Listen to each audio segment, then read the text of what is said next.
There we go. Thanks. All right. It's 9:33. We'll call to order the Board of Equalization meeting for Albemarle County, July 9th, 2024. Roll call.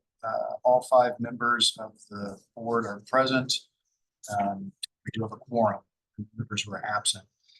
Would the Albemarle County staff members please identify themselves? Billy Taylor. Lewis Starkey. Peter Lynch. Dana Grimm. James Sherwood. Thank you so much. So I think you had distributed to you minutes from the last 2 meetings. Has everyone had a chance to look those over? Are there any revisions or requested revisions to the minutes before we vote on them? We correct a few items from what I sent yesterday for the 24th meeting. A few things that were left out. We added this.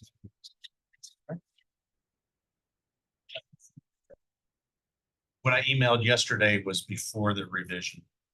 There were only a couple items. But what I printed there is the after. Yeah, I printed what you.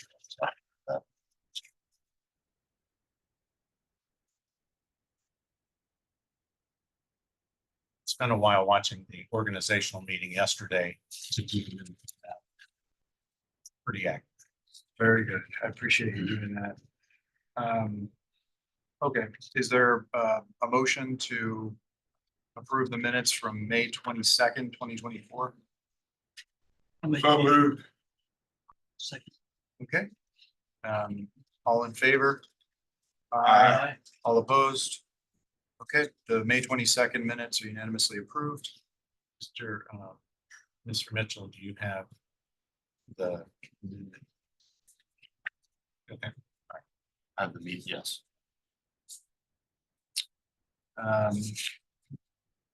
If everyone's had a chance to review them, is there a motion with respect to the June 24, 2024 minutes?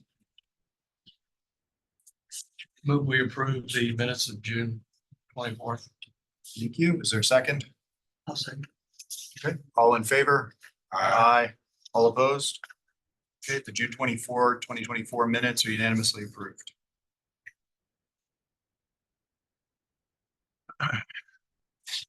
Okay, so then we want to address the proposed letter regarding legal representation for the Board of Equalization.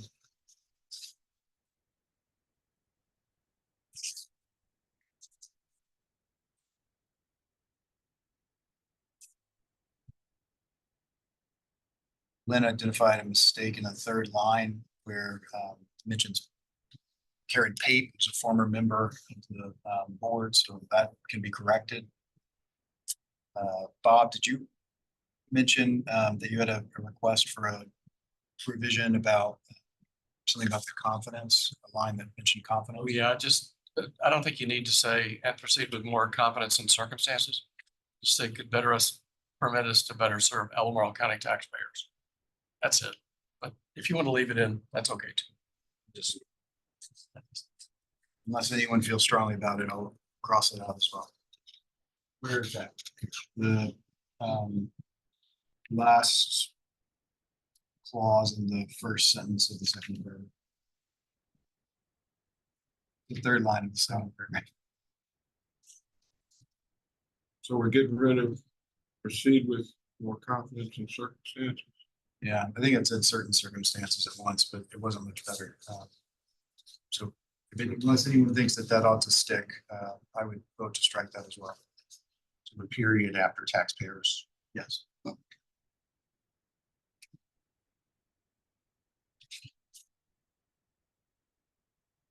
Anything further?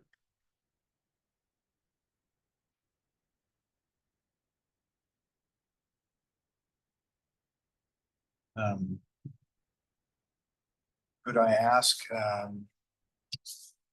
Mr. Lynch whether your office would feel comfortable printing that for signature and Absolutely. delivery, I suppose. And the way I set up the end of it with the signature blocks, that's okay. Perfect. In the signature blocks as vice chair is misspelled.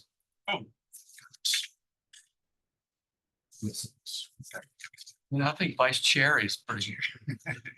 Vice Charlie. Take out Mrs. P.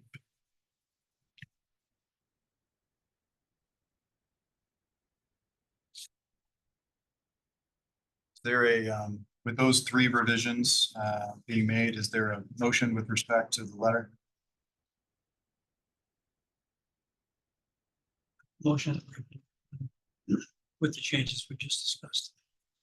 Is there a second? I'll second. All in favor? All opposed? Okay, subject to those three changes that were identified, the letter will be printed and signed by the board and delivered to the Board of Supervisors to request legal representation specific to the Board of Equalization of Albemarle County. I'll provide that to the county attorney's office and they'll get it into the system to. Thank you. I think that brings us a few minutes late. We won't hold you to the 20 minutes. To Board of Equalization application number 60 by Cladah for property address 5460 Stony Point Pass. So we are the Board of Equalization. All had the materials that you submitted to the county in advance. It tends to be most effective and helpful to us. Big picture explanations for why the argument that you're making is supported by the evidence that you have. Otherwise, it's up to you. You sign, swear me in or anything? I remember that. Yes. So we'll swear you in. I'm not gonna lie. I just remember that. Try to recall the exact reading that I'm supposed to use. Do you solemn? And that's all of us actually. That would testify. Yeah, do you solemnly swear to tell the truth, the whole truth, and nothing but the truth, so help you God? I do. So you'll have 10 minutes to present. There will be a 7-minute rebuttal by the assessor's office, and then you'll have a 7-minute presentation, and then you'll have 3 minutes to rebut the presentation by the assessor's office. So I'm actually here with 4 properties, so some of this stuff should apply to all of them. I want to first and foremost thank you for your time and let me present my case. I recognize a couple of you from last year, some of you on your faces, and I just feel like you must be sick of seeing me. And I'm probably sick of being here, but I'm here because the assessments don't make sense to me, and I'm here for the answers to make that sense. The assessor's office mission statement is create well-supported assessments that can be easily explained to customers. And I'm here for that explanation or the change. I've got a long history of working for nonprofits. I've worked for a nonprofit now and reporting to boards. And I remember in one of the nonprofits, or I can't remember who was particularly demanding about asking for data. And I had a colleague ask me once, doesn't she drive you crazy? And I said, no, I should be able to answer the questions that she's asking.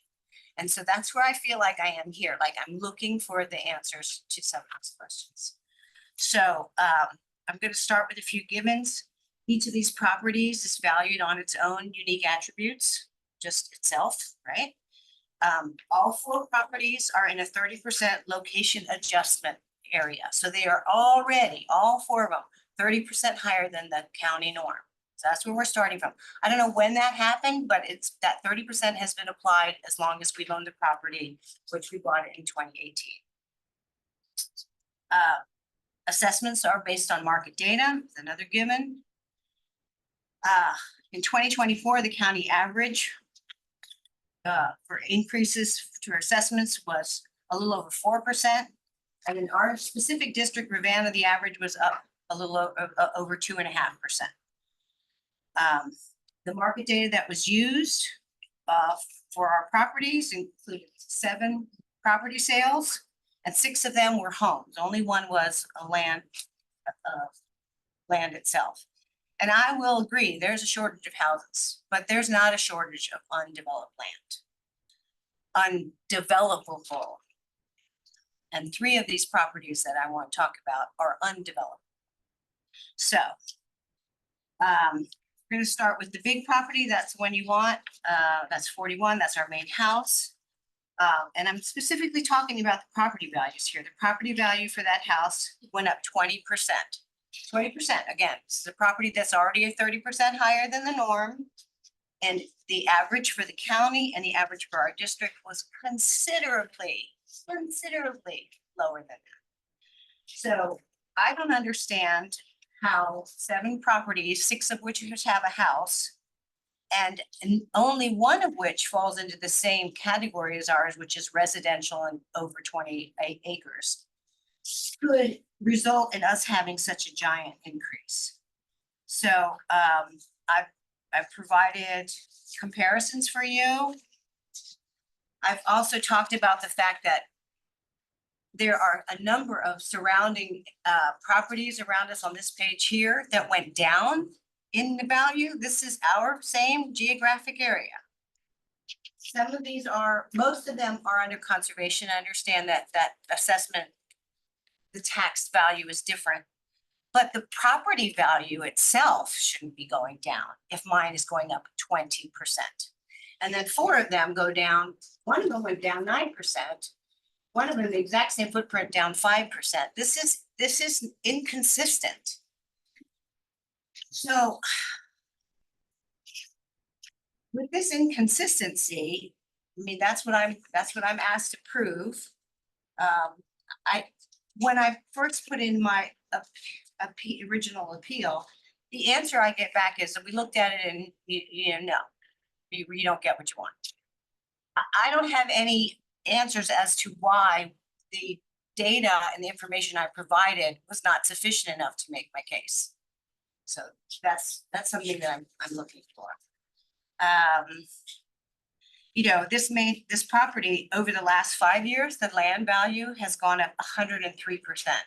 103%. I just can't believe you have market data that shows that land has gone up that much in 5 years, especially when I'm surrounded by properties that are going down.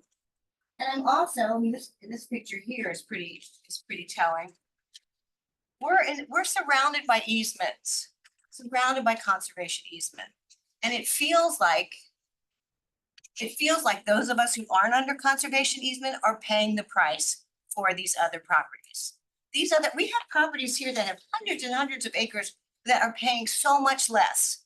And I understand that the conservation program doesn't apply to us, but I also don't feel like you have market data that shows that these few spaces are that much higher than the county norm. Let's see, what else can I say about that? I've showed you an example of an identical property that's considered less value. So there's an inconsistency. What else? Yeah, I feel like the data is sort of speaking for itself.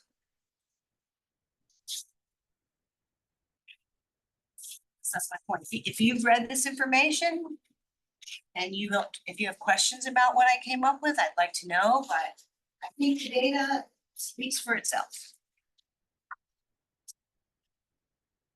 So do you understand that the Board of Equalization is required to assume that the assessor's valuation is correct and that it's the burden of the applicant to do. disprove that? I do understand that, but I feel like I have proved it. I've proved it that there's not a lack of uniformity, and I've proved it with the lack of market data. So I have shown with this data that it's not being applied consistently and that we are an outlier and should not be given this 20%. So when you say that your property is like the others that are appraised for much less or assessed for much less? Are you talking there about properties that are subject to conservation easements or? No, I specifically, because I understand that. I understand that. I don't agree with it. I don't agree that 800 acres gets under conservation because we, the county residents, we're not necessarily all benefiting. It's not public land. It's somebody's private land. It's them, but I can't, and the other people who are not under conservation can't keep going up and up and up and up to pay the county bills.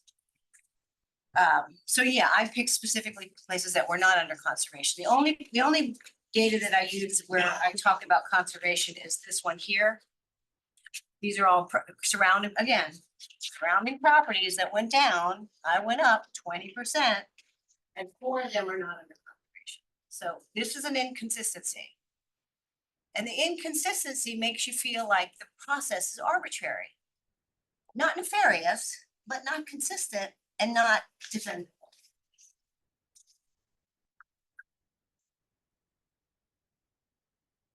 Have you thought about putting your land under conservation easement?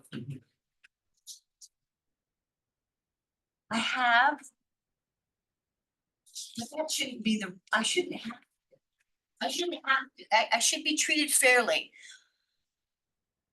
I don't like the idea of all limitations on property I own. And that provides a really significant limitation indefinitely. And maybe I mean, right now, we have no plans to do anything with that property, but live there and have it be beautiful. But I don't like the idea of, I mean, I don't know, of just restrictions on something that I'm investing my whole life in financially.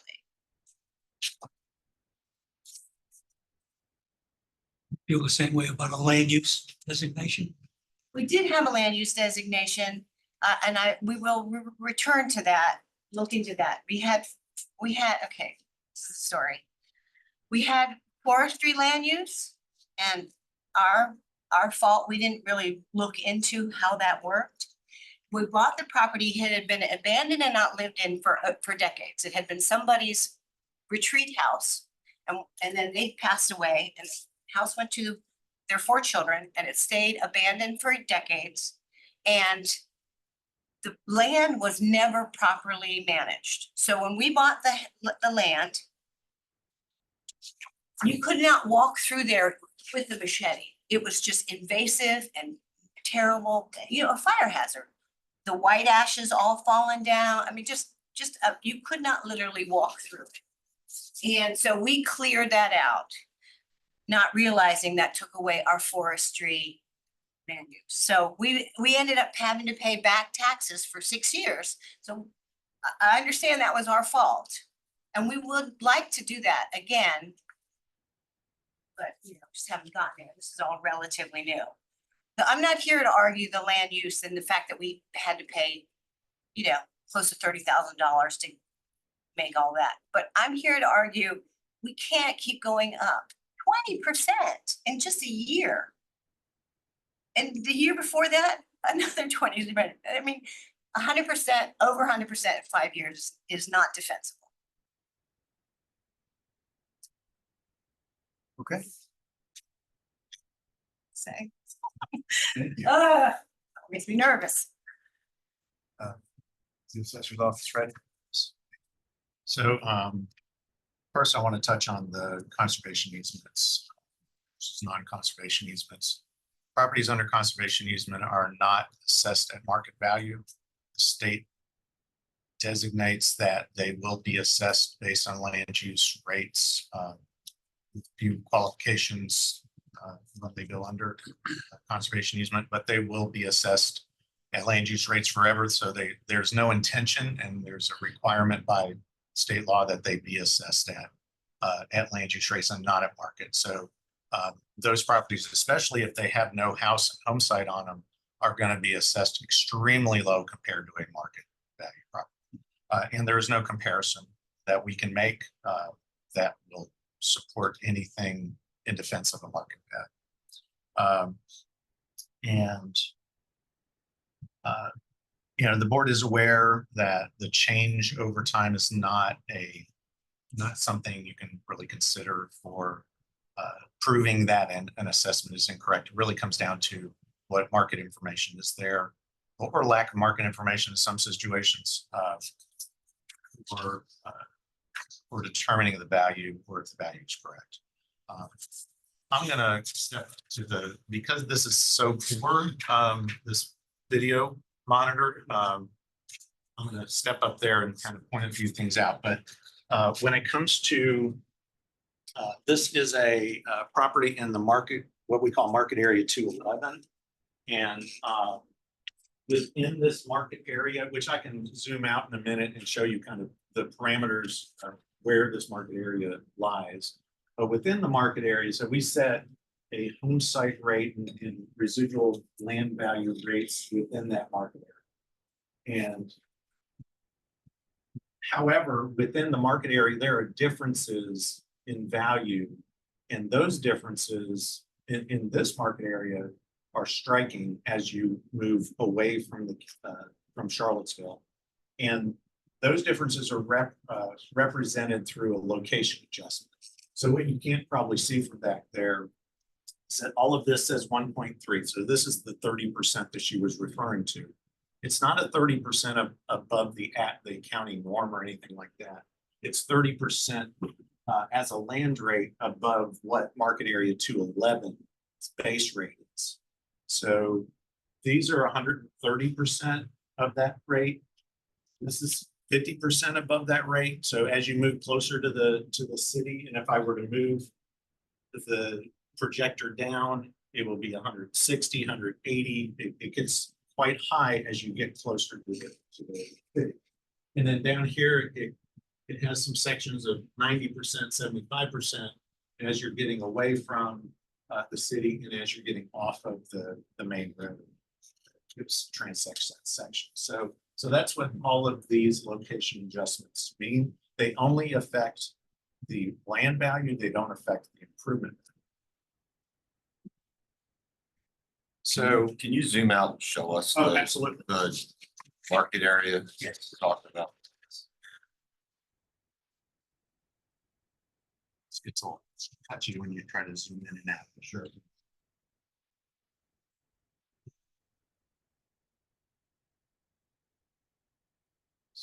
The location adjustment. So here. It's NVHD. Oh, neighborhood, sorry, yeah. So this is the market area she's in, her property's in, and this is a separate market area. Correct. So that 150 was actually a different area. It is, yes. And these were established originally decades ago, where I'll have to be all reviewed based on. well, review them every year based on whatever information is available to determine if they need to be adjusted or not.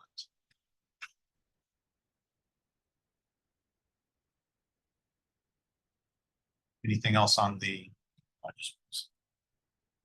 So, you know, we've provided, so basically to support this assessment, we provided comparable sales. There are a number of properties that are similar in different ways. This is a rural area, so nothing's going to be identical.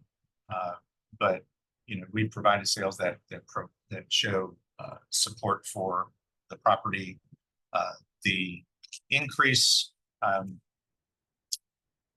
the property of the land went up 19.52, so the land went up 20% approximately. However, the overall value of the property went up 6.96%.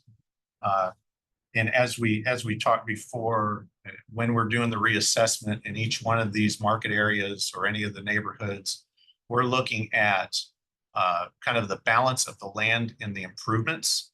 And as we're looking at the sales that have taken place and the ratios of those sales, and we had 7 in this market area in 2023, in which it's kind of our primary information that we base our assessments on.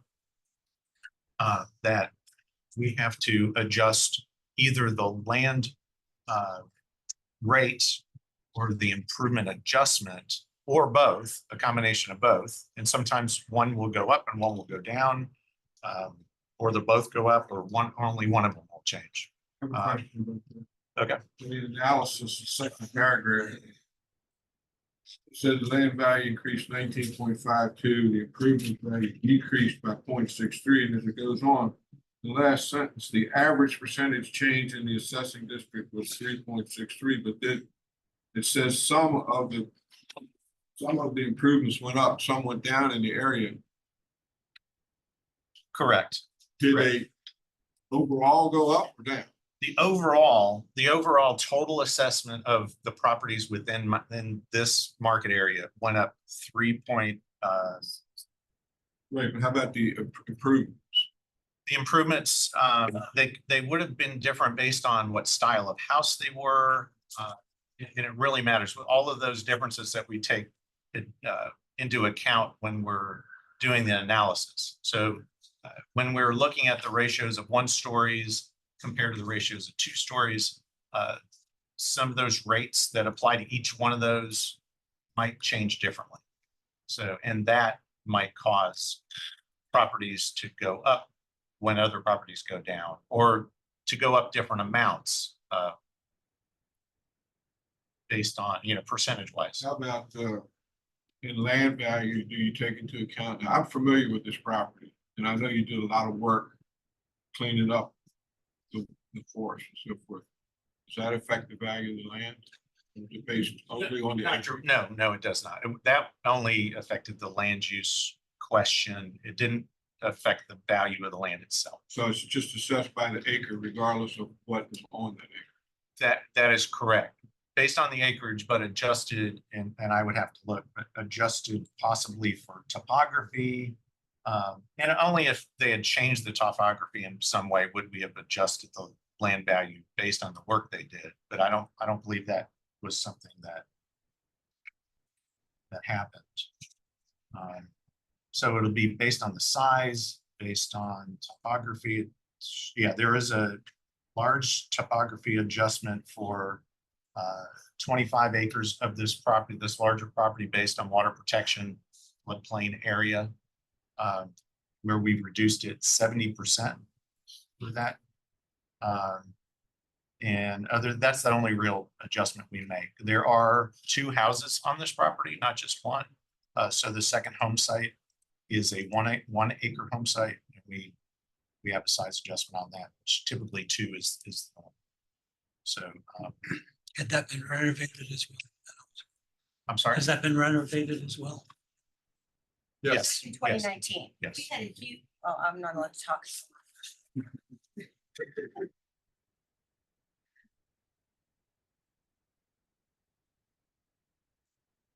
I believe that is all the information. My appraisers are here who have inspected the property in case there are any questions about what we found for condition or anything like that, any of the descriptive aspects. So I'm about to say a few things now. Did anyone have any Yeah, questions for the assessor's office and who has inspected the Are property? there high tension wires on this property? Did I read that someplace? Overhead high tension wires on this property. There's VDOT, not power, Dominion power lines, not those really giant ones. Not the high tension ones.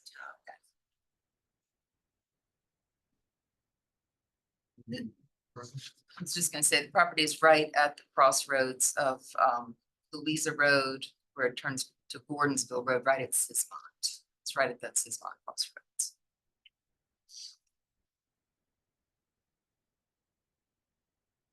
Any further questions for the assessor's office? Okay, Okay, so,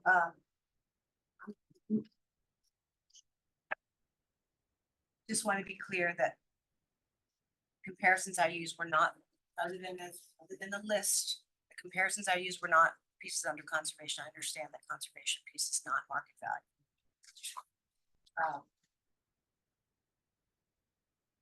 30% that affects that land value. When I asked for information about how that 30% was established and how it's reiterated, I've gotten information on the sales of that location, that area. But you can't just list sales without comparing to other areas in the county. So just saying that this is what was sold doesn't show that it should be 30% higher. I'm not even gonna argue that right now. I'm gonna argue this 20% on the, it doesn't make sense, and I think it, again, would be open to inconsistency if you're adjusting home improvements and land to keep it relatively safe. If the home has not improved and it is just aged and you haven't done anything substantial to it, it doesn't make sense that you could just raise it. Now, our home value, that improvement did go down. The land went up 20%, and that's what I'm here to argue. I'm here to argue that there's not market data, there are inconsistencies in the application that don't support this 20%.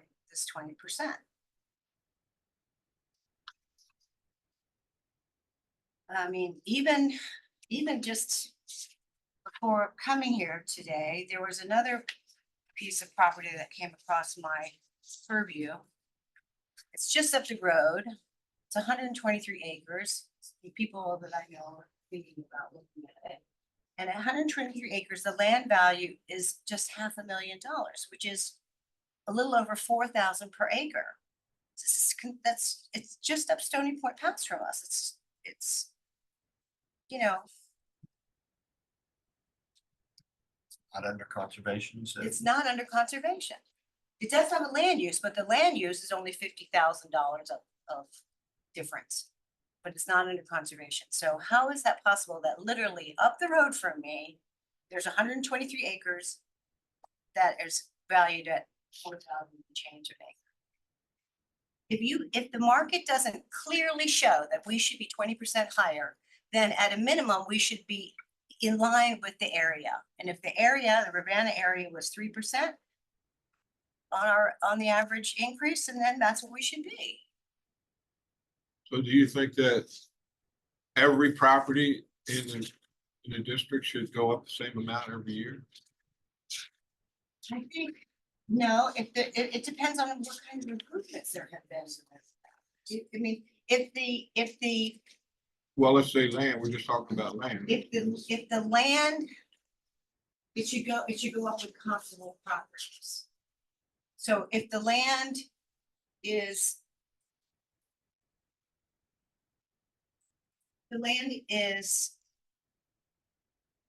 say undevelopable or has issues, it should be considered one thing, and if it's good and developable, it should be considered another. But I mean, again, I'm looking at other properties that are good and developable, and they're not, and there's not a consistency. So, The address of that property.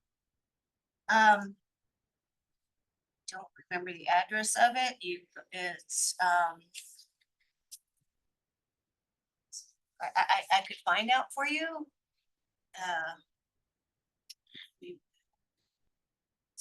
Quietude, does that sound familiar? Any of you? Yeah, Quietude, that's a farm up Stony Point Pass on the left. Yeah. It's probably on there. That's been parcel.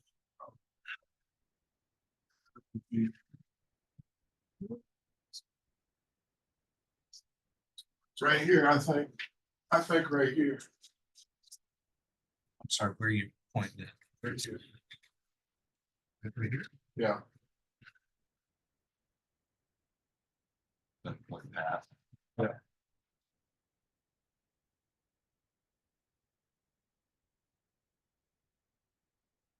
What do you make of the assessor's response, which is that the median assessment to sale ratio was 99.9% for 2023?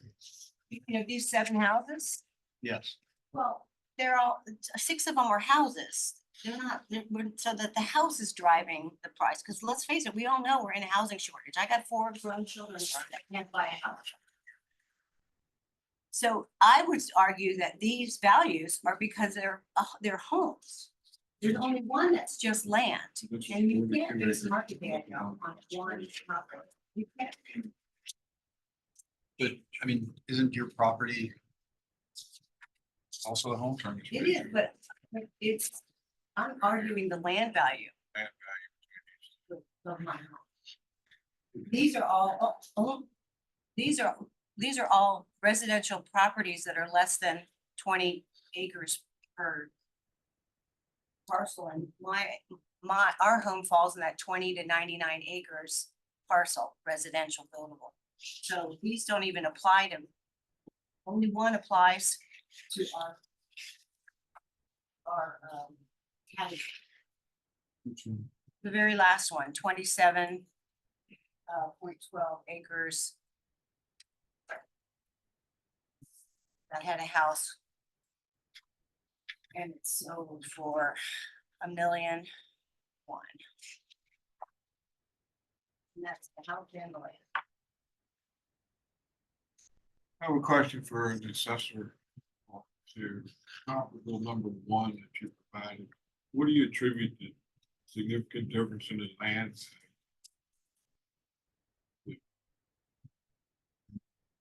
It's 42 acres for $147,000.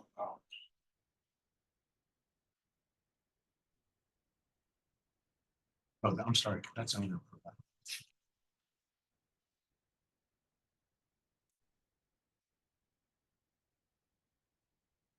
So that one is. It's 3, 4, 5, 6.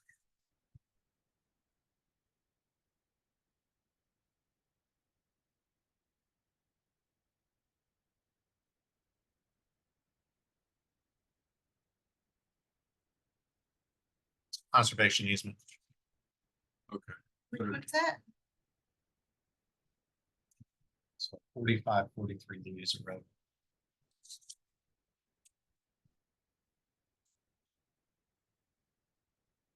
That provided? Assessor provided. Assessor provided. Oh, okay. Does anyone have any further questions on this one? So I think we have a choice. We can deliberate on each one, or I would suggest that to be efficient, it might make sense to let this applicant present on all 4 of our parcels and just. Okay. All right, these kind of all go together. Excuse me, Mr. Mayor, I just wanted to add that Billy just calculated the land for this entire market area went up 17% on average. Just so you know, the total market. On what market data? The total market area average increase. Market data. 7 houses. Their assessment. The assessment went up. Average. So the answer is yes. These 7 houses are the primary. These 6 houses and 1 vacant property that's assessed at 97% of the sale price. Were used to determine the balance of the values this year.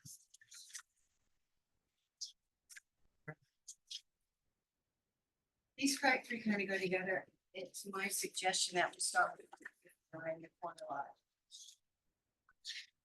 It's gonna be. What's that? No, sorry. Praise of the application. With the cookie on it.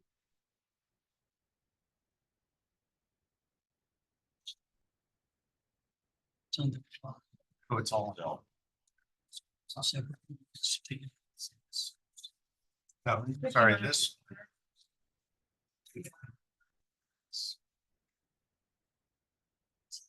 These 59 are the two small ones. And then 61. No, 58 and 61 are the 2 quarter-acre lots, and 59 is the half-acre lot. The one with the love. Okay, so. You all know this, you've seen this property before, the buildable. For part of it, 42-year-old house. Is 0.1. 0.1 So less than 10 acres. Is chock full of easements, and equipment, and. It's not a buildable lot. It increased in value 25% over last year. Why am I here? Why did this, you know, this piece of property, we talked about it last year. It's not a buildable lot.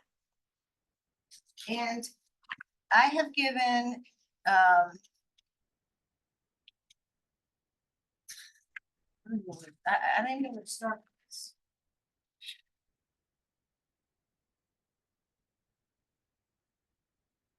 Maybe I should just let you all explain it and then I'll have questions, but I feel like I've provided more data than is necessary.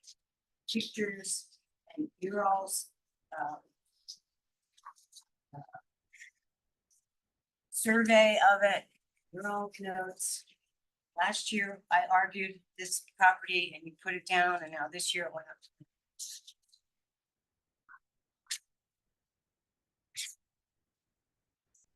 You're asking for us to assess the land at $2,000. Yes, because that is that would be, no, that's not, is that right, 2,000? I thought that was the quarter acres. Which tax parcel? It's 39, 65-39. You say it got removed, it got reduced last year, It was reduced last year. you know the numbers? Yeah, There's, it was the same reduction applied this year. Yes, I believe so. It's just the land values changed, the base rates changed. The adjustments. It's a non-buildable piece of property. Half an acre of non-buildable property should not go up 25% a year. last year reduced it from 41, 22. And in my opinion, that wasn't even, because But they it was still, reduced and it was reduced, and the increase is based on applied to the reduced amount. yes. Correct. Yes.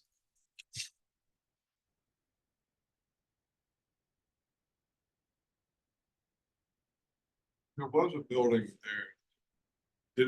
Did someone burn it down on purpose or? Yeah, I don't know, that was before my time, but I have been told that this, It was a store, I think, maybe at it one was a time. home and it was multi-family home. It was a home, it was a single family home that a multi-family was living in. Okay.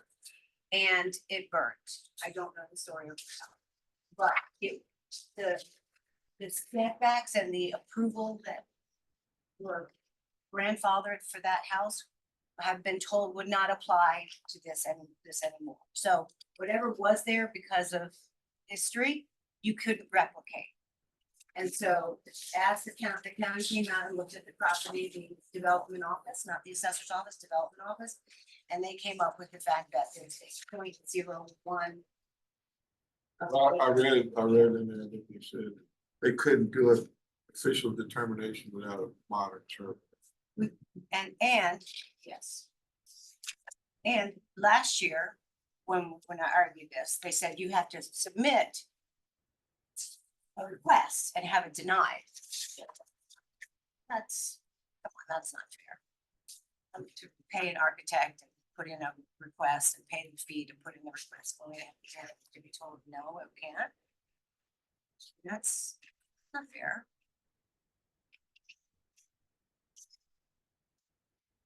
Have you tried to sell the land? No, actually, we just bought the land because it was a trash site.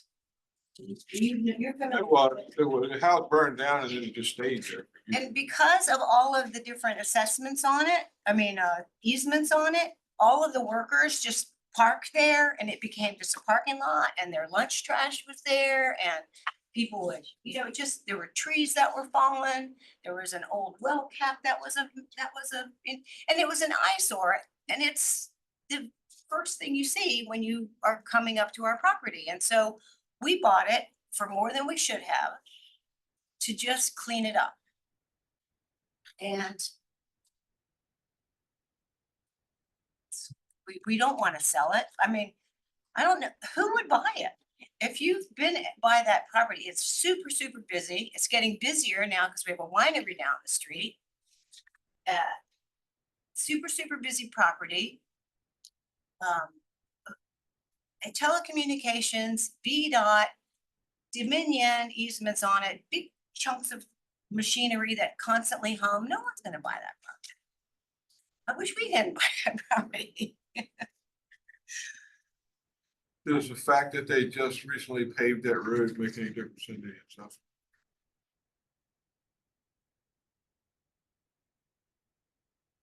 Not directly.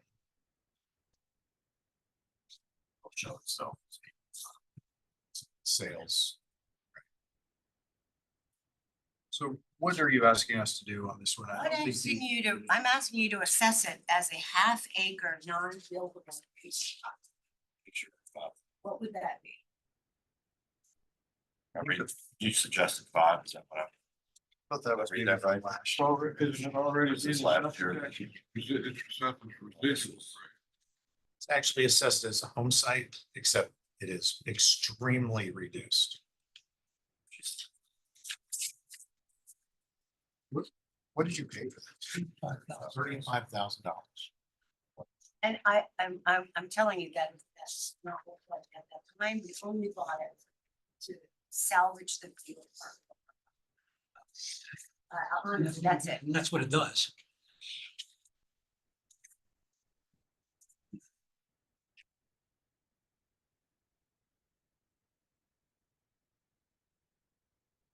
I think I understand your argument that it's not buildable. I think what I'm having trouble understanding is like, which of the reductions in value do you think ought to be cranked up further? Because there's like 6 or 7 layered diminutions in value for the problem that you're complaining of. I don't understand what you're saying. I mean, I think in the assessor's report, he notes all of the sort of, it's like the opposite of a magnifier. Yeah, I mean, they're just reduction factors that capture all the problems with the property. But he's still, but he's still taking it as a buildable property and then whittling away some of those things. I'm saying it's not buildable. And what would a half acre that's not buildable be? It would be a different point. I know this because I went back and I watched the discussion you all had last year about this property on the video that were, and you all talked about that. They also reduced. They reduced it, but not to the level it should be. What is the value of an unbuildable half acre lot? Unbuildable, what is You that? paid $35,000 for it. I shouldn't have. That's irrelevant though. You shouldn't have. That's the record. But okay, taking that aside, that's my question. What is a half acre unbuildable lot? It says that. $8,400. $8,400? $8,400. He's saying what's assessed.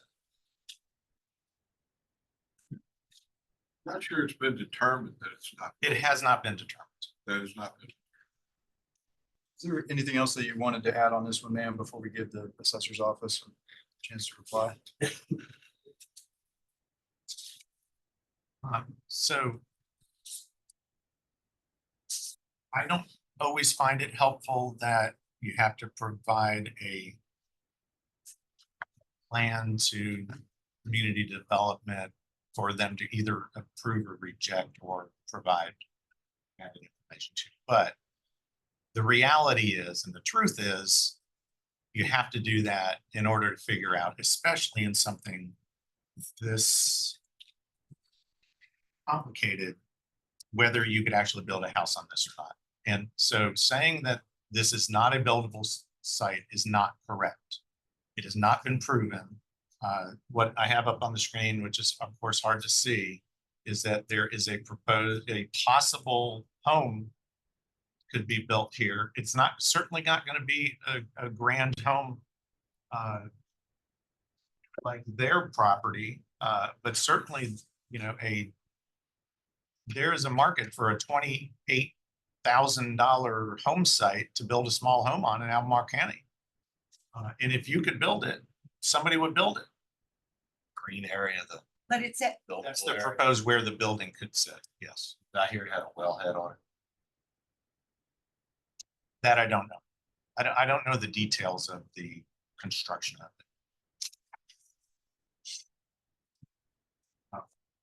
They also Well, control the property next door. So they have the ability to do what they would need to do if they were to sell this. And as Mr. Mayhew pointed out, they did pay $35,000. And even if they paid too much for it, we're below that anyway. I Can they don't, do a boundary adjustment incorporated with one of these other parcels we're getting ready to talk about? they could do that. And those other parcels are truly non-buildable and are assessed as non-buildable residual land, the same as if it was part of the larger parcel.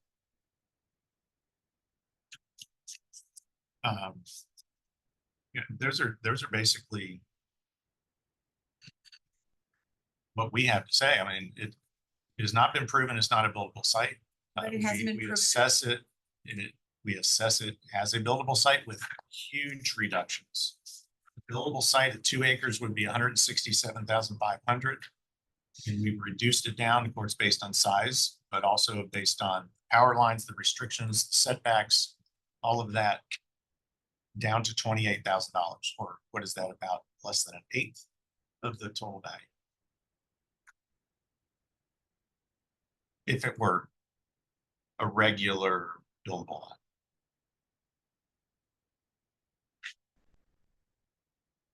Any questions for the assessor's office?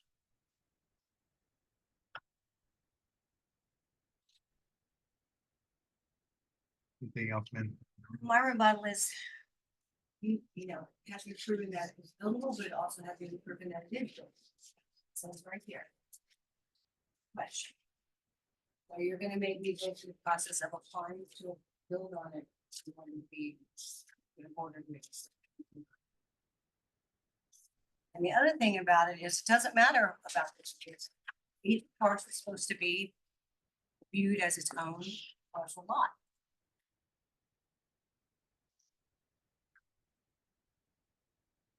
Where did the $5,000 number come from? How did you? Came from, I was looking at other properties that are non-buildable, got them in comparison to the next. And those properties that averaged about $8,000 an acre, and I figured a quarter of an acre, I don't know. Where I got the 5,000, I'm mixing up my properties now, but I based it on comparable properties that are non-buildable and adjusted for the size.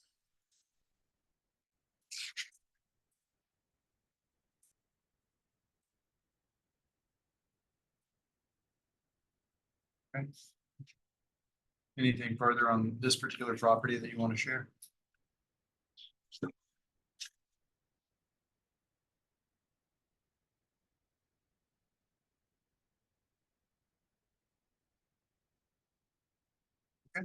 Okay. So these are both a quarter of an acre. Again, I'll be non-buildable. Which application number are you on? I'm sorry, 58 and 61 are 2 quarter parcels that are literally next to each other. 58 is tab 5 and 61 is tab 6. First half of tab.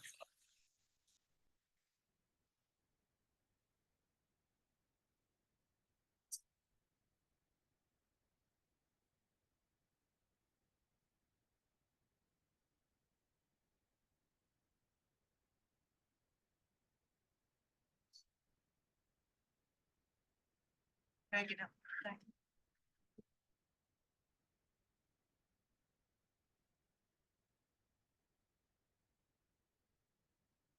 This one is 65.7. It abuts that corner lot we just talked about. Here's all the, here's that, all the equipment. For, I guess, telecommunications equipment. And then this one here is landlocked. They're both a quarter of an acre.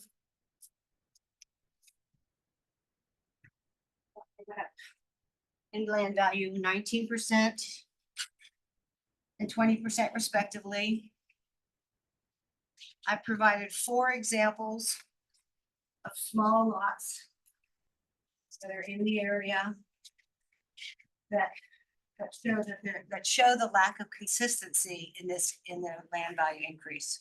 We've got a, if you just look at the comparisons I have, we've got one that dropped $200 in 2024. Got one that had, we've got 2 that had no increase in 2024. And we had another one that had no increase in 2024 and also hasn't had a change in assessment since 1997.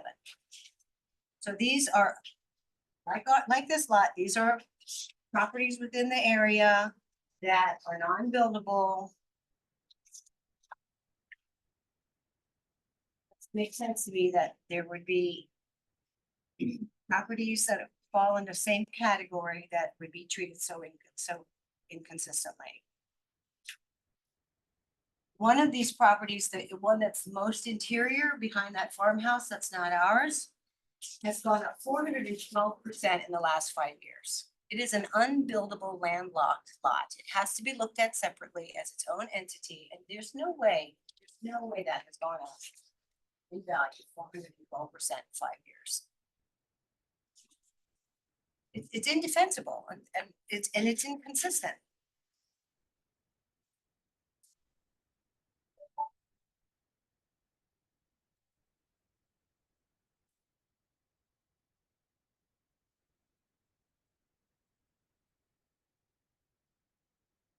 Anything else?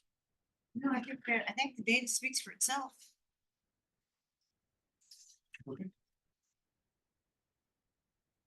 So the front parcel, the one that's highlighted right now, has the easement of the equipment on it. We reduced that parcel 30%, I believe.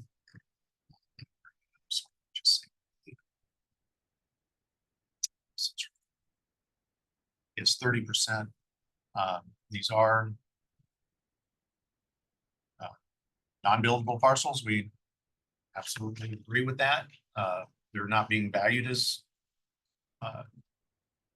buildable parcels. They're just residual land. And like I said earlier, they're valued. If they were part of the larger parcel, they would be valued the same as residual. Is it residual? But why is that residual when it's its own property? Residual just means it's not built. So it's being assessed at exactly the same as if it was already part of the other Correct. piece. Correct. Except the one is reduced for the easement on it. The other one is. What's the base price per acre? The Before you adjust for size for of that residual, the 25,125 is the base rate. per acre, Correct. $25,000. Correct. And I'm sorry. Yes, that is the price per acre. then on the front one, you reduced it. You took that 25,000, applied to whatever its acreage is. Correct. So. So 2.3 times 25,000. Right. Then reduce it another 30% because of the utility That equipment. is correct. Now, both are increased 30% for the location, just like all the other properties. 2025 plus 30%. Correct. Times 0.2 Times 0.22, times 0.7 or 0.7 for the front, correct. And yes, the land values that we found from the sales that happened, including the one from 23 and sales from years before, are selling for the home sites around 167,000 and the residual land at 25,000.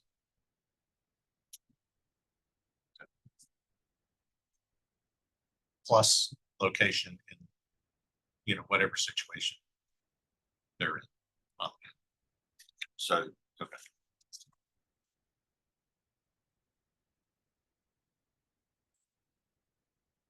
Say, comps, just to understand. I understand. When you say you find a piece of land that's 50 acres, somebody paid X. You have the house value, you have the 2 acres around it that's at 100. What's the base per 100 for land for the home site? 167. 167, and then the 25 for the remaining 40 acres. Correct. That's how you're getting With adjustments for any specific things for that property. base, and then you apply the market area. In this case, it'd be 30%. Well, this little section of the market area, yes, for the location. And then you take off for like some of the larger parcel that she has, the 25% reduction in areas that are near creeks, floodplain, Right. that type of thing, Correct. environmental reasons. Correct. So it could be Utilities are 30% off the board generally. utility. Easements, power lines, utilities. Oh, yeah, if they're, yeah, that's 30, that's more than just a power line. That's an actual where Totally. equipment is sitting on the site. 30% of that acreage is off for that parcel. Correct. Well, it's not that it's necessarily 30% of that acres, that small parcel. Is that what you're referring to? It's that we're saying that the effect is to reduce it by 30% of the value. It may or may not be 30% of the area.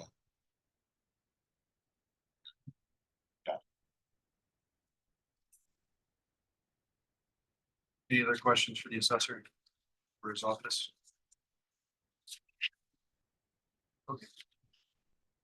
So I guess my question is, how do these two properties compare to the 4 that I've given you where the assessments either didn't increase or had a drop?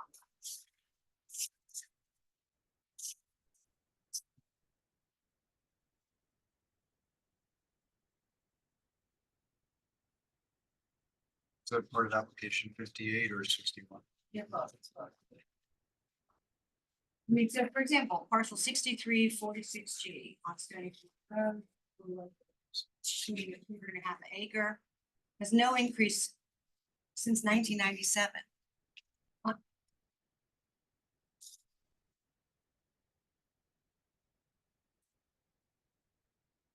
I was specifically looking for small pieces of land with no house on them that are not under conservation. And I was able to find 4 of them that didn't have any increase, or one of them even had a drop.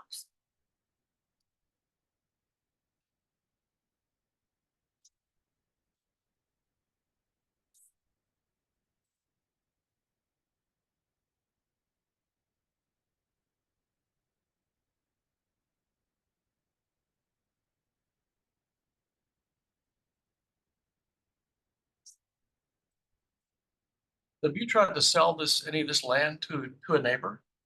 No, Is there no, somebody this, living in the house right on Stony Pass? we didn't parcel this off. This is just how, when we bought our house, these loose ends came with it. You could sell it to a neighbor. I could, or I could just have a fair assessment and keep the lands. I mean, if this were going up in a manner that I could make sense of, I wouldn't be here. But I feel like the frog in the pot. Like every year, we're going up 20%, 20%, 20%. And I'm looking at the county averages and I'm looking at properties that are going down. And I can't make sense of it. When you bought the property back in 18, Any of these parcels included in it? Was it just the one? the one- They were included, well, not the Except for the- corner lot, right, those not the two corner, little ones, but the other which, ones I'll were. tell you what, we didn't even know that. And then we got a late bill because we hadn't been being billed for them. Because, Yeah, the property's worth more to you than the neighbors. It's worth more to you. Why would you sell it? You have protection on your property. You put a lot of money into your property and I'm sure it's well done and I'm sure it's worth, every bit of this assessment. but. Yeah, but, I Sell it. mean, but. The market and the market data, again, all houses. And this is just 1 year. This is 20% in just 1 year. We're not talking, I mean. It's so out of whack and it's not, I don't feel like it's defendable and it's also inconsistent with other properties too that I've seen. No increase or in some cases a drop. How do you answer the assessor's response, though, which is basically that these parcels, although they have undesirable features, are in a desirable market area? I'm already paying the 30%, right? So why am I going up 20% in addition to that? And also.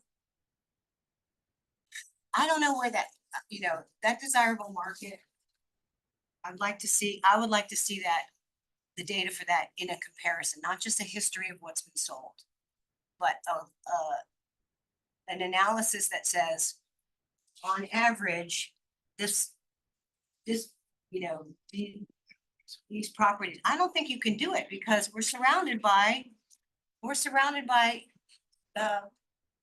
conservation. I don't think the market would show you that you can say, you have to the market data has to be on what was sold. And it has to be comparable. These aren't comparable. These are all houses, with the exception of one. So to say that it's a desirable area and therefore it's, it's desirable for houses. Do you think that having a lot of conserved land around you is not adding to the value of yours? Being, not in a conservation area? I don't think that the market data shows that we are consistently 30% higher than other areas that are being sold. I don't even see that. So do you see on the 4th page of the assessor's report? That What's these? I don't know that I have the assessor's report. you just Information provided. It's only provided if you ask for it. Well, I did ask for all the documentation, and I just got this. Yep, you asked for all the documentation you used to determine your value. This is just a presentation.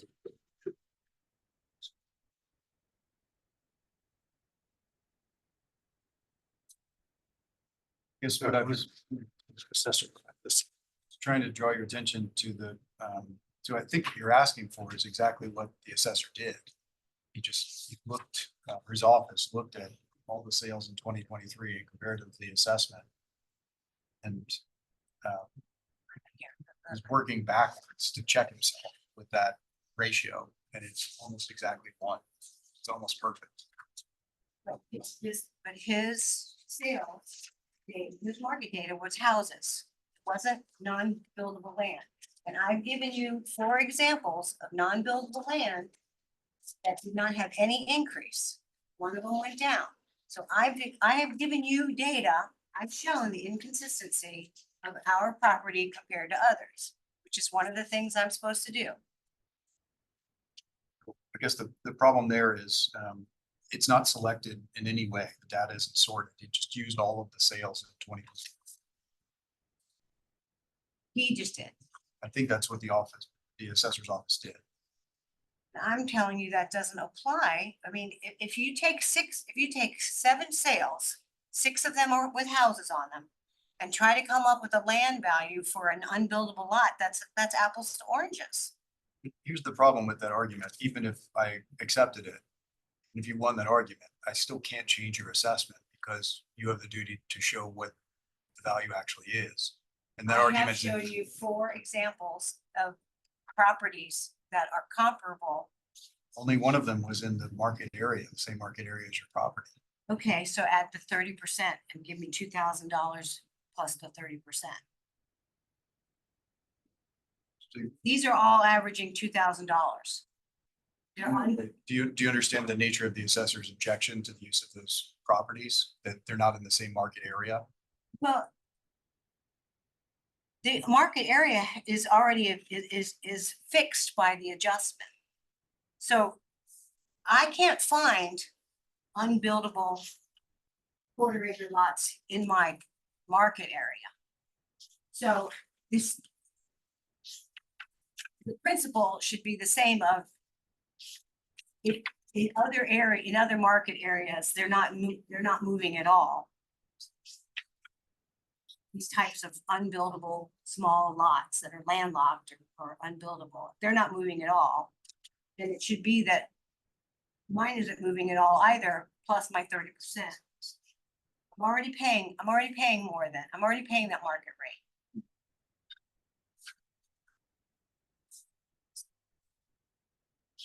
Well, you would be paying the market rate if you paid what it's assessed at for 2024. I'm at the 30% higher than what the comparable properties outside the market rate. So how would you adjust, just trying to understand what your argument is, how would you adjust the inputs to get to 2,000? What are you asking the assessor to do? To use a different residual number, to back off the I'm 30%? asking the assessor to compare my property to like properties and comparable assessments to like properties. And if there's a market adjustment, only do that. Okay, understand. Thank you. Is there anything further on either of those 2 parcels that you wanted to share? Here, one more. No, that's it. Those two are two. Mr. Mayor, we haven't actually done our side yet. Oh, my gosh, I'm sorry. It's okay. So usually when you're doing an appraisal or an assessment, you're looking at comparable properties, comparable sales, is determining whether they're really comparable. So I've put on the board here, I'm gonna come up to the board a second. This is one of the properties this hospital is provided as a comparable. It is a small strip of land with a driveway running through it and half in a floodplain, water protection area. It's a very, I mean, talk about unbuildable, this is very unusable, except as the use of the driveway for access. So we assess this as basically called marginal land. It's a minimal value that just adds access to this property. This is not comparable to the 0.22 acre residual land, usable land. The subject of these 2 parcels. So we can look at another one that's very similar. But the problem is, you know, what we've provided are similar in the same market area, right down the road, small non-buildable parcels and their assessments, and they're very similar. And those are the assessor provided comparables. And they're very similar to these parcels. We don't feel that these are being misappraised or assessed in any way. We don't believe that these comparables that Ms. Mossman has provided, that, you know, if you use them, would show a lower value, but they're not appropriate for her property. They need to be more comparable to her property. And I believe the properties that we provided are more comparable, they're closer, they're affected by the same market economics.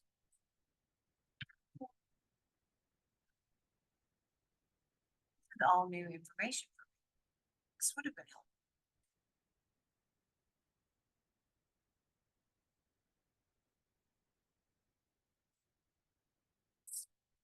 It's fine, and this is all in our area.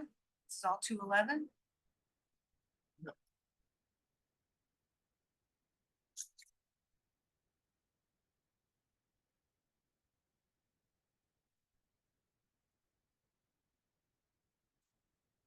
How much did these go up this past year? We don't track how much things change typically. It's irrelevant when it comes to an assessment. Yours is 20, the comparable to the 19, 19, 20. No idea why that went from 200 to 300%. Must be a calculation error.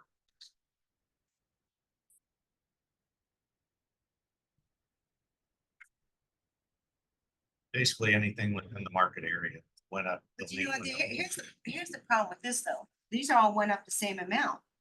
So you've taken these tiny little properties again and you put them all up, I mean. But where's the sales market that shows these should have all gone up? Maybe these people would argue they shouldn't have gone up 20% either. That's all I have, Mr. Okay. Unless you have questions. Well. I don't think that comparing other major jumps when the market is what's supposed to decide the rate, and this market doesn't show that non-buildable properties went up like. Well, hold on a second. I mean, you made the exact opposite argument in support of your other properties. You wanted us to look at what the assessments had done from 2023 to 2024 on the other properties. And it was higher than that, and you thought it should be reduced for that reason. Well, I'm just showing you that they didn't even go up.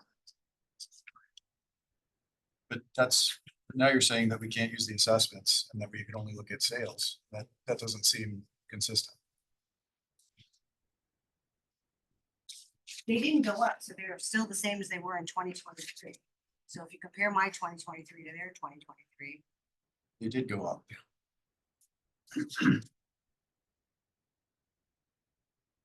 No, I'm talking about my comparisons. It dropped, but they had no increases.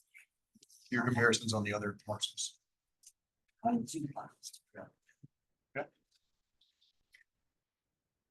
anything else that you want to address from the assessor's presentation?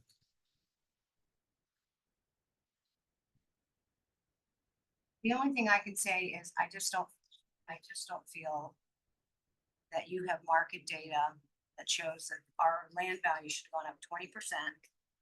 And that compared to sales in 2023 that had houses on them. And that over the last 5 years, time and time again, our properties are consistently above the average and the market. That's it. Okay. Anyone have further questions for applicants? Okay. So it's 10:51. Next hearing's at 11:15.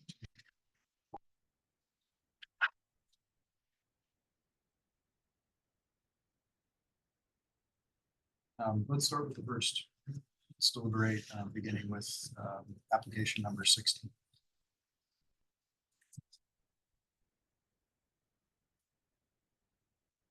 Main parcel with the home and the outbuildings.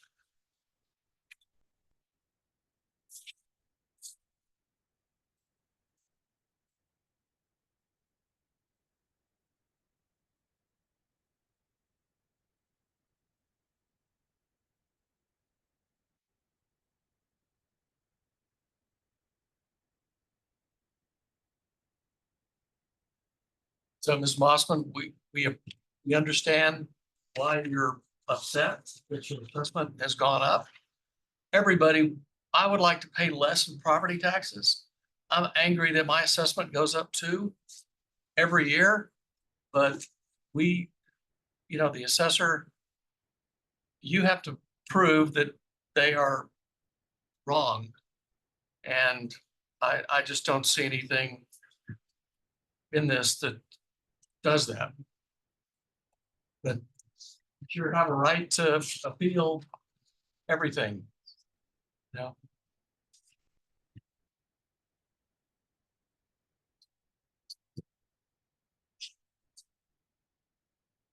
Tend to agree with Bob as well. realizing what you paid for the property at the time and all, and what you've invested in the property. I think the assessment is right on.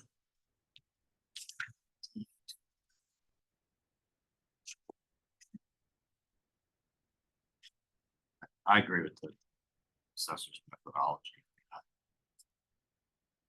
It's reflective. Like, while we're alive, our descendants might appreciate it. Unless they just have to live here too, which makes it hard. I mean, you know, the way to best impact your tax revenue or your tax expenses is to lobby your others not to increase the rates or actually decrease. There's an argument for that too. This is what people are paying in this area. We can't take into account the percentage of increase. Only whether we feel like it's correct.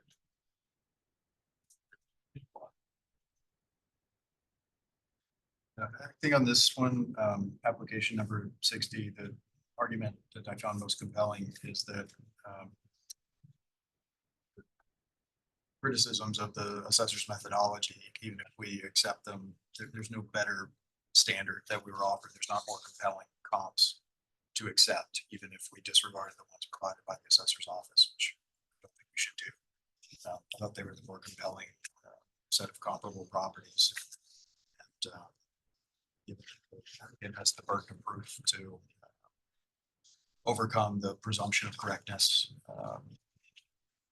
Would tend to agree that the assessor's office had done enough to defend the assessment. There, a motion for application number 60.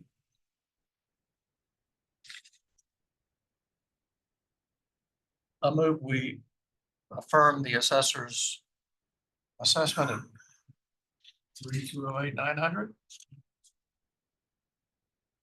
Okay, is there a second? Is that it? All right, all in favor? Aye. All opposed? Okay, the assessor's assessment for application number 60 is affirmed.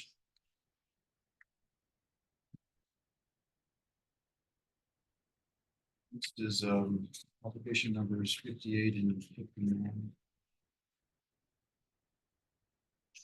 We deliberate on those together, but we should have separate votes for each, I believe.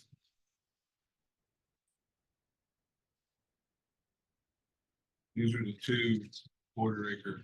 58 and 60, actually. I grouped them together wrong in the binder, but Yeah, okay. the two small ones are the two small ones. Yeah, but a separate vote for each one would be. Oh, I'm sorry, 58 and 61. 58 first.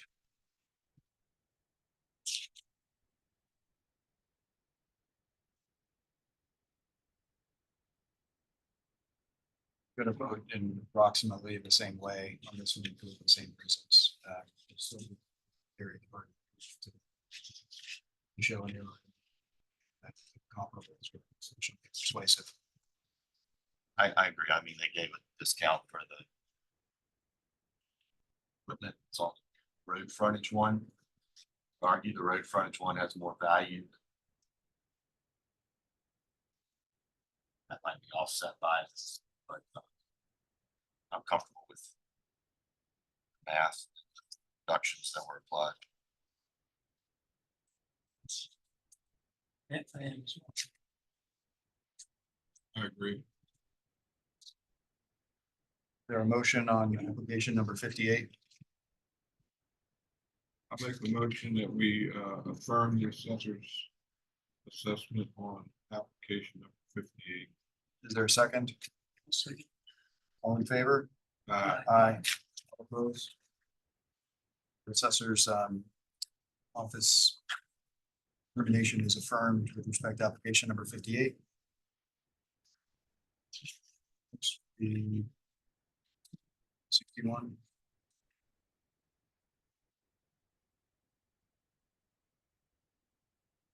Sixty-one. 61. think that's, well, it's the adjacent. There's 59 at the corner lot. 61 is the next one. 61 is the. Same reason. The motion on, application number 61.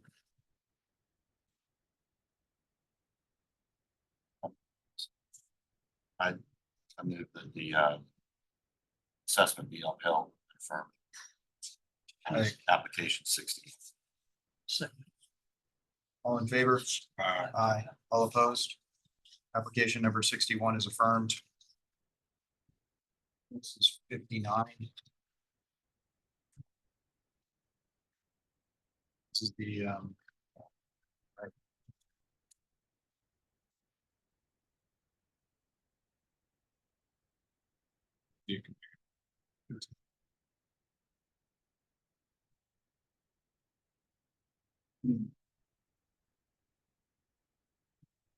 I have a little commentary on this one. I think it was reduced appropriately last time.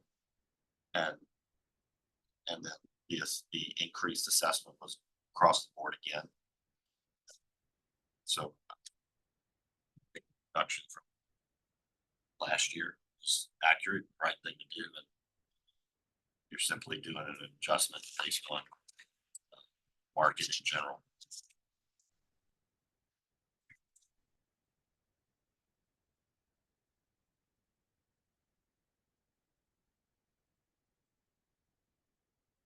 yeah.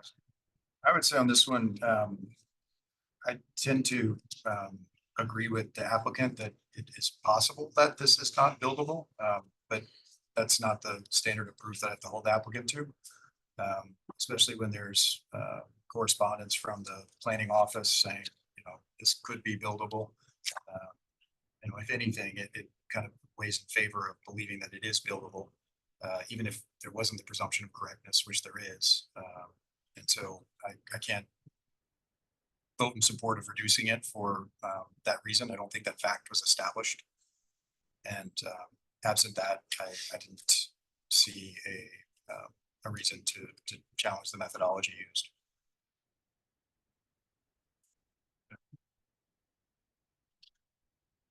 Is there a motion for application number 59? I move we affirm the assessor's assessment at 28,400. They thank you for buying it and getting the trash out of the corner. According to the history. So Is there a second for, Second. all in favor? Aye. Aye. All opposed? Application number 59 is also affirmed.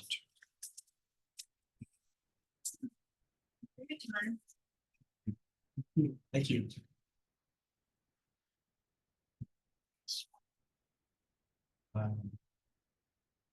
We skipped our earlier break.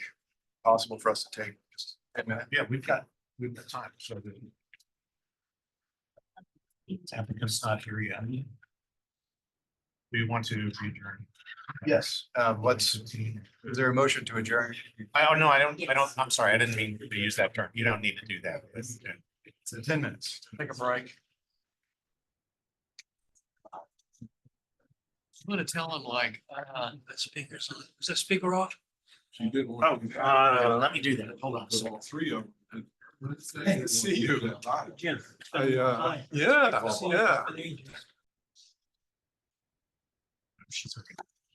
We are we're back on the record and ready to hear the appeal from application, Board of Equalization application number 29 for 1700 Seminole Trail.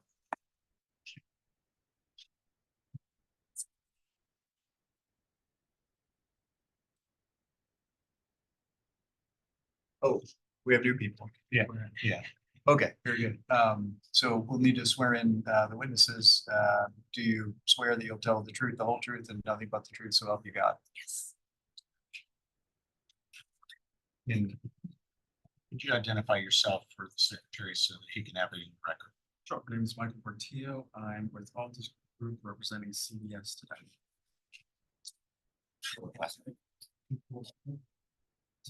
Can you speak up a little bit for? Sure, those of us who were part of hearing. Yeah, of course. And also for the recording, so just make sure you project. Okay, just to remind you, I'm sure you do a lot of these with different rules. There's a 10-minute presentation period followed by 7 minutes for the assessor's office and a 3-minute rebuttal.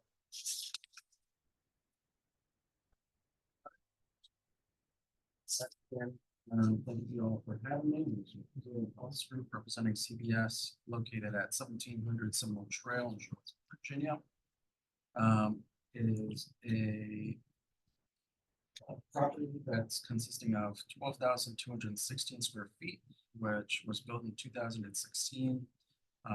For our valuation, we select the cost model that you can see on the second part. In the packet. It's Marshall Swift.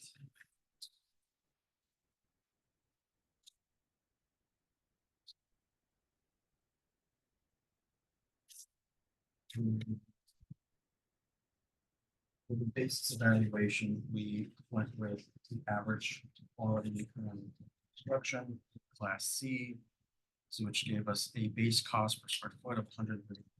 We also added $4.68 for sprinklers, which gave a total of $143.68 per square foot. We added a current cost multiplier of 1.080 and a local multiplier of 1.20, which gave us a final base cost per square foot of $142.76. Which gave us a base building cost for site improvements of $1,742,962. After our site improvements, we added an additional $122,160, which gave us a total improvement site of $1,866,000 for a depreciation. Following that, we do have depreciation of 7%, $30,620, which brought us back down to 1.7 million square foot, and an estimated land value of $39.60 or $2,649 or 507 for a total of $4.3 million. So we're not really arguing a whole lot, and the difference is only about 300,000, and that hasn't gone up significantly in the last few years. In fact, it's gone down. It's gone down. 500,000 in the last year. We're just arguing that appreciation should be taken into consideration as well as the average cost, and I think the assessor has it as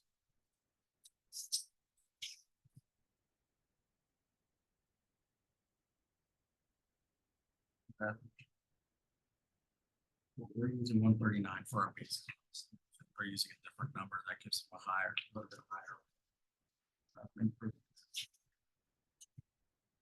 We have for CPS.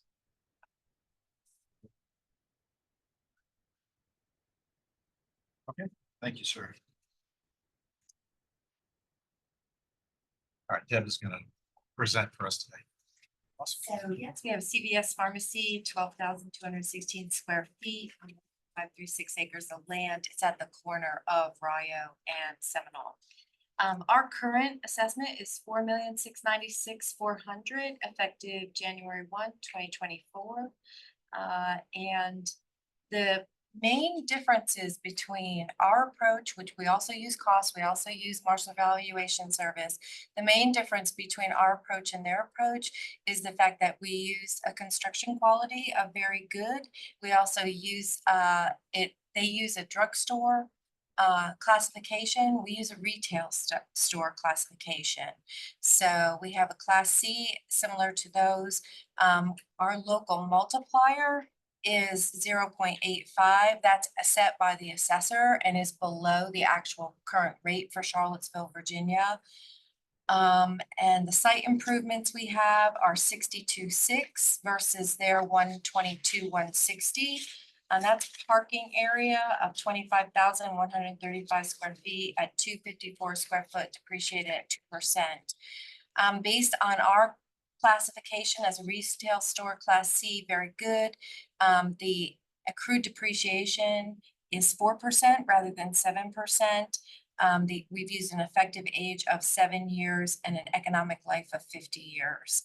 After depreciation is deducted, that's $82,600. We have a depreciated replacement cost of $1,984,200 or $162.43 a square foot. They haven't disagreed with the land assessment, so the argument for land is not necessary, but we did present on page 4 of the document how we obtained the land value for this property. We used Route 29 assessing district sales, which I've included a summary on page 5. The median adjusted base rate of these sales is $39.75 per square foot. The land has been equalized for the district at $40 a square foot. After adjustments for location and a corner influence, we're at $39.60 a square foot or $2,649,600. So anything you wanted to add? Yeah, I just want to add, so as Deb said, the local multiplier that Marshall and Swift calculates for Charlottesville area is 0.92. And that's what the tax rep used. Just like residential properties, when we run the costs on all the commercial properties that we're doing by cost, and we compare those to sales that took place in the local market, we're able to kind of evaluate that multiplier and see if it's too low or too high. At times we are above that. I mean, in prior years, we were at 100% because we didn't believe the 92% was appropriate. And it didn't work for getting our assessments to 100% median, just like we do in the residential. In this case, for this year, we're actually at 85%. We're well below, 7% below what Marshall Swift says and what the tax rep used. And again, it's a calibration of those costs for our area to make sure we're using it appropriately. And it was kind of triggered by a very large increase in those Marshall and Swift costs over the previous years, and not a big increase in the sales. So we have to kind of validate that with the sales. And as Jim pointed out, the major difference, I think, in our valuations, which is very small difference, as he pointed out, is the difference between average and very good. And if you look at the description in Marshall and Swift for what a very good looks like, it pretty much describes what this property is. So I think that is appropriate. Our multiplier is appropriate, which actually reduces the difference between those very good and average that the two of us are coming up with. And the difference between the retail versus using a drugstore in Marshall and Swift when you're calculating it, if we had used the drugstore use with everything else the same, we would actually come up with a slightly higher value. I think it was, instead of 4.6, it was 4.7 million.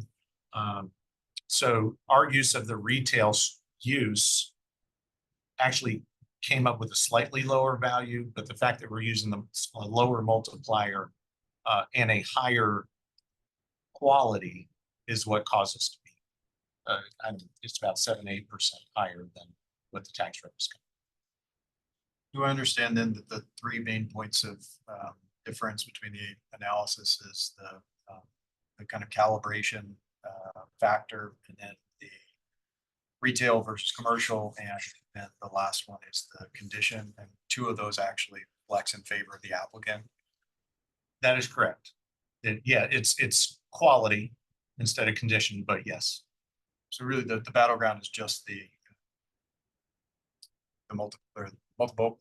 It's the quality really that got it to be higher. Thank you.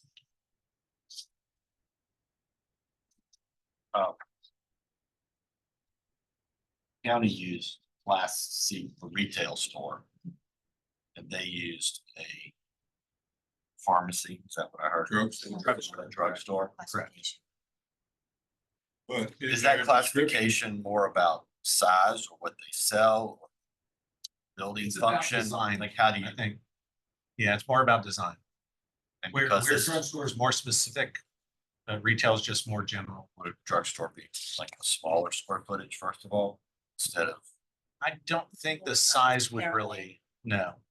Where retail could be much smaller or larger, it could, like I said, have more of a general application. what, Yeah, what are the differences between those two descriptions in Marshall's? What attributes would make you decide one is in one category or the other? That's what I was gonna say, in their description, they say the subject property is occupied by CVS drugstore, which is generally finished as a convenience goods retail store. With a pharmacy component. correct, correct. That's what it is. Yeah. Because they Which- really have which is changed over the years. It used to be a standardized signed, of course, drugstore, and that was it. Now you can go in there and you can buy milk, you can buy candy, you can get gift cards, you can. And the footprint's gotten larger over the years with CVS too. Like the size is getting bigger. It's got more. True, Why? true. And I would say that the difference between the retail and the drugstore uses, using either one of them, is probably the least difference of all the three things that we're talking about. How about the depreciation? What's the difference in how that was calculated? So the depreciation will be affected, By the quality of the construction. it's affected by the quality construction, but if you're talking about how the depreciation would be different based on drugstore versus retail. No, they use 7%, you use 4%. Oh, okay. That's based on the economic life of the building. That's very good. Correct, yeah, so there's a couple of components that are used in determining what that depreciation would be, and it's strictly off of the Marshall Swift tables. If you're looking at a higher graded property like we have, it typically has a longer life, so the depreciation would be lower for the same time period, for the same age. I hear somebody say 50 years of life. 50 years of life, correct, for a retail store. And for a drugstore, it's 40 years. Class C Good. is. Classy good. Sorry, I gotta line these lines up. Yeah. Good. Would be 40 years. So it would be a higher cost if you use drugstore, but it'd be a slightly more depreciation. It has less economic life. Correct.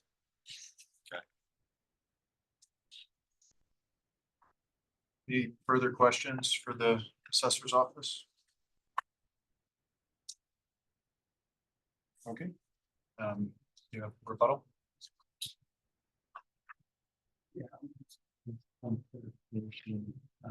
the worksheets that we were provided, the actual appraised value for the 2024 assessment is 4.7 million. So that's what threw me off, 4.6. It's a freebie. Yeah, I can tell you, on the internal review, we had originally had 4,717,000, and upon the internal review, we had reduced it to 4,696,400 due to an adjustment in the effective age. So that's how we arrived at the That's 40 to 50. No, 40 year to 50. No, it was Like just, 7 years instead of 8 or 8 years. Oh, instead. yeah. The effective of its life. The effective correct. age of it was, I think, set at 4 or 5, something like that, versus 7. So we corrected that on our internal review. So the value under appeal would be 4,696,400. It's actually very close to 4.7.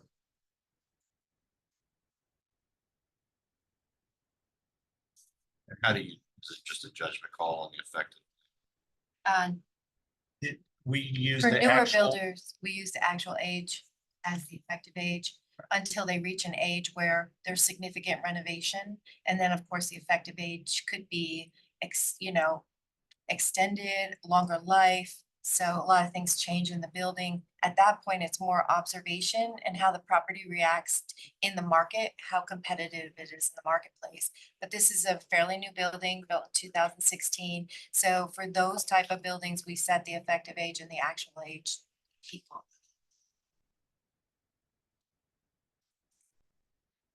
Do you really use the local multiplier across like all commercial buildings? Yes. It's interesting. Why don't you divide it? Why don't you slice it more finely than that? We don't have enough information to Sales. be able to Yeah. do that. Just thinking there's got to be differences between building a Walgreens Oh. versus. Sure, I'm sure there are, but There probably are, but again, it's supportability and measurability. You know, so because you might get something, another type of building that might be at a 93 or a 89 for a multiplier. And so we just gather all of the information and say, this is where we're landing for this year, 85 across the board. this is the lowest we've ever had on our multiplier. Yeah. Typically, it's around 100%.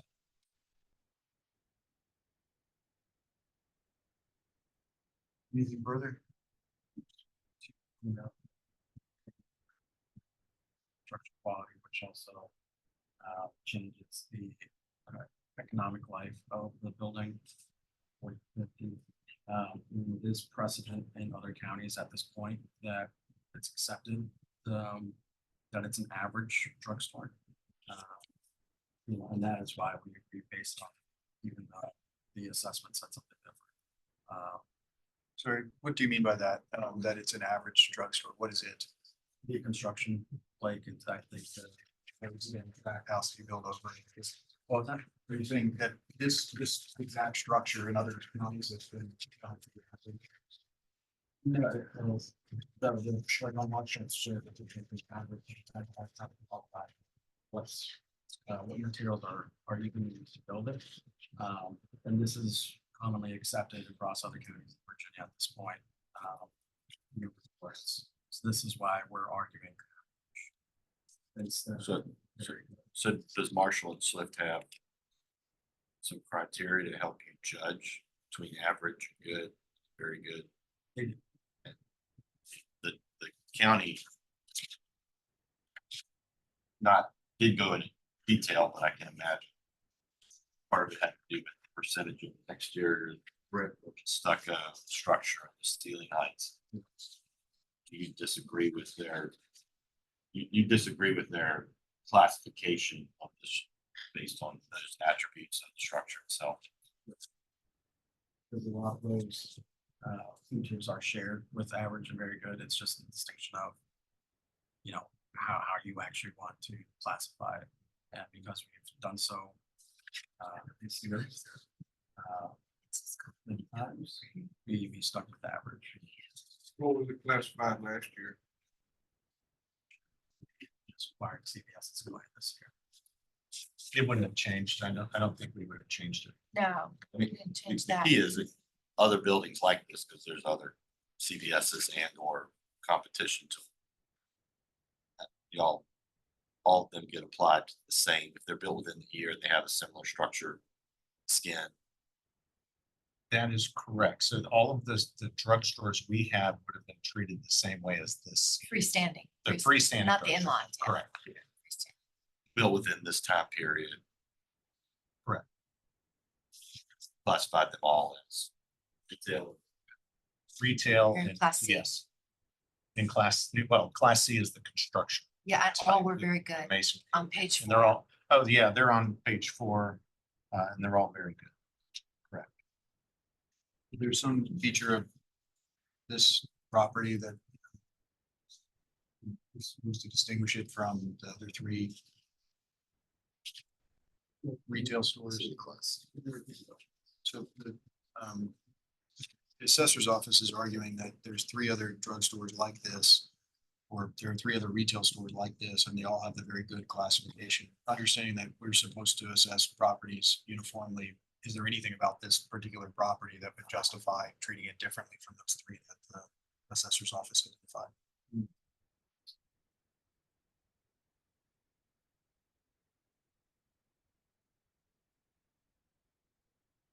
Any further questions?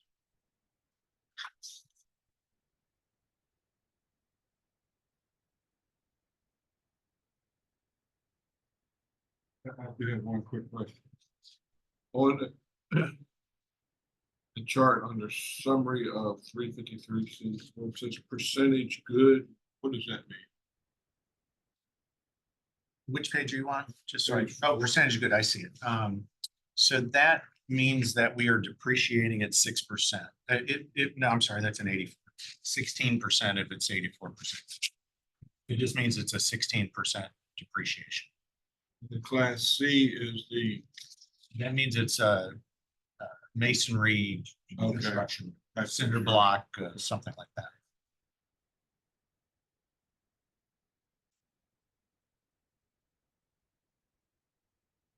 Any further?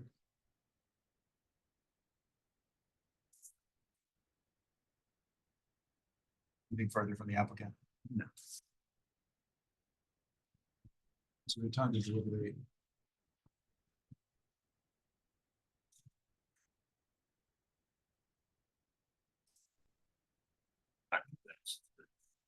Treated the same. Just have same classification.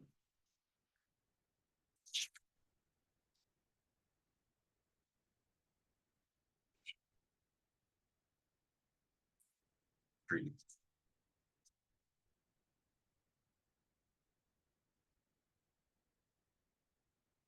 Yeah, I guess I could believe that Albemarle is using too high of a condition versus everywhere else, but we don't have the data to say, other than anecdotally saying that its property often gets good, average instead of very good.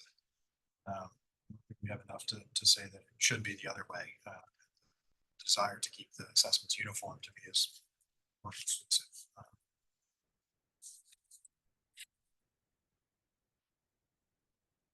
Tend to agree with that as well.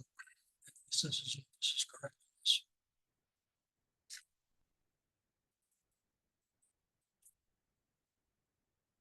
There a motion on Board of Equalization application number? I move that we affirm the assessment at $4,696,400. Is there a second? I'll second. All in favor? Aye. All opposed? Okay, application number 29. Board votes to confirm the the assessor's office.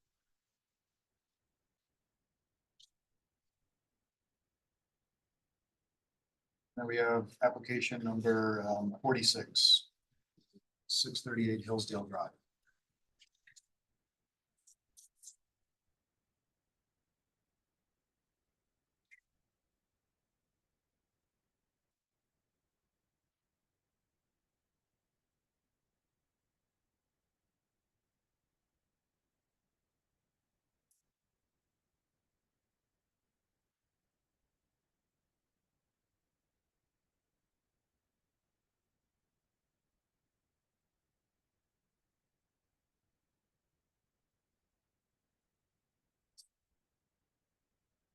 Whenever you're ready. Is a courtyard Charlottesville, so Women's Service Hotel. Seven. Just minutes from the Charlottesville 20-mile airport, Spring Pavilion in the University of Virginia. It's open to 150 rooms that are available here. The properties on the Johnson submarket consists of postal. The third page. You can see it. Yeah. So one main issue is we're not arguing with the assessor on anything or anything else with the character of the vacancy. What we're strictly arguing the expenses to bring it back up to where it was before. We're using the actuals of 1.5% or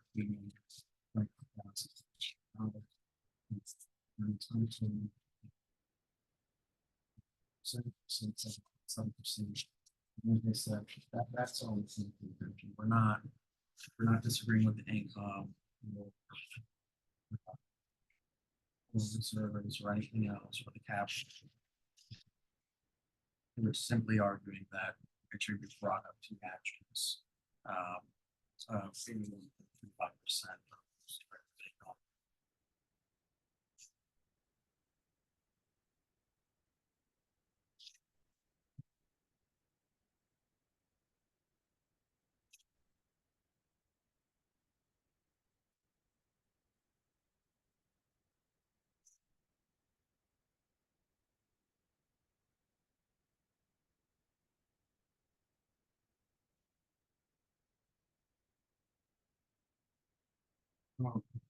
Might just be a typo. It says petitioner agrees with the city of Charlottesville values in the county of Albemarle. Yeah,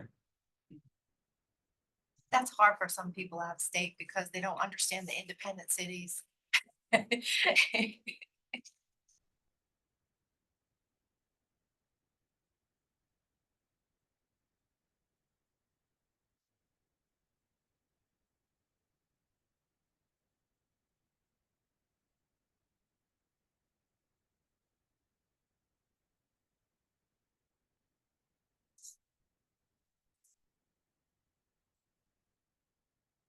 So you're up to.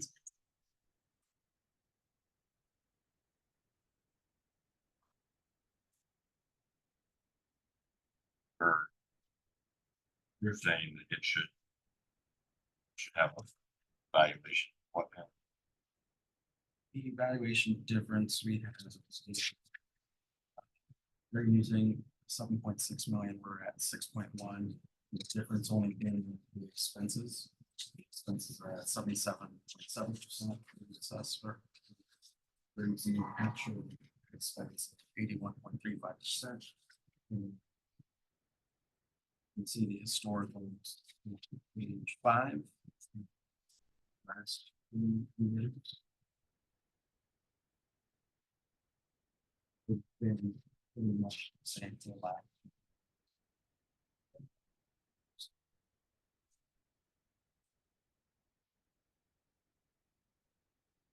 We're just asking for the expenses to be taken into account, the actual expenses to be taken into consideration when evaluating this property.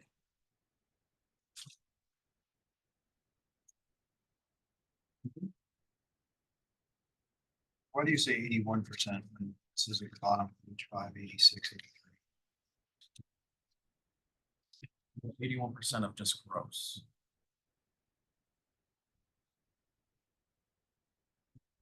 What are those percentages? Or At the bottom of page 5, 13. so that's including of property taxes and other things that we're not including in the actual pro forma. Which ones are you excluding? So we're excluding property tax. We're excluding lease payments. And also, we're not including replacement reserves above the line.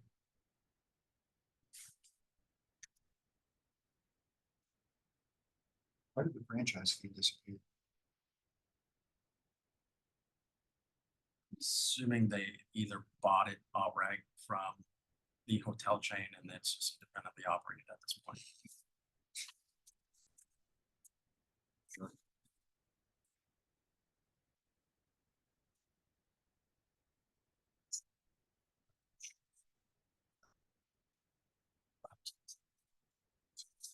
They'll be missing something here because 2023, if you back out replacement reserves, lease payments and property tax, it's about 7,500 plus 196 is 203,500. Backed out of 3,250. 47,000, missing like $20,000 somewhere from the expenses figure they're using on 3025.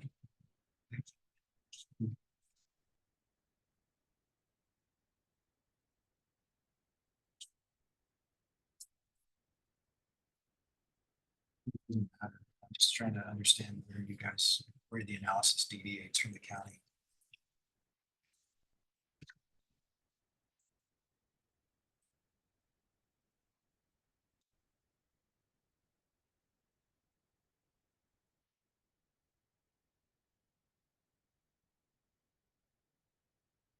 We're not using the same gross. We're using which is 3718.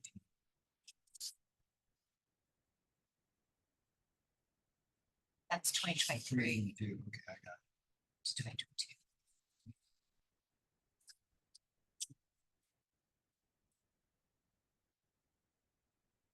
it. So why did we use 2022 for the commissioner instead of 2023 if we have 2023 available? 2023 wasn't available when we did the assessments. So across the board for all income properties, we use 2022. It basically doesn't become available until April of the year after, of the year of the assessment, because that's when all the taxes are done.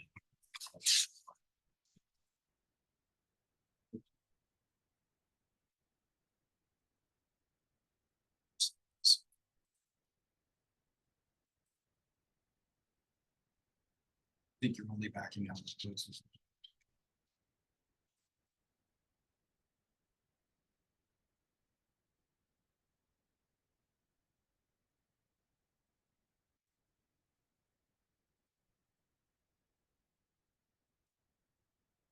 Okay, maybe I'll stop asking questions. Maybe you'll teach me. If you're finished.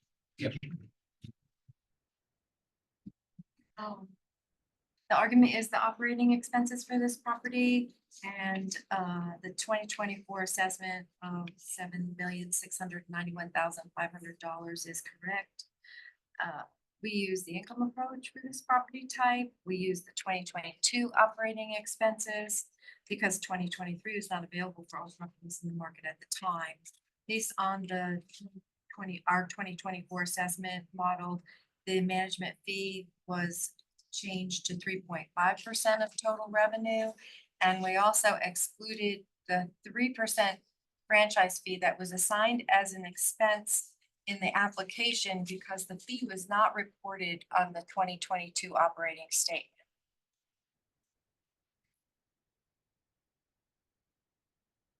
So on page 3 is the income worksheet that we provided.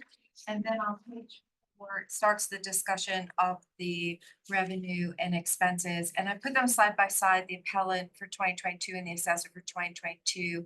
The only difference in the revenue was we netted other income against other expense. So that was a wash. And we made the adjustments as we mentioned.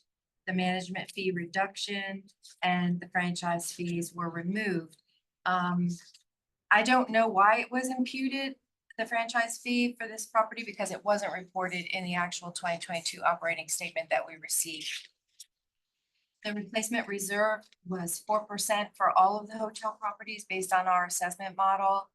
And then after deducting the reserves, we had a net operating income of $683,256. They did not have an argument with the cap rate, but we present the cap rate analysis starting on page 5. And we use survey as well as sales to develop our cap rates for the model. And this property is classified as a hotel grade 3 based on the hotel descriptions that are on page 5. So the cap rate is 8.75 and we have concluded at $7,808,600, including the furniture, fixtures and equipment.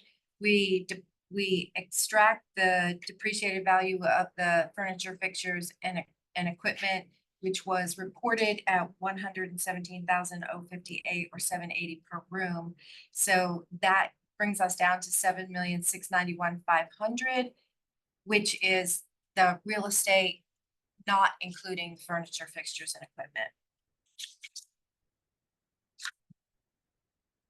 I just wanted to reiterate, Deb kind of went over this, but I want to make it clear applicant included that 111,000 in the 2022 statement that he showed, but the 111,000 was not in the statement that was provided to us in 22. That's kind of a, So is that part of the difference between actual expenses? You have 2,896,000, something I can't read. 2,886,507, And he has, 302,5014. is that where we're looking at the difference? The difference is in the management fee and the franchise fee. correct. That wasn't included in the original. It was not included in the statement that In was the provided. Operating Correct. statement. What does the management fee represent operationally?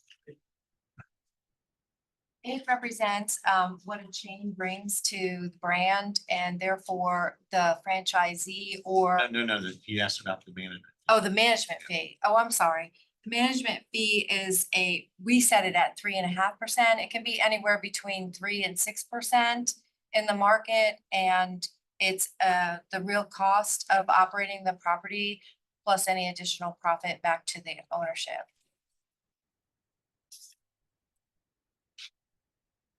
It's managing the asset basically. Yeah. of the- Like any other property, an apartment property would have a management fee. So That's what it what quite often happens is if the owner manages the property, sometimes the management fee that they charge themselves will be higher than a market management fee. So in those cases, because we're trying to do market value, we across the board will determine in those situations what the market management fee would be and use that instead of what they pay themselves. So do you feel that those expenses that weren't originally on the statement should have been included? No, we believe they shouldn't be included because they're not actual expenses. They're just being imputed as, the applicant is saying that they should be included. We say they weren't included. They're not actual expenses. They shouldn't be included. So is the management fee an imputed expense? It's not, They reported they it actually as that? reported that. It's just that the amount they reported was based on them paying themselves. And the amount we're using is what they most likely would have paid somebody else to do the same job.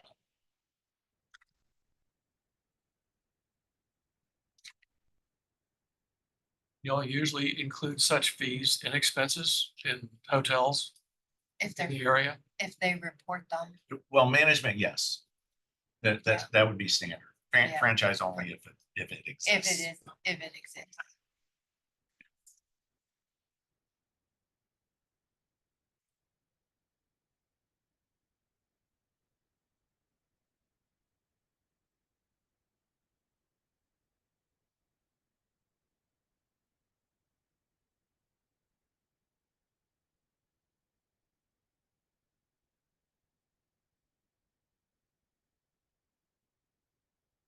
So was the franchise fee actually paid in 2022?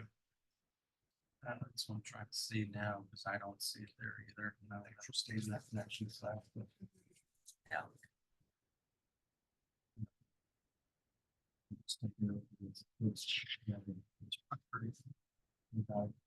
Signing this minute, but we are launching this concession, not including the franchise fees.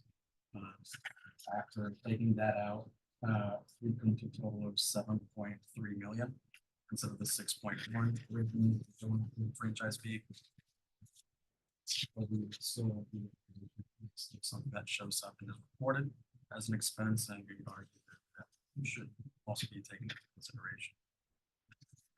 Looks like your management fee is 6%. What is how is 3.5 derived? That would be as Deb said, we look at a standard range of these properties and what we normally would find for this type of property is 3.5. Do we know if the owner actually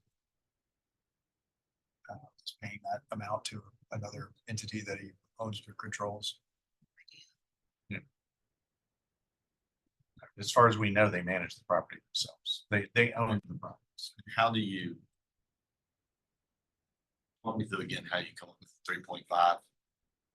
So when we're looking at other hotels, and those that are actually managed by somebody else, we look at those ratios or those percentages that they would charge, or they would pay to the management. And we use that. That's where the 3.5. And you get that from the market? Or From the market. From actual people here in this market, Yes, not an index that you. no, Subscribe to, for or- this item, it would not be like a statewide index or regional index or something like that. It would be based on.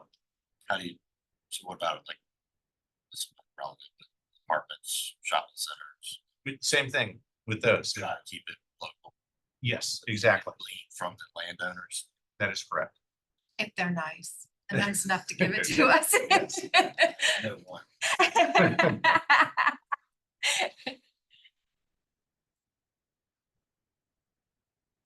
Is there any check against the national average or is there? Yeah, there is. There is published data. There's that- published data by CBRE, does a publication every year. And they do ratios for various things. So you can use that as a guideline overall, which works as well.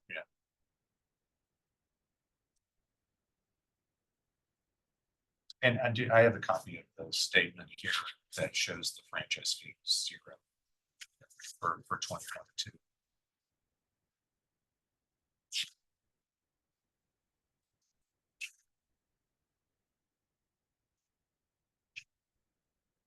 So are we saying that the franchise fee was not included originally? Correct. And On the it should state, not have been included, is that what you're saying? We didn't Well, include it this is for a, the assessment. a certified copy of the statement from the owner, which indicates they paid no fee. He's saying. You understand? You're saying you paid $111,000. No, he's giving it up, right? Correct, I gave that up, but I'm still keeping the management. 6% versus Management. 3.5. So if I take that franchise fee out, we're at $7,384,976 versus their 7.6 million. If we keep that management. What percentage does this management fee represent? We'll calculate it. County's saying 3.5. 3.5. For ours is 3.5. 3.5, what is his? She's calculating. Is it 6? I guess I'm a little troubled that there's no data here about where the 3.5 came from. I accept the assessor's statement that that's derived from other hotels, but there's no explanation for that number in the assessor's report.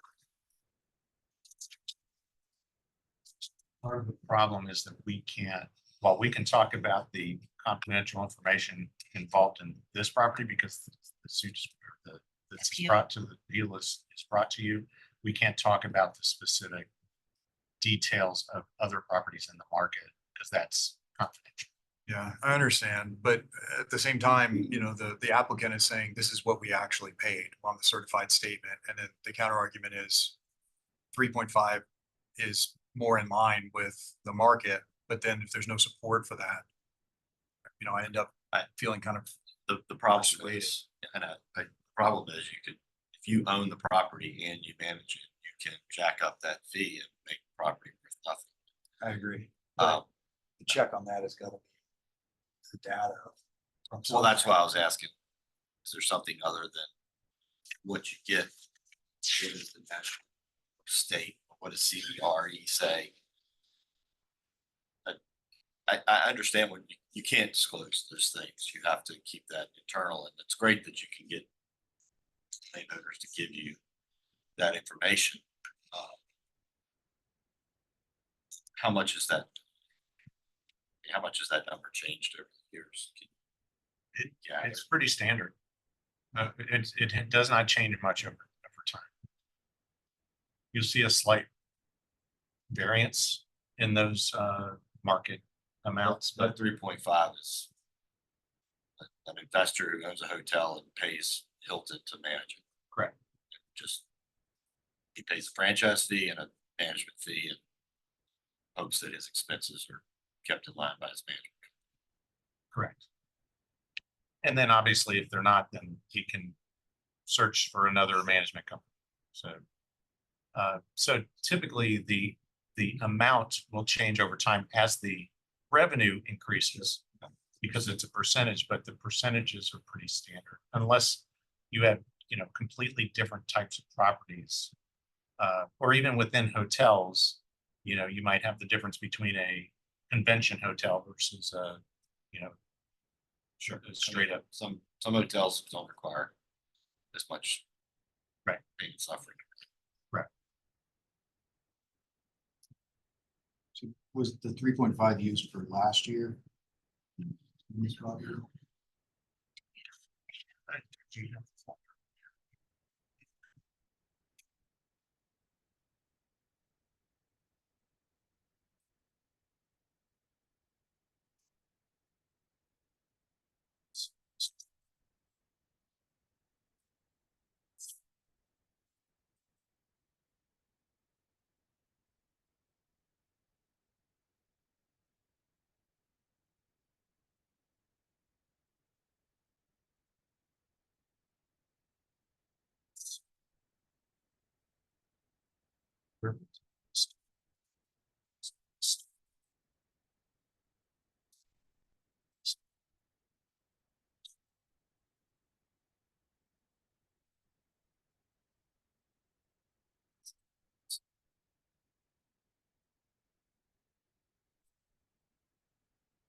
It's,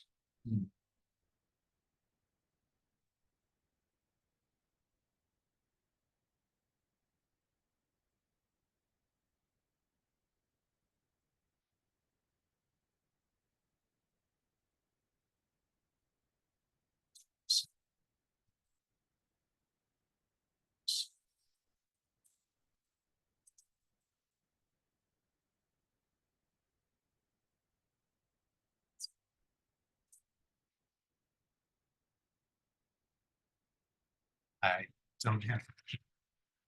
At our fingertips. Yeah. This is the previous, this is the 21 statement and it has 215,000 on the statement.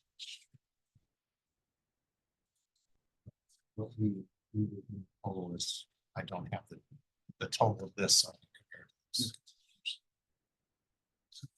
But our process would have been to evaluate that. And if it was owner managed to do exactly.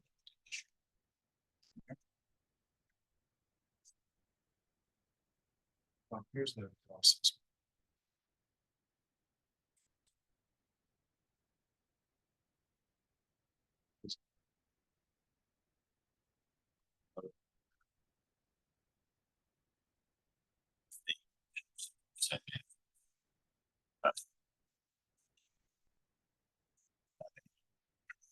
Data.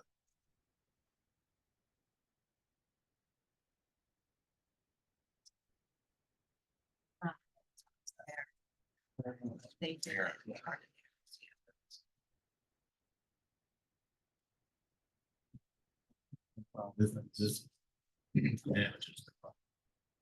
Partners, I'm not sure if they do or not. That would be the reason. Owner's name is C2 Land and P, care of Clarion, and Clarion's our client. I can't speak to C2. I guess what troubles me on that is, you know, suppose that he's not paying himself and he's just struck a bad deal with the third party. He's overpaying for management, he or she. You know, I feel like maybe the property owner is sort of entitled to the poor performance that he negotiated himself. Understanding that there is like the possibility of abuse there.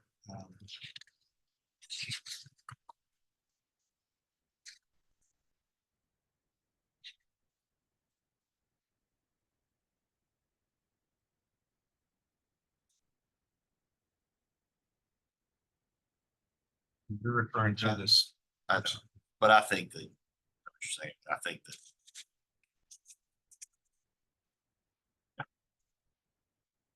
value of the asset.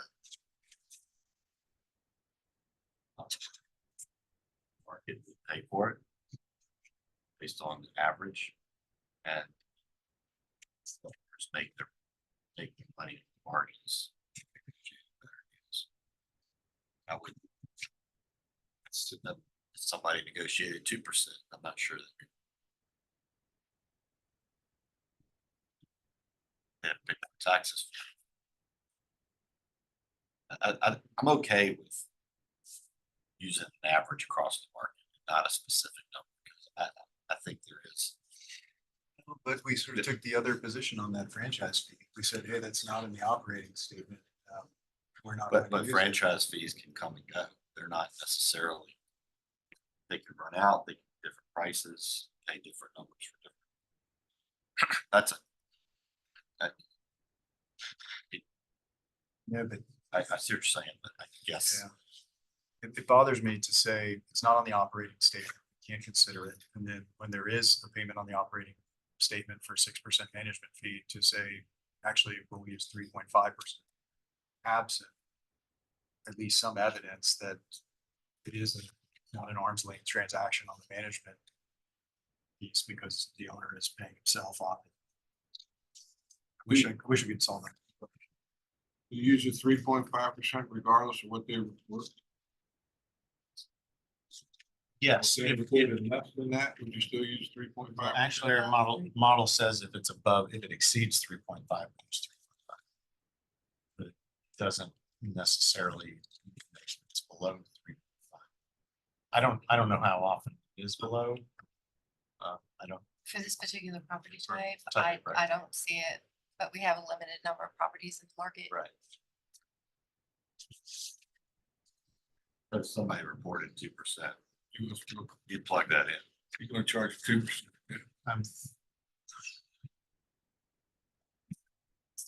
yeah, I don't think we've come I've across done that. it on a park.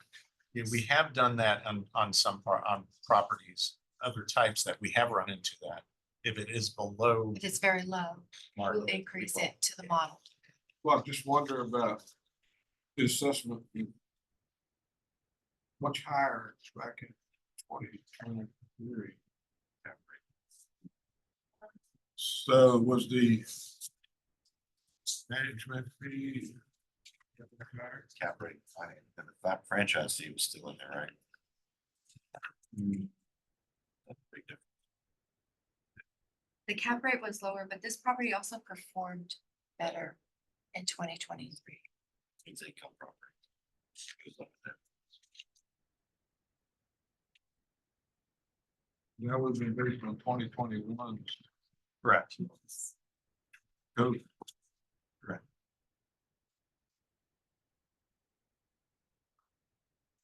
Yeah, I think where I land on it is like, it's troubling, but I still think it, well, gets tossed back to the applicant to show that somehow incorrect.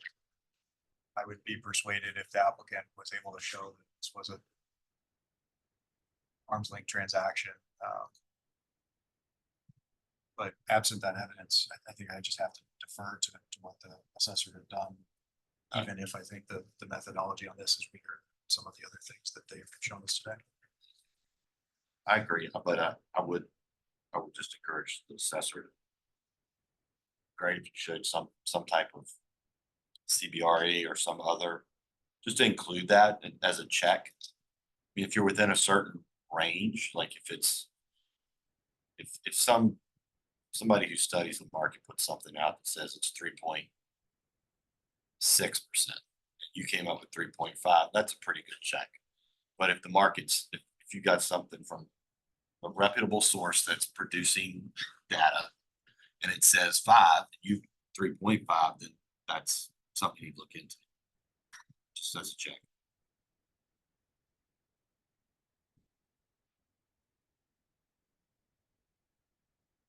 Yeah, I would say also, like presumably the 3.5 was communicated to the applicant.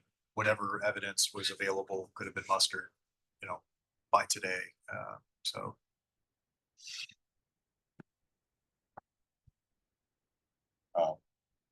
I'll make a motion to affirm the assessment. That, as the assessor. As the assessor came up with for application 6. is there a second? Right. All in favor? All opposed? Okay, application number 46 is affirmed. It's lunchtime.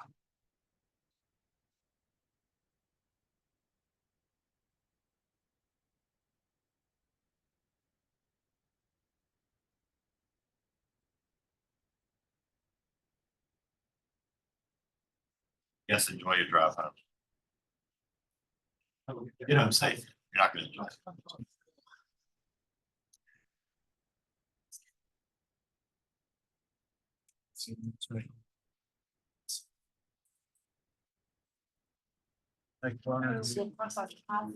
How you doing, Lynn? That's my baby. What? No, it's what I'm saying, if we I thought change. you like commercial division. Oh. Expensive. Yeah. Census office are expensive. I mean, they can't. You gotta have data, provided. It's supposed to do. Sorry. Take care. Hey, thanks for coming out. Thank you. Thank you.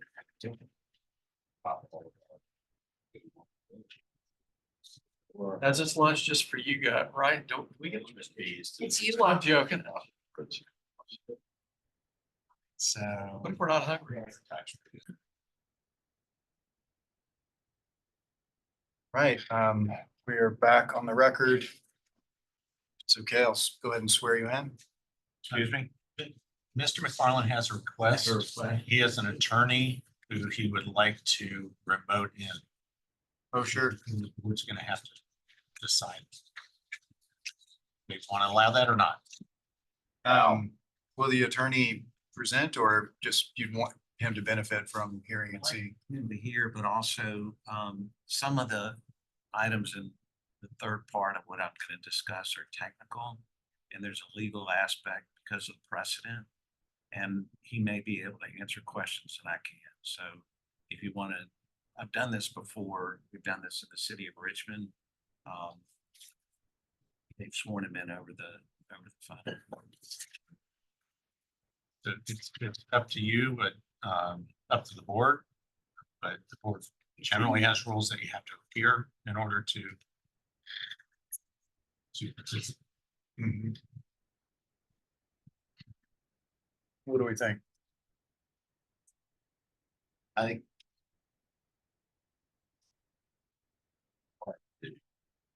You do it on your phone, is that your proposal?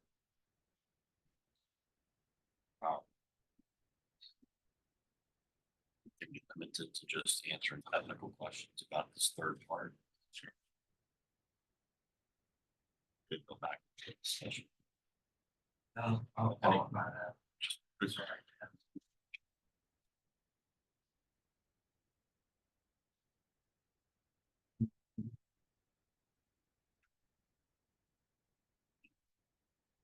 It doesn't make much of a difference to me.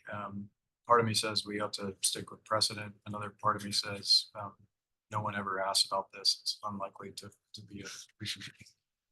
And if so, we could just make new policy. What's the nature of the technical, argument?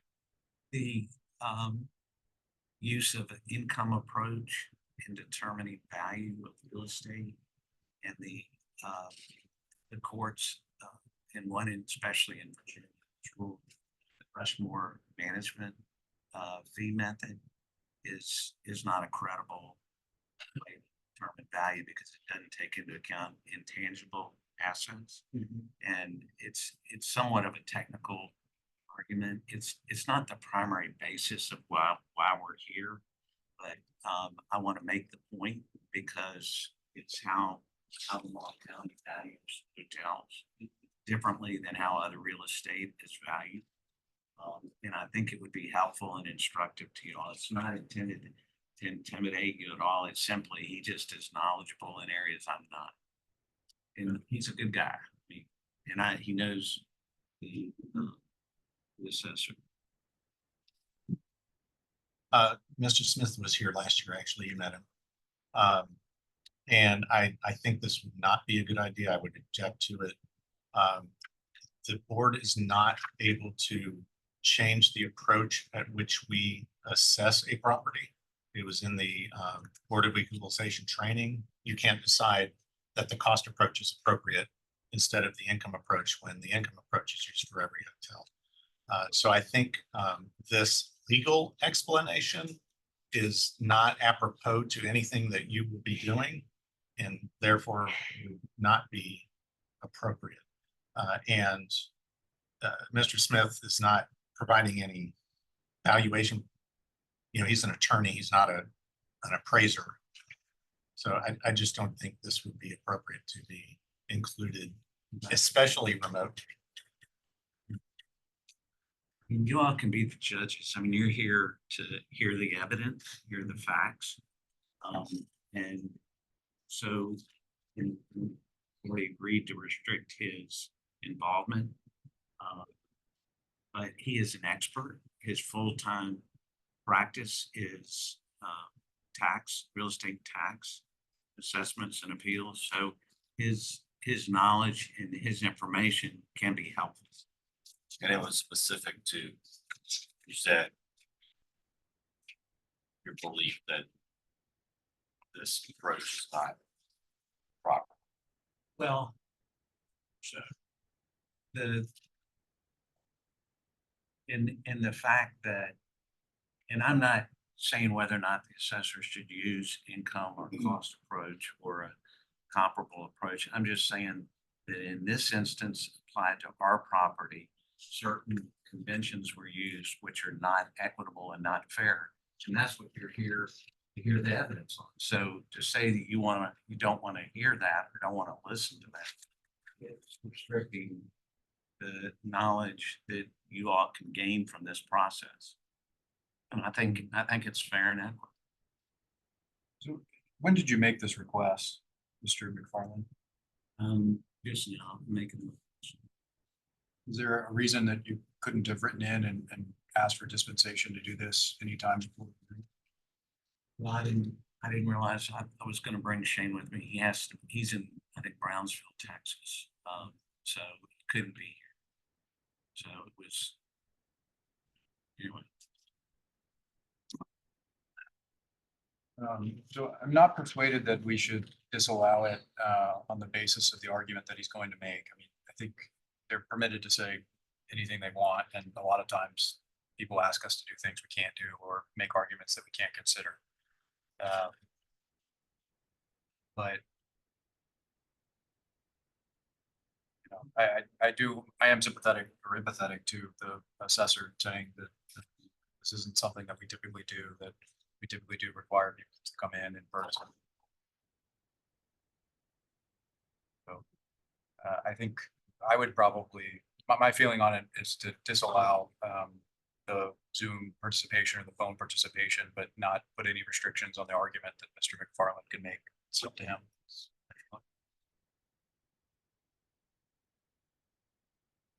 But I can certainly see different perspectives on it. I would agree with you on that. This has been scheduled for a while, right?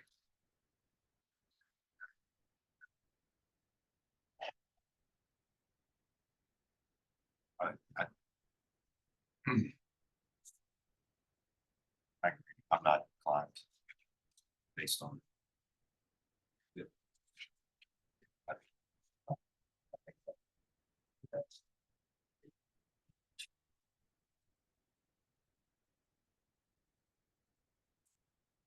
There a motion? I think we should create a record for Mr. McFarland of the decision in case he or his attorney wish to challenge it. I would agree with that. So I would move to deny Mr. McFarland's request to permit his attorney to participate by telephone for a portion of the applicant's presentation rebuttal period. I'll second that. All in favor? Aye. All opposed? Okay, Mr. McFarland, your request for your attorney to participate by telephone is denied. But make no prejudgments about the arguments that you're gonna make.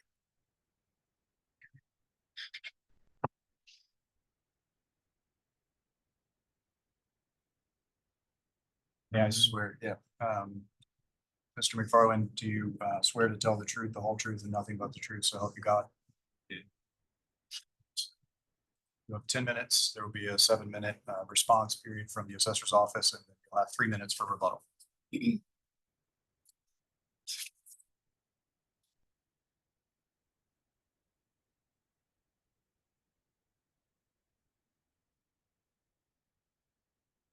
10 minutes. Yes, sir. Okay.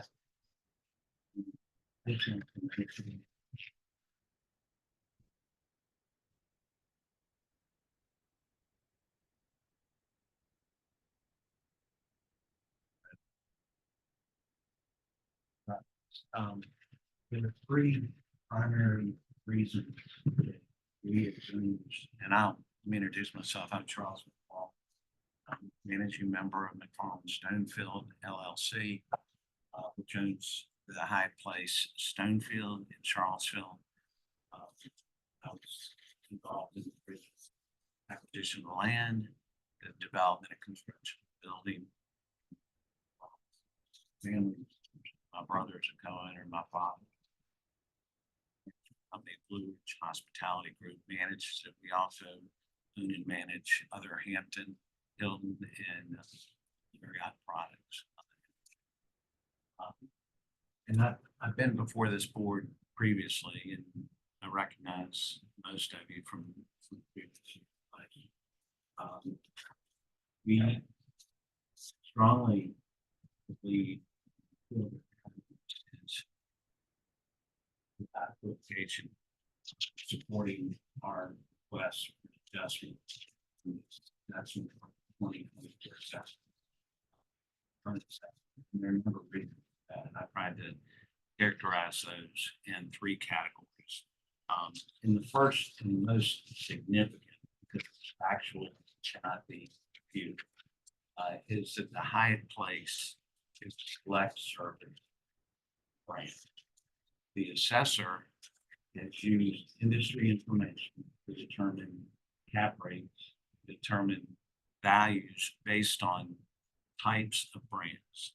And there is no equivocation, no other interpretation of the Hyatt Place not being a select service. And it was classified by the assessor as full service. And I have included in your packet information from Hyatt. It's outlined in our franchise agreement. It's outlined in our management agreement. It's outlined in our marketing agreements with Hyatt as to how the property is to be built, managed, and marketed. And we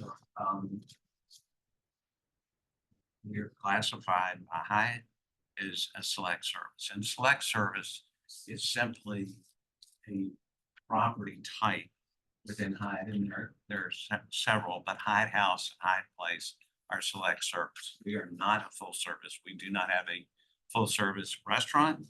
We do not have a full service lounge. We have a very small fitness center. We have a small pool, and we function like other select services. Now, because the assessor misclassified us, it's the assessor's mistake. The fact that he may have misclassified other select services is not relevant. I'm here to appeal the assessment on our Hyatt Place, which is a select service. And we have confirmed that with experts, industry experts. I have included in your package an email and documentation from HVS, which is probably the largest, most well-renowned hospitality consultant expert in the world. They have more than 50 offices over 4 continents, and they have confirmed in their information that the Hyatt Place is select service. I included right from the website of U.S. Hotels appraisal firm that the Hyatt Place is a select service. And I have also in this packet with me information from Berkshire, which markets a lot of hospitality properties. Hyatt Place is select service. I also have JLL's hospitality analysis and summary. Hyatt Place is a select service. There is no reference in anything that I'm aware of that Hyatt Place is a full service. Now, the way that the assessor, they used an old definition, and even in that definition, it's not properly stated. It's just limited service. Basically, rooms only. We're not a rooms only hotel. Well, that limited service definition, that's not a select service definition. We are a select service hotel. And if you're going to use industry information to come up with your cap rates to determine value, then you have to get your classification. They are wrong.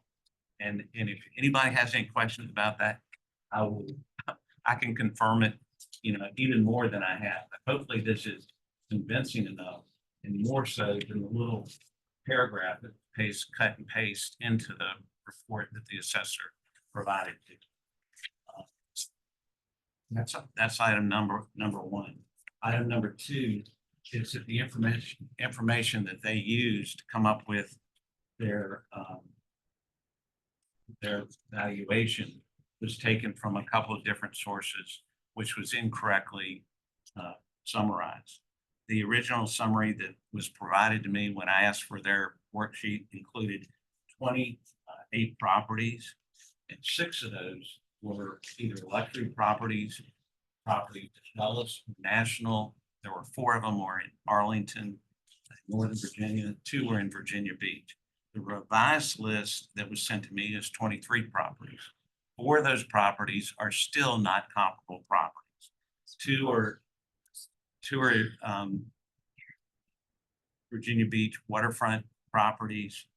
1 is near National Airport, and 1 is a luxury property in Arlington. And to include those in the list of sale comps for Virginia hospitality properties as a basis for determining cap rates is wrong, because there's no one that could convince me, hopefully can't convince you, that a hotel, a select service hotel in Charlottesville or in Albemarle County should be valued the same as a Marriott near Dulles Airport, or as the Meridian in Arlington near HQ2 where Amazon is, or the Pentagon or National Airport. Those are not comps. If you take those 4 properties out of their summary, then the cap rate average is 9.48.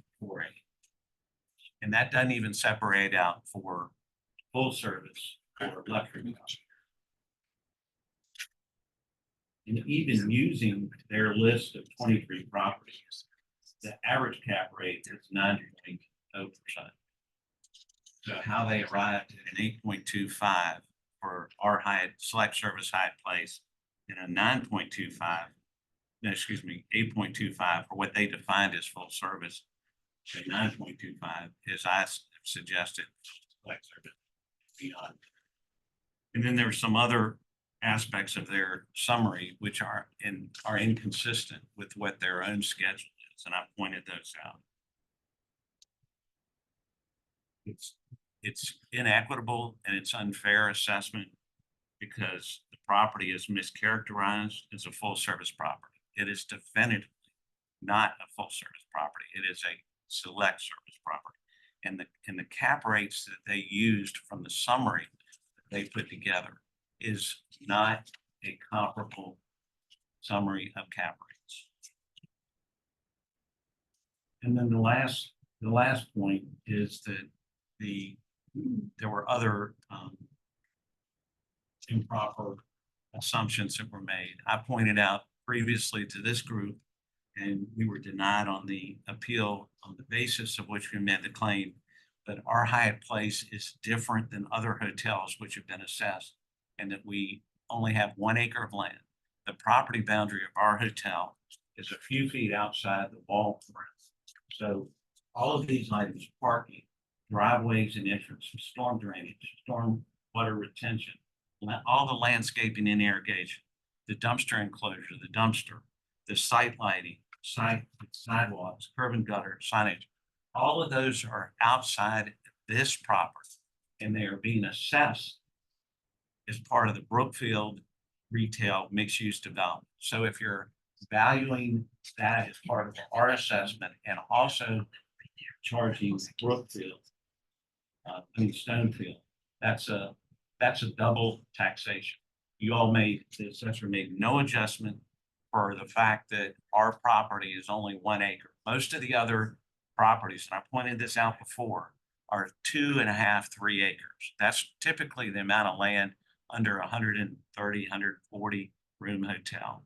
So the land adjustment value should be made if you're going to use the income approach, because it's valuing the business as a going concern, and to not make an adjustment for the fact that the land is not included in this property's definition of land is improper, unfair, and inaccurate. And then the last items I should mention are that we've started a 14-year property improvement plan required by Hyatt. It's going to be about $3.5 million. That wasn't taken into account.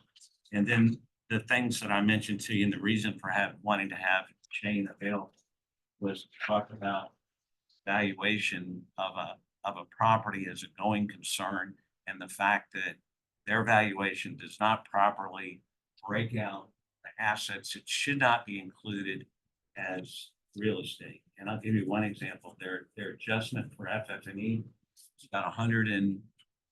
There are 137 rooms. That's suggesting that the value per room is about $1,200 per room of all of the FF&E in those rooms. I can tell you, we just put new TVs, big widescreen TVs, and that FF&E is worth almost as much as what they claim that they deducted. So their deduction is not. And then they have not valued the values of the business as a going concern. And there are a lot of reasons for that. But one of the reasons is when you buy a hotel, you're buying the operation as a running business. The flag, the management, the quality of the hotel, its presence and position in the market, that is more than the real estate. And so to suggest that a comp on another property being sold as a going concern is the basis for determining just the real estate value ignores all those other items. And to make a deduction just for the management fee, 3% for the franchise fees, it's suggesting that all we care about as owners is to make enough money to pay the management fee and pay the franchise fee. That's not true. So there needs to be a value assigned to the income approach that would adjust for the intangible value, asset value, and they have not done that. So, I mean, any one of these bases for questioning their assessment should be enough for you to adjust what we've asked. All three of them together, to me, are gate. So we deserve an adjustment. I've been here before. We've been turned down. I feel like Morgan Freeman in Shawshank Redemption. I'm tired of it. And I think that they're wrong and we're right. And I think you need to pay attention to the facts.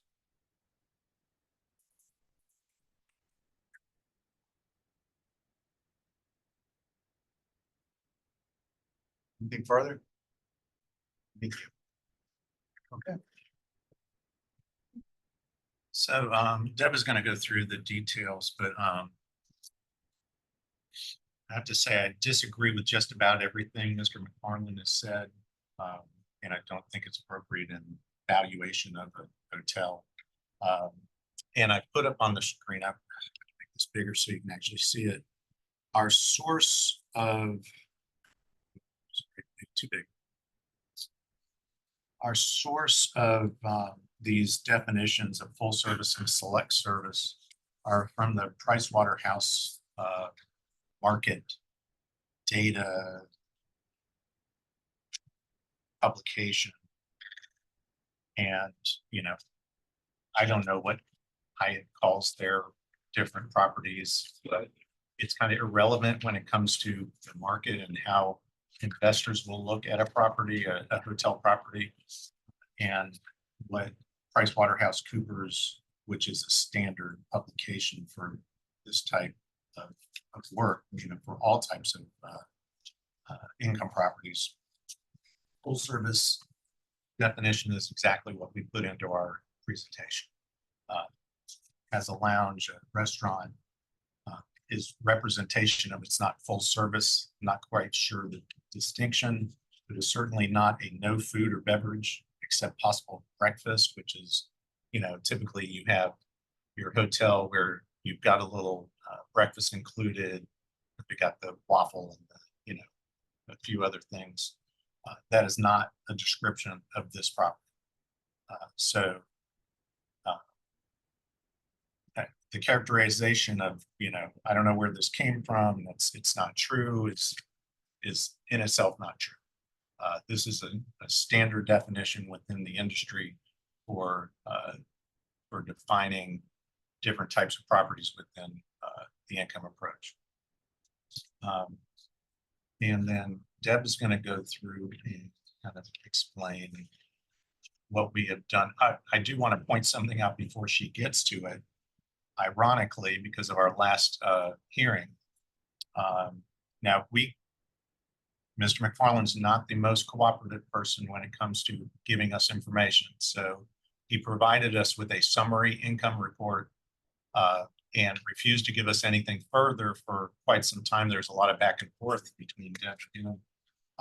And finally, we got a more detailed statement because the summary report of income, we can't figure out what it's actually including and not including.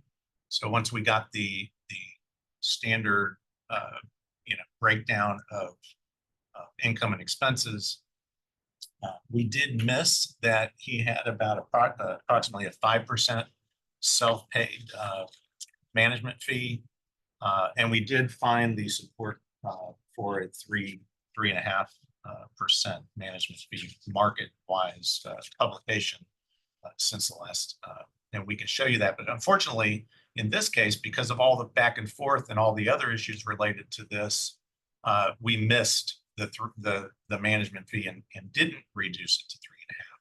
So I only mention that because you might notice in the conversation that it is different than what we did on the last property we discussed. But had we noticed it, we would have. And I think if this had been more cooperative and less contentious, that we would be able to analyze this correctly in the first place. But I'm going to let Deb go through and highlight the way we assess the property. We use the 2022 operating data, again, because the 2023 income and expenses weren't available for any properties at the time the 2024 assessment was determined. The revenue was reported at $4,801,548. We made several adjustments to the 2022 operating expenses. We removed bonuses from the G&A expense. We removed a small amount of capital items that would normally be included in reserves. And we removed the depreciation, amortization, and mortgage interest expense for the property. After adjustment, the revised operating expenses were $3,279,587. Based on our hotel assessment model, we applied a reserve of 4% of total revenue. That's a deduction of $192,062, which brings the net operating income down to $1,329,898. The hotel types are listed on page 4 We've categorized our hotels in Albemarle County as to economy, full service, luxury, upper upscale, and select service. We don't agree with the classification that Mr. McFarland prefers to use for select service because we do rely on the lodging definitions that are provided by the PwC Real Estate Investor Survey, which Mr. Lynch has already gone over. So the application of the cap rates based on those definitions demands that we provide national full service cap rate as an overview and not a select service cap rate because we're driving this based on full service. The property is a grade 2 property and the cap rate for grade 2 as of 2024 is 8.25%. I will say that Mr. McFarland had we had provided him with 2022 and 2023 hotel cap rate sales for Virginia. The reference that he's making to the 2020 through 2022 sales were not given to him this year. They were part of the model last year. So that was a model that we used the prior year. We didn't use it this year. We used the cap rate sales for 2022 and 2023. We did not revise them. That was what was given to everybody that requested the information. Using the cap rate of 8.25%, we have a value indication of 16,120,000 inclusive of the FF&E. The depreciated value of the FF&E was reported to be 176,597. So we have deducted that from the value to get the value of the real estate of 15,943,600.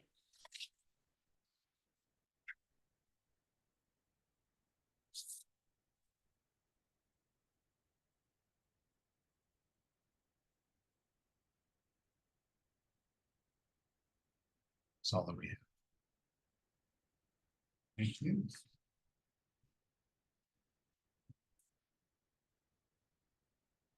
I have a question. Mr. McFarland. Wait a minute. I'm sorry.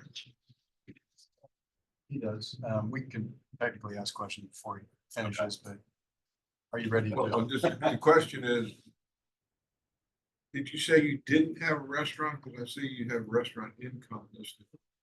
We have food services. It's not a full service restaurant. We don't serve lunch or dinner. It's for breakfast. We have food that we can eat up, as snacks and, light fare, but it's not a restaurant per se. So you don't have complimentary breakfast? We do have breakfast, yes, just like Fairfield and Marriott Courtyard and others that listed as select service. But you charge it for the breakfast or? No, Well, I see income on here from restaurant. we do have a small bar area where people can buy beer. Can they buy food there? There's like a market, it's a little kiosk, cold, putting yogurt, things are pre-prepared like you'd see in a convenience store. Do you have a restaurant called The Placery that serves cheeseburgers and pizza? Is that nearby? I don't know. Have you ever heard that name before?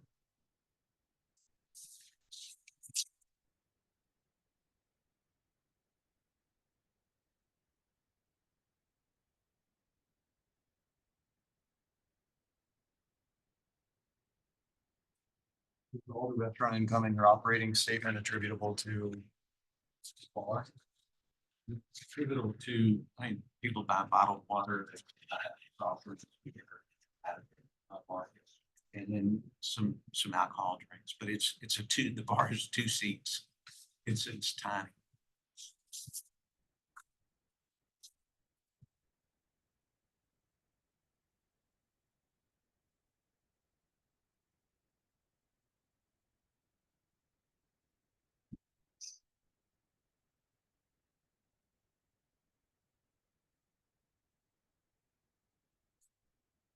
Thinking having a full service hotel would be more advantageous to your value and your brand rather than select service just for the general. I'm not a hotelier, You know, but select services under here are, you know, Comfort Inn, Staybridge Suites, Holiday Inn Express, Marriott, Fairfield.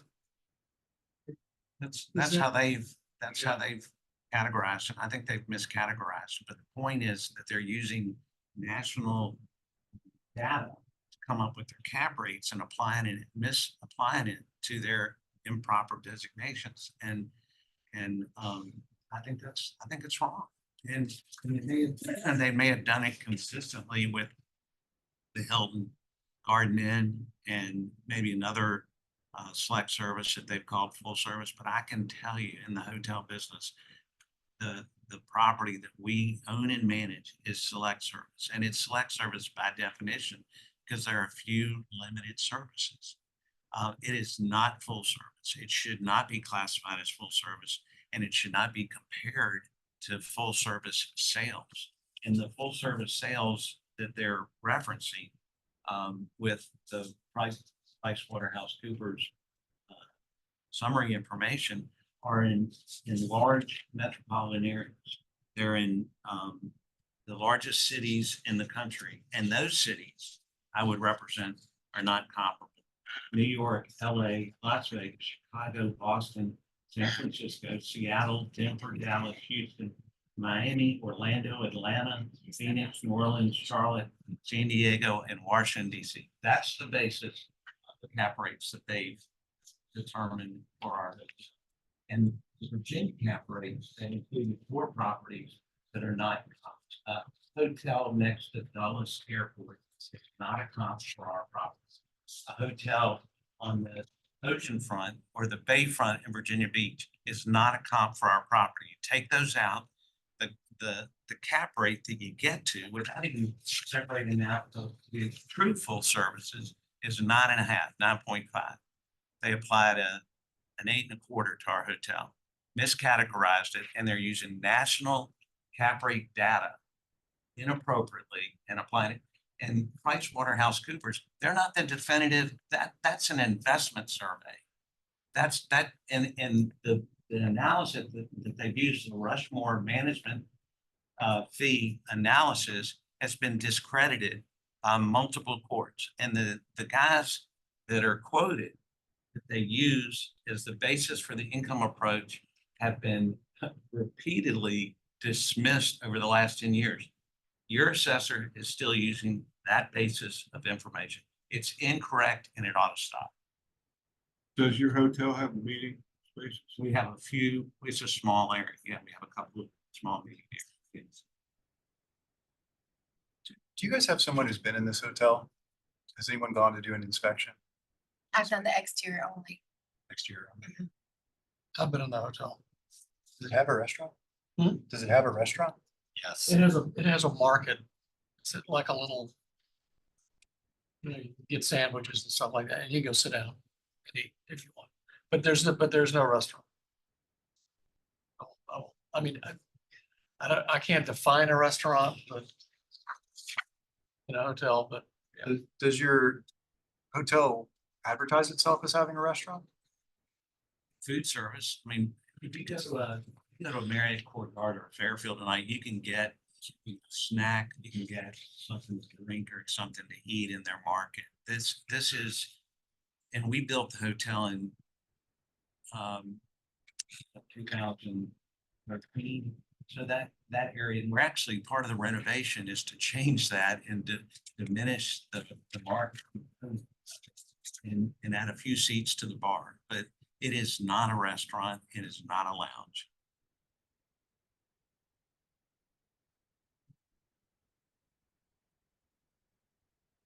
Do you guys, where are you on that? Does this place have a restaurant?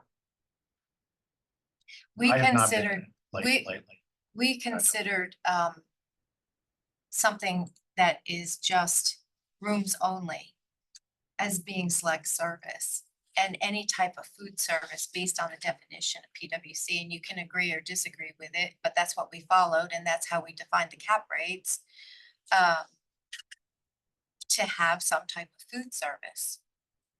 I can tell you that definition is wrong. Industry standard wrong. You only need to look at the information I provided you. no rooms, the definition of select service is only rooms only is wrong. So It's actually incorrect. I have this list of sales that you use. Talked about getting to your 9.48 average. I don't think averaging them all together is instructive. I've gone through here and I've actually been to several of these hotels. And some of these that have sold in the last 2 years that you've given and put in front of us have cap rates in the 7 and 8 This that is, are, that I consider similar to your hotel, which I've also. So I'm this is the list that the assessor, this is not our list. All we did is took the assessor's. opinion list, it's a part of your handout. That is the assessor's list. They proved my point. All we did was take out the properties that were not, in our opinion, comparable because they're either at Dulles or at National. Or in Arlington. One was a, So you modified this list. all we did is took the 4 properties. out. So the ones that are on here, you're saying are instructive.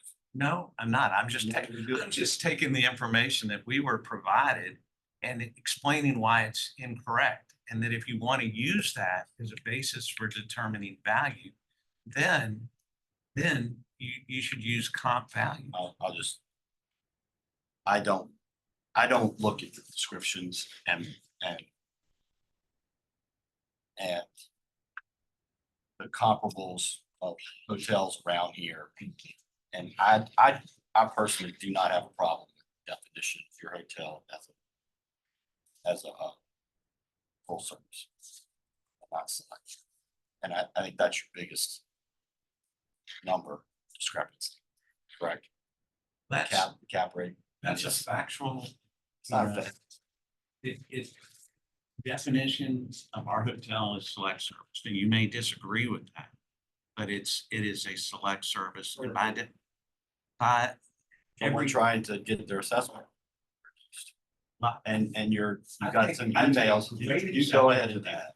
okay, if that's the basis that I'm here. The email that you sent, Then I'm out of here. the email That that you is sent. obnoxious. That is obnoxious. I'm obnoxious. No, that You have a statement, restaurant that in statement is not factually have- correct. Here's what's not factually correct. You not having a restaurant. You have a full service restaurant. Somebody can go in there It from is not full outside service. and purchase cooked foods. Does it serve cheeseburgers? Does it advertise itself as That's selling what the website says. bistro style burgers? They can heat up sandwiches, heat up what is in the microwave. It is not a full service restaurant. Could you scroll down? Can we just look at this? I'm in disbelief that you're taking this position.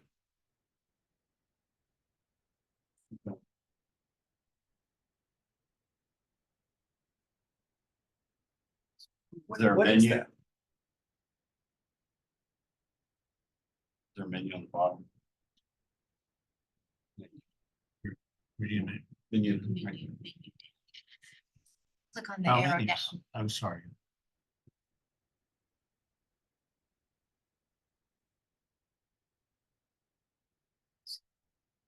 Does your hotel serve these items?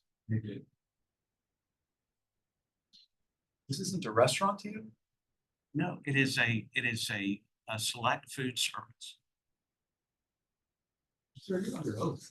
I am, and I'm telling you the truth. That is food that's served. It's not a full service restaurant. Do they serve cheeseburgers? We did. When you told me earlier that they sell sandwiches with a small bar and that you didn't have a restaurant called The Placery, did you forget the name? I've never heard that name used. What do you call this dining establishment? In your hotel? I've never had a name. I mean, that's what's on the website. That's what Hyatt calls it. I was unaware of that, to be honest. I'm telling the truth. Does anyone need to hear anymore? I move to adjust the assessment and apply the 3.5% management fee instead of the 4% of what was applied previously. Mr. Mayor.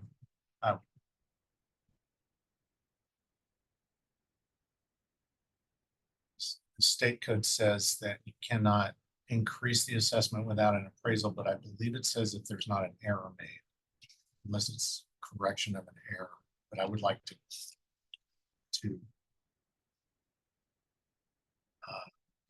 make sure the wording, so you don't exceed your. Sure. Certainly don't want to do that. I just note that the description that you gave of why the 3.5% was not applied in this case at the outset, to me, is fairly described as an error. It does. I want to make sure the wording says that.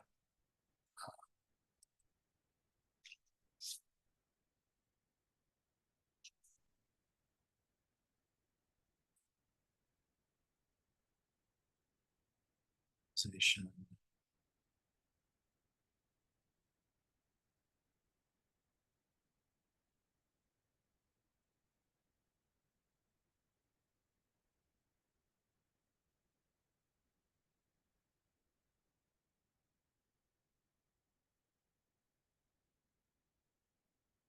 The provisions of the subsection shall that require that the assessor provide the board with appraisal shall not apply if the requested increase is based on mistakes of facts, including computation errors, or the information on which commissioner or other officers based the requested increase was available but not provided by the taxpayer. It's possible. It's to do what you're talking about. Here's my argument for doing that. I don't think Mr. McFarland has been forthright about the characteristics of his restaurant. I give his arguments no credence. I don't believe many of the facts that he's related to us today. I believe he intentionally obfuscated the features of his restaurant in response to our direct questions. And we voted earlier that 3.5% was fairly applied based on the assessment for hotels. It would be non-uniform to apply a different rate here, particularly where the assessor's office said that they would have applied this rate if Mr. McFarland worked with his data and financial accounting.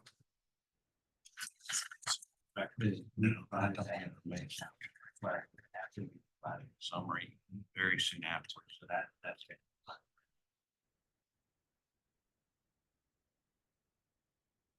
When was the Yeah. data? Can you go through that again? I'm sorry. Can you go through the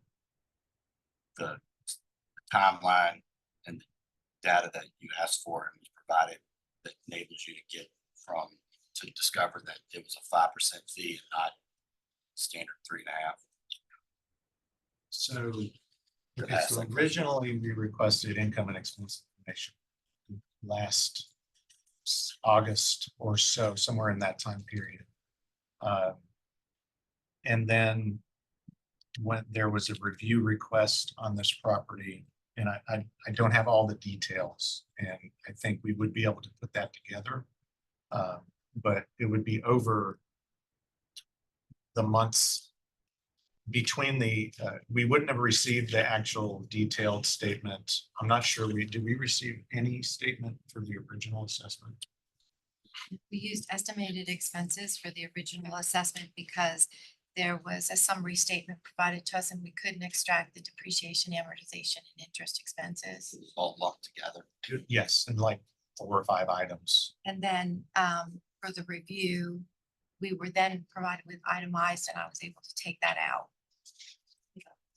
That we talked about. So during the review, which would have been in March or April, somewhere in that period. Yeah. The review after the initial assessment. After the initial assessment was reported, correct? Right.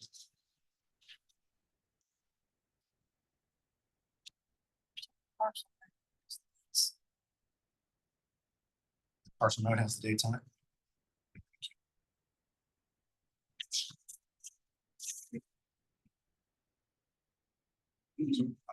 No one has seconded my motion. I'm going to withdraw it. And I would move to table the resolution of this particular appeal to give ourselves more time to think on it and to review the code to determine the scope of our. and also to do the math, so that I might make a firmer proposal about the exact number that I would accept. I agree. Second. All in favor? Aye. All opposed? Deliberation on Mr. McFarland's application for the equalization appeal number 57 is tabled. Thank you, Mr. McFarland. And just to be clear, what is the basis of the motion? What were you, as I understand, what's the considered? I don't speak for the board. What I am considering is proposing that the management fee be adjusted from 5% to 3.5%. And as a result, increase the assessments. That would be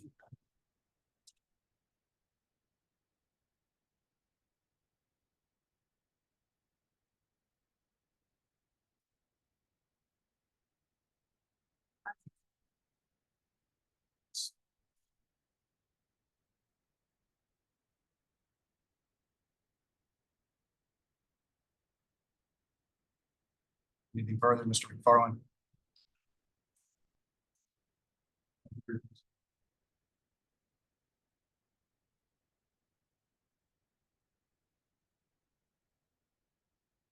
I'm in the hot seat now.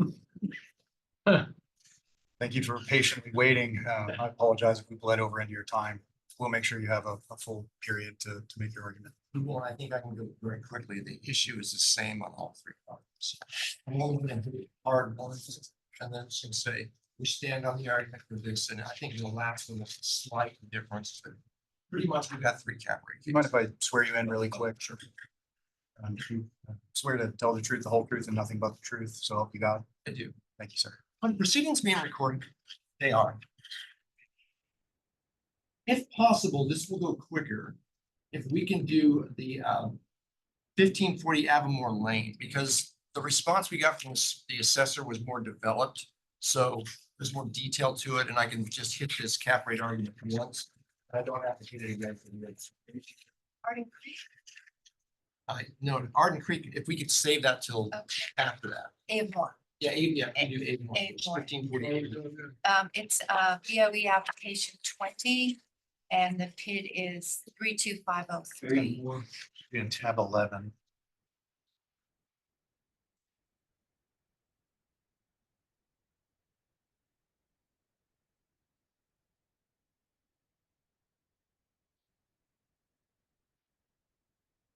Three of your patients, is that right? Yes, page 3 of the presentation is going to be this pro forma that looks like this, and essentially this sums up the entire argument. The rest of this is for support. I'll probably mention a couple things in there, but I don't intend to go through this whole. Unless you have a specific question about why we're saying certain something about something. I can. Again, once we hit one of these things in detail, the other two go fairly quick.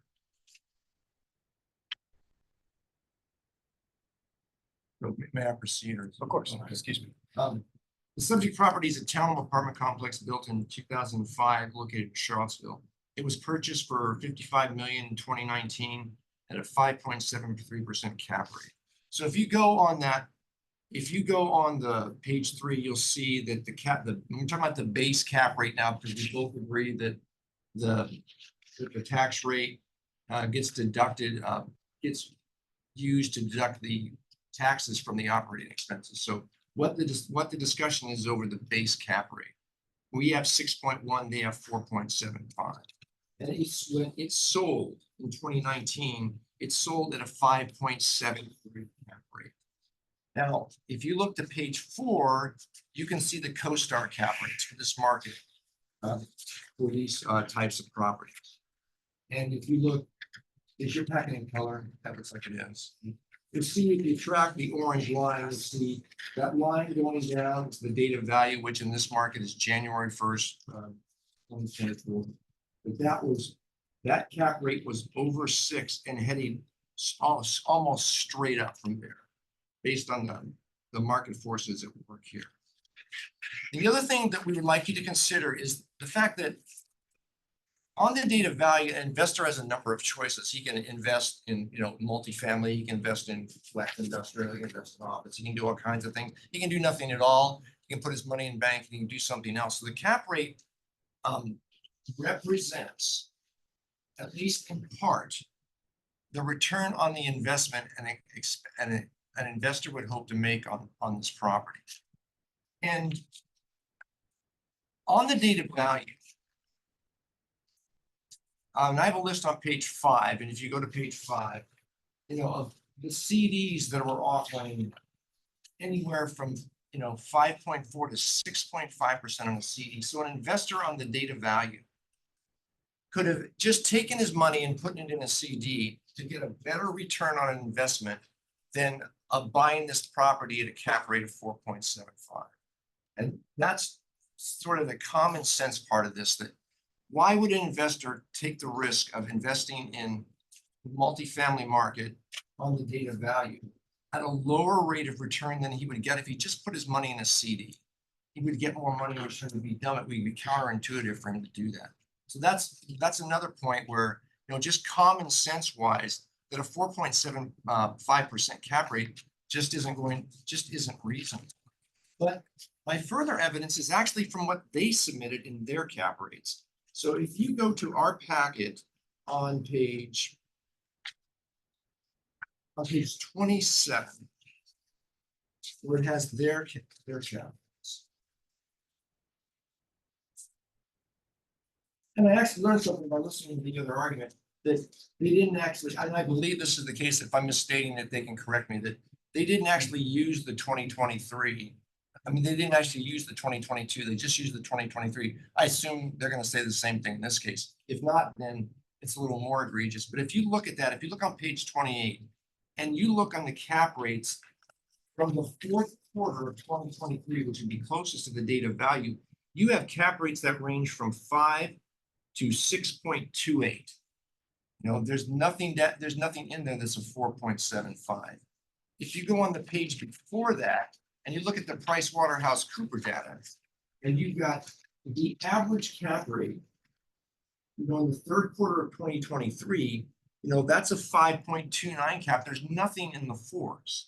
So even if you took their data and thought my data is crap, we're not going to believe that, or we don't believe CoStar, or we don't care what the CD rate is, just look at theirs. Look at their data that is right closest to the data value. It's clearly over 5. Now, we think we have the data to back at 6.1, and we think common sense backs that. But as far as the rest of the details of this property, and especially Arden Place property, we don't really have, in some cases, we're reporting a higher NOI than the assessment is. But the error in the base cap rate is so significant that it's affecting the final value of the property. In Arden Place, the NOI is almost exactly the same, so it's neither here nor there. But in this case, we actually have a higher NOI, but because of the problem with the cap rate, we're arguing for a lower value of $69 million. Essentially, that's our case using our data and their data, that there's no way the base cap rate could be below 5. That's our case. You go over their data again. I'm sorry. Okay. I missed that. Between page 28 and 27. Yeah, so go to page 27 first.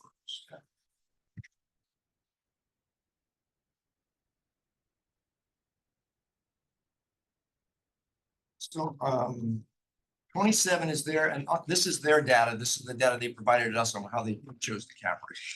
So if you look on the boxes on the right there, where they've got the PricewaterhouseCoopers, and see down below in the column where it says average for the third quarter of 2023, and you'll see the 5.28. And then they have another one right next to it, which is, essentially roughly the same, the average on the cap rate there. So that's their data. And then on 28. That's what people were paying in the third quarter of 2020. Right, correct. And PricewaterhouseCoopers is, we sort of stay away from PricewaterhouseCoopers because it's so regional. It's so, it's so high bird's eye view. It's like regional data, so it's not as quite. But I mean, it's legitimate data. PricewaterhouseCoopers is a reputable organization, so I wouldn't think it was error that the assessors did use it to consult it. I'm just saying, look at it. And their most recent data is showing cap rates above 5. Now, on page 28, they have what I would consider to be, it's regional multifamily cap rates. And I think this is pretty good data too. And you look at the cap rates, if you look at that whole column, you can see that the cap rates are going up, just like the CoStar graph has it. And you can see in the third quarter, they were well above 5. If you go up to the top of that list when it says annual cap rate, you can see that those cap rates are well above 5 on the data value. And add to that the fact, that this property was purchased at a 5.73 cap rate, and CoStar is giving it a 6.1 cap rate. And just a word on how CoStar does that. So what CoStar does, it looks at about 130,000 cap rates, and then it weighs the cap rates that are closest to the subject property on the basis of size of the property, age of the property, location of the property, and give that a greater weight to come up with an algorithm answer to this particular property. So between the combination of the actual sale of the property, the CoStar cap rate, and their own data, we think that this requires a base cap rate of 6.1%. And that's going to be our argument for the next 3 cases. The cap rate should be 6.1%, the base cap rate. Do you have stated 6.1 at the start? Is there? Yeah, the problem with that is what they do is they take 133, about 130, roughly 130,000 sales and run it through an algorithm. So you put something into the system that you subscribe to. CoStar, yes, right. Yeah. And you say this address. Right. Yes. And they spit it out. Yes, they do. And they don't give you any maps, drawings of bubbles, general location No, and actually- relative to you. And actually, You know what I mean? it's a good question because, this actually came up a couple of weeks at the Hampton board here. And so I called CoStar and I said, is there underlying sales data for this? And they'll no, because it runs through the algorithm. I mean, I could produce the algorithm for the board. I don't think that would impress the board very much if I did something. Well, I don't know. And the math is beyond me, I'll tell you that. So again, we don't even like to bring sole cap rate cases. They're so hard to prevail at the board. But this case just seems egregious, even if we use just their data, even if you completely disregard ours, that the cap rate is too low. Price Waterhouse does not have a regional adjustment. We included the region. Yeah, it has one of these is regional and one of these is national. But we can run through, if you want us to run through this. Well, I think that's the main argument, right? Yes. Like, any more questions? Take it. No, I appreciate it. Like me to proceed. Yes, please. So Deb's gonna cover most of it, but common sense would be great, but common sense actually needs all the right actual data in order to come up with common sense. So if you're talking about just CD rates, you're not talking about real estate with all the nuances of real estate, the increase in value expected over time. You certainly don't get that out of a CD. They're totally different the way they work.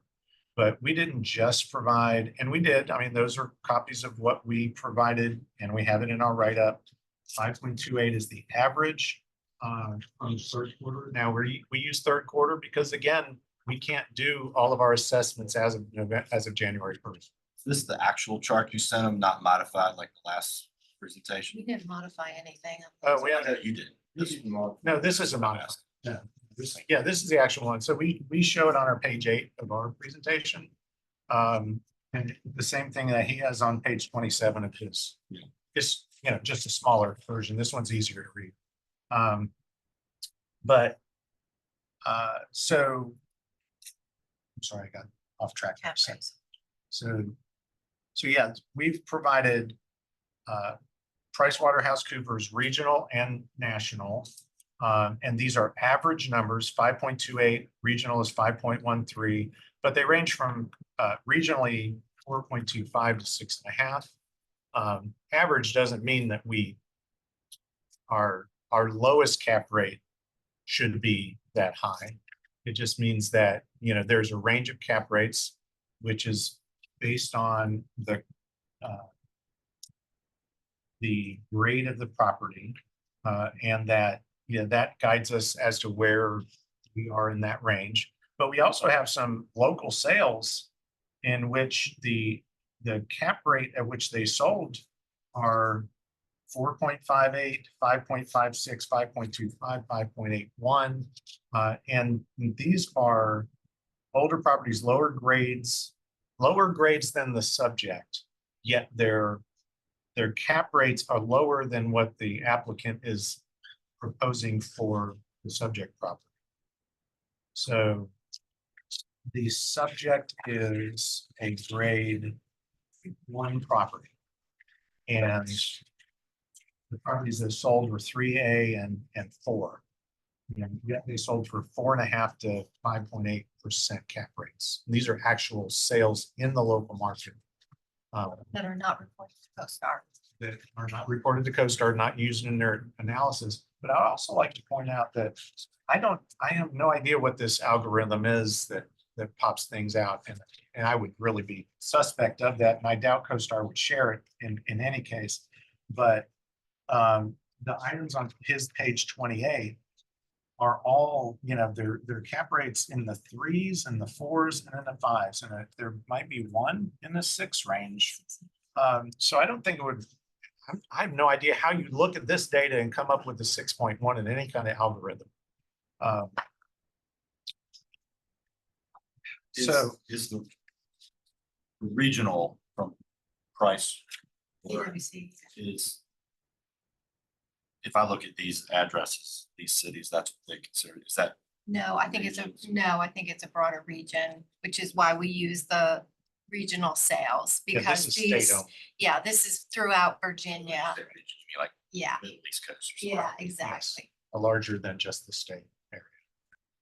So, so I mean, I don't think, as Mr. Grubbs said, he said that our data shows that our cap rate should be higher. I do not agree with that at all. I don't even think his data shows that the cap rate should be higher. But I'll let Deb go kind of through a summary of what we did on this property. Okay.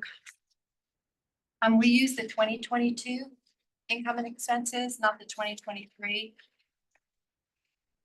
Page 5 is our assessment worksheet. I'm sorry, Deb. Yeah. This is what I was going to say. Go ahead. Now it'd be great if we could do all of our work at the end of December and gather all of our information right at that point and make it it is effective January 1st. And yes, we're reflecting a January 1st fact. Yet it takes months to get that all together. So we do use, as we discussed earlier, 2022 income and expense statements. And we use the 3rd quarter of Price Waterhouse and some other data typically in the 3rd quarter for Sales through what we could get. yes, through and that sales up period. through that period that we have at that. So I just want to make that. Go ahead. Thanks. So the total income reported was 5,988,581. The operating expenses, we adjusted the management fee upward to 4%. That was based on the apartment model. The real estate taxes were removed from the operating expenses because they're now loaded in the cap rate. Replacement reserve was at 375 a unit based on the replacement reserve schedule we have on page 6. And the net operating income was 4.368 million. As we said before, this is a grade 1 property. We use both the survey data and sales transactions from local and regional markets. As of the 3rd quarter of 2023, that was what was available to us. On page 8, Peter's already covered the cap rate sales that we had last year in our own market. And the regional sales are again at the end of our presentation. So our cap rate schedule falls above the lower and upper ends of the range of the surveyed rates and is also above the lower and upper ends of the reported cap rates for the regional sales. So, and the sales that were reported locally were inferior grade properties, and they ranged from 4.58 to 5.81. So based on the data, we feel that our cap rate is well supported. When you load the cap rate, it comes up to 5.604, and the math is done there on page 9 for you. The value indication was 77,947,700.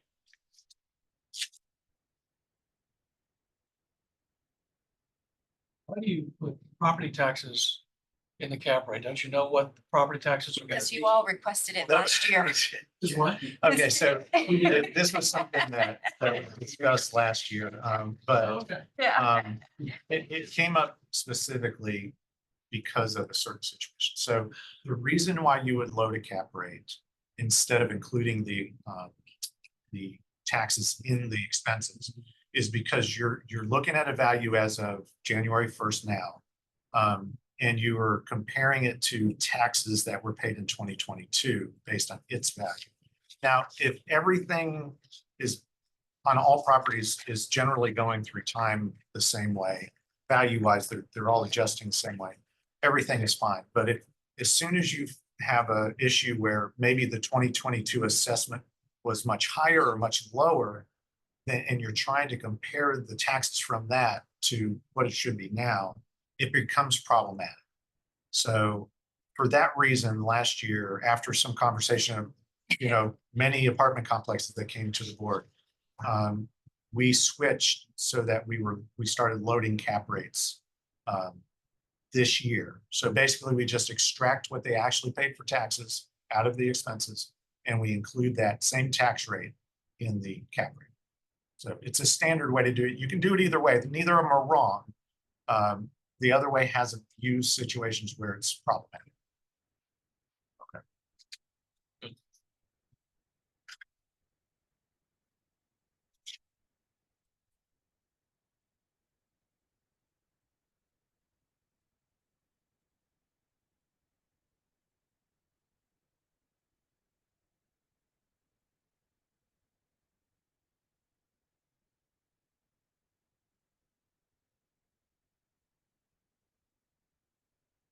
In case I didn't say, that's all we have, unless you have questions. Very good. Is there a rebuttal? Yes, very briefly. So again, he makes a good point on the CD thing, because CD is a CD and it is a different class of investment. That's just sort of a common sense businessman thing I'm throwing out there. And if it was the only thing we had, I wouldn't think we'd have much of a case. But remember, this is a property that actually sold itself at a 5.73 cap rate. In 2019, the Fed funds rate was effectively zero. And then we have the largest increase, the sharpest increase in real estate, in the federal and the federal funds rate in American history. And when you look at the sales that we have on 28, that's on, I guess, their page 8, if it's easy to read, you can see those cap rates going up in 2022, almost tracking the increase in the interest rates, because that number does reflect a return on the investment. So again, we have the CoStar number, we have the actual sale. We do make reference to the Fed funds rate, the way it increased in 2022.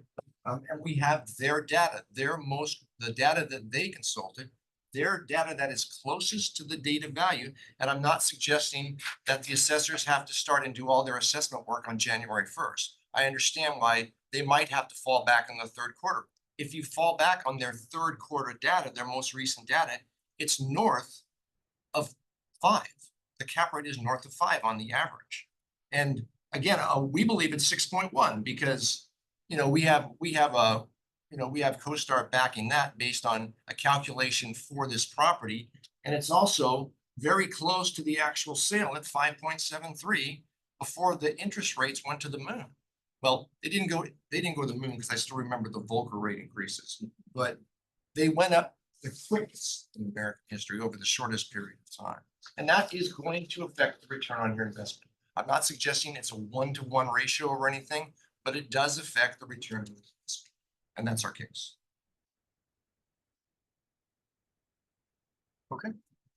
So do you realize if we raise the cap rate on these types of property, we'd have to raise the cap rate in every similarly styled apartment complex in Albemarle? At least the assessor would have to do that? You actually do not, because if you make a decision, let's say that you reduce the assessment That doesn't mean the assessor has to follow your guidance for every property, and the board doesn't have jurisdiction over every property in the jurisdiction. It only has jurisdiction of the properties that come before the board. So there's not going to be incumbent upon the assessor or the board or anybody else to change every single cap rate in its jurisdiction. And finally, I think, if you don't appeal your case to the board, you don't get a crack at that. It's just the way it is, because, it takes time and effort, and, success rates aren't high going before the board. And if you take that risk on, your time and effort, you should be rewarded if you've made your case.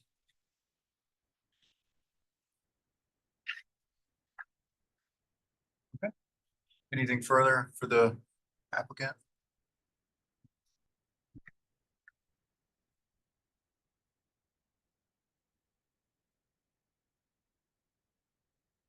You want to go through the other ones and just knock them all out, or How would you guys like to proceed?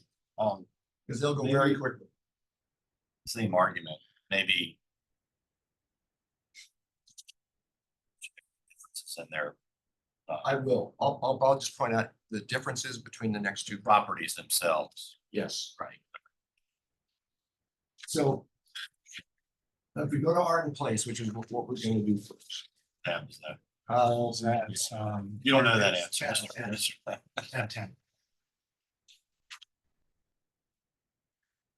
So in this case, we almost have an identical NOI, so there is just simply no other issue in this case at all other than the cap rate. We're coming out on our analysis and their analysis almost to the exact same number on it. This is purely a cap rate case. This case is different from the Albemarle property because we do not have a recent sale of the property. We don't have that data point. Other than that, the data point is the same.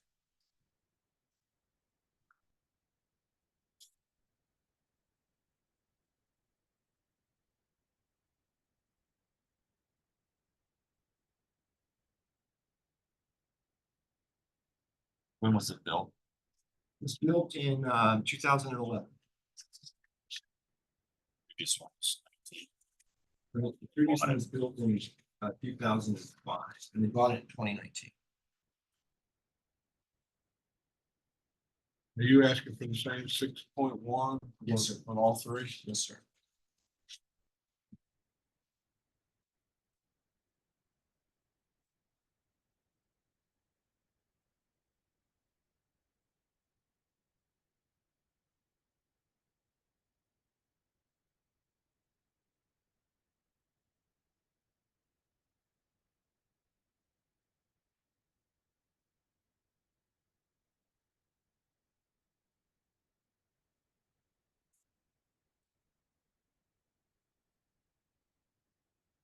The assessor's office have anything further on those properties? A couple of comments. Again, we're looking at 2022 operating statement, not 2023.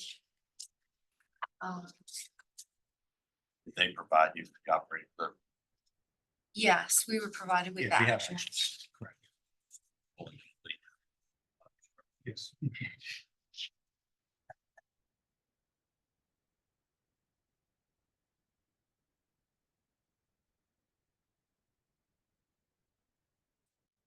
I don't have any.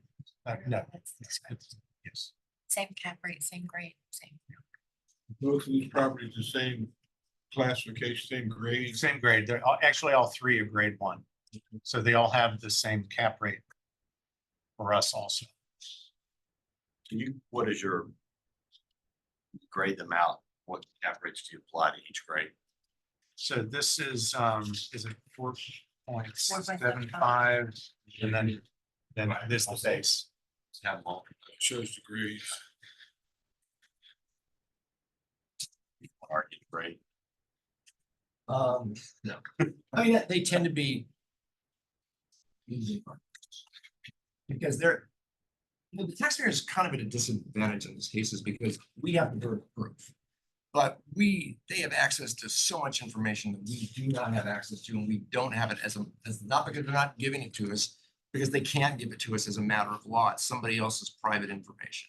So, we try to choose our battles carefully on this because it's tough.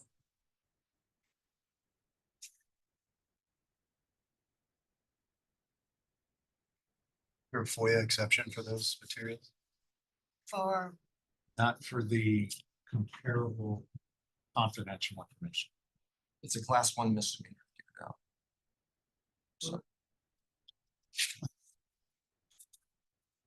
So I'm gonna ask you another question. Can you explain to me again the difference between the loaded cap rate and the base cap rate? Yeah, so the base cap rate, the only difference between those is the treatment of the taxes.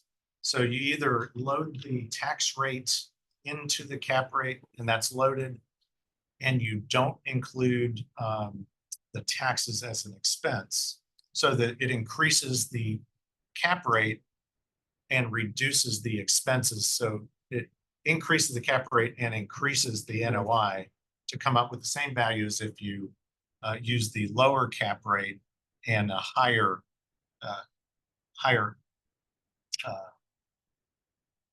income because the lower The expense. unloaded cap rate is 4.75 Yes. Correct, and the loaded cap rate is 5.604.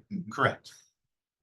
It's the, Your 6.1 is The unload. unloaded. It's the base called the base cap rate. And he's, So you want to go up by 1.26%. yeah, I think that's right.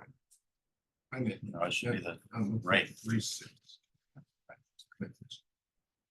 So, yeah, there's a, and and I concur essentially with this explanation of how that works. The only thing I don't know, I think there might be a slight difference. This could be just my opinion on is that I don't think it really matters what you do. Either you can include the real estate taxes in the operating expense and unload the cap rate and just use the base cap rate, or you can do it the other way too. But I think he might be right. I think there might be a slight industry preference to the way that they're doing it.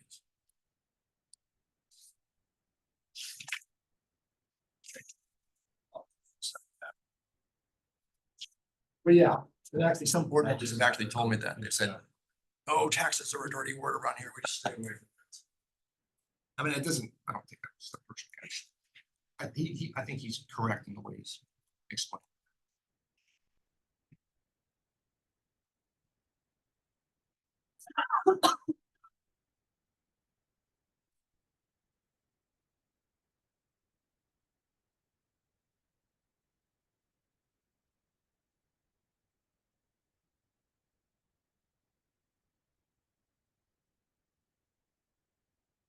Any further questions for do we need time to deliberate? We have one more. Yeah, The last one. Okay. the Presidio. If everyone else is ready? And the Presidio is 12. Well,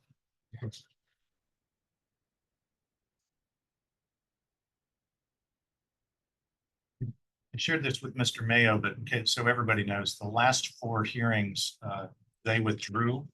So we don't have 4 after this.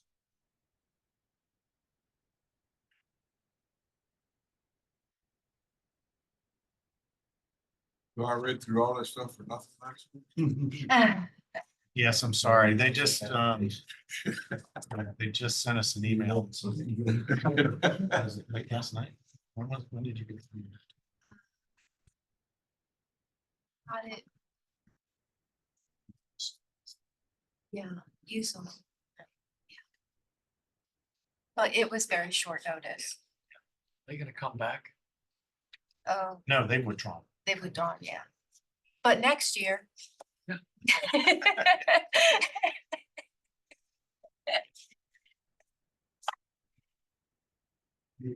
Okay. Okay, so the difference between this property, it's a mid-rise apartment complex located in Charlottesville. The completion occurred in 2023. So the financials are the financials of an unstable property. So I think if I'm understanding the way the assessors did it, I think we both did the same thing. We tried to project what this property would be bringing in as a stabilized property, what it would be bringing in at stabilization. And again, our NOIs actually came in with a slightly higher NOI than the assessor did. So there's no issue on any of the income, the vacancy or anything like that. I mean, we're very close on that. Actually, we used a higher number. Again, this comes down to the cap rate. We have the arguments we had before, although I think I would like to underline something on this, especially when you have a property that's not stable. The assessment of its nature has to be a little more forward-looking than even the normal assessment would be, because you're talking about a point in the future when it's stabilized. So at the very least, I think you need the very latest cap rate data to be fair to that assessment process. Other than that, the argument for our cap rate is the same as it was in the previous two cases. That's our case.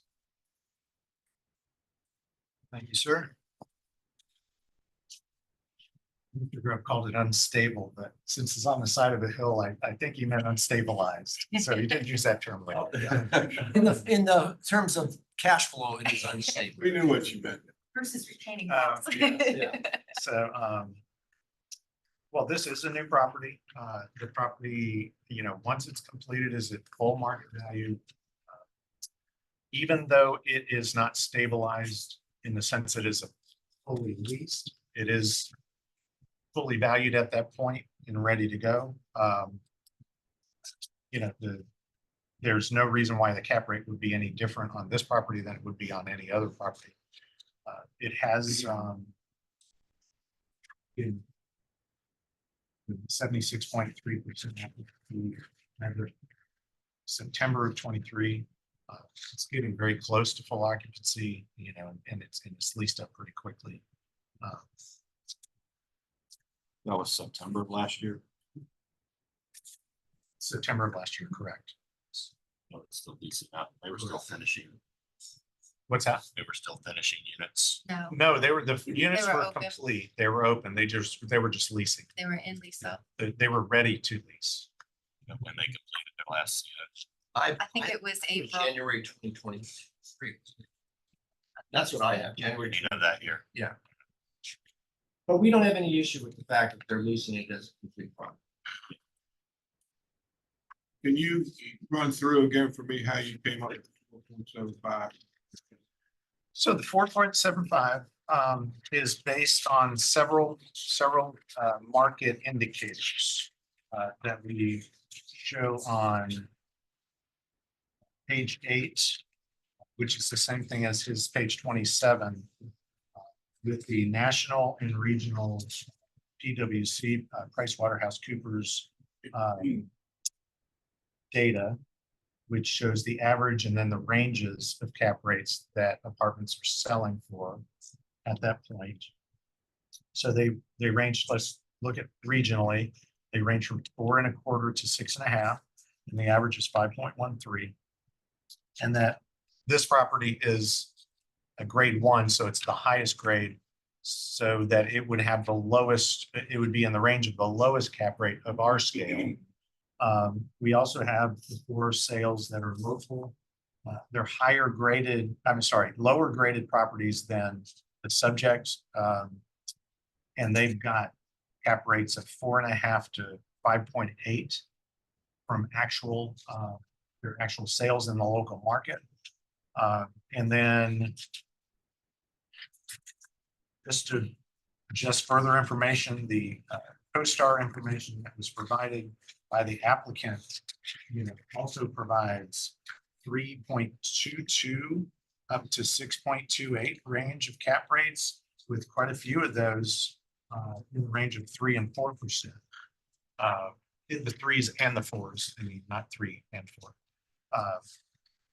And so with all of that information together, we established this scale, which starts at the bottom of the highest grade, the lowest cap rate at 4.75, which is up from last year because the market is a little less,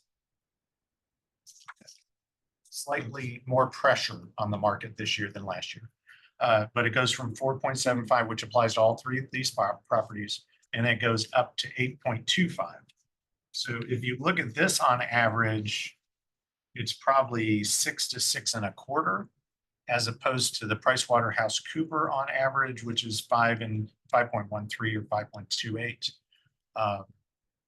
And there are some differences in what you would consider in one of those averages. What's CoStar's range again? The lowest was 3.22 that I noticed on that list. Oh, here it is, 3.22, maximum of 5.56, but I see, oh, that's not 6.5. Yeah, it goes from 3.22 to 5.56. Where are you seeing that? It's at the bottom of page 33. No, they were less. Oh, than that's less, I'm 39. sorry, that's less than 3. Yeah, I just put in I a thought I saw summary. something higher. Oh, here we go. 3.22 is on page 32 It's of their data, not ours, so I don't even think this is our data. No, this is your packet, page 32. Yes, it's But it's our their sales. data in our packet is what it is. Those are Oh, ours. this is our. Yeah, these are our I'm sales. sorry, I thought you. Yeah, the regional sales. Yeah. Correct. Right. And, yeah, look in year 23. Yeah, I did the math on that. Maybe you did too. That was 5.2. I think there's 11. I didn't use the pro forma cap rates. I just used the actual cap rates. Right. Anybody else can do that 5.12 average for that year? I certainly understand the methodology. I'm just trying to get a range. Right, sure. I'm just trying, everybody's got points all over the place. You know how that is. I guess in defense of what CoStar does and what we do is that we think that a sale that occurs closer to the date of value gets more weight than a sale that occurs. I mean, the market does that, but assessors have to. It's a 1 year look back, to be honest. That's how the data works. It's actually 2 years when it comes to income, because you can't get 2023 right now. It's just not possible. That's true. And I So said, when things go up, right, like owners keep their mouths shut sometimes because the numbers do this. And when we're on when you have cap rates dropping, people complain. If cap rates are going up and you have a 2 year look back, you don't get. yes, and look, in all fairness, I think It's an imperfect science. it's imperfect, and I think in all fairness to these assessors, they do a better job than most that I see in Virginia. But some are very unfair. They'll just look, they'll look in whatever direction it takes to get the lowest cap rate. I don't think these guys do that, but I just think that, in appealing to the board, we have a data value. We're supposed to prove our data value for January 1st, 2024. So we are going to put more weight on what's happening closer to that. And sometimes that helps us and sometimes that hurts us.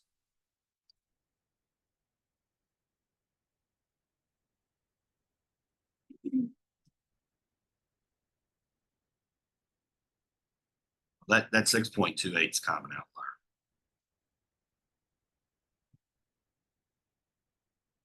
That's Yorktown. It's a big outlier. There must be something wrong.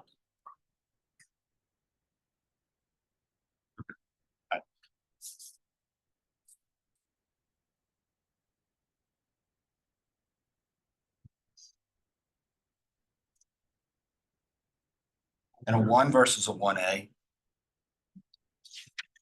You have a description of the difference. Yeah, You could tell me.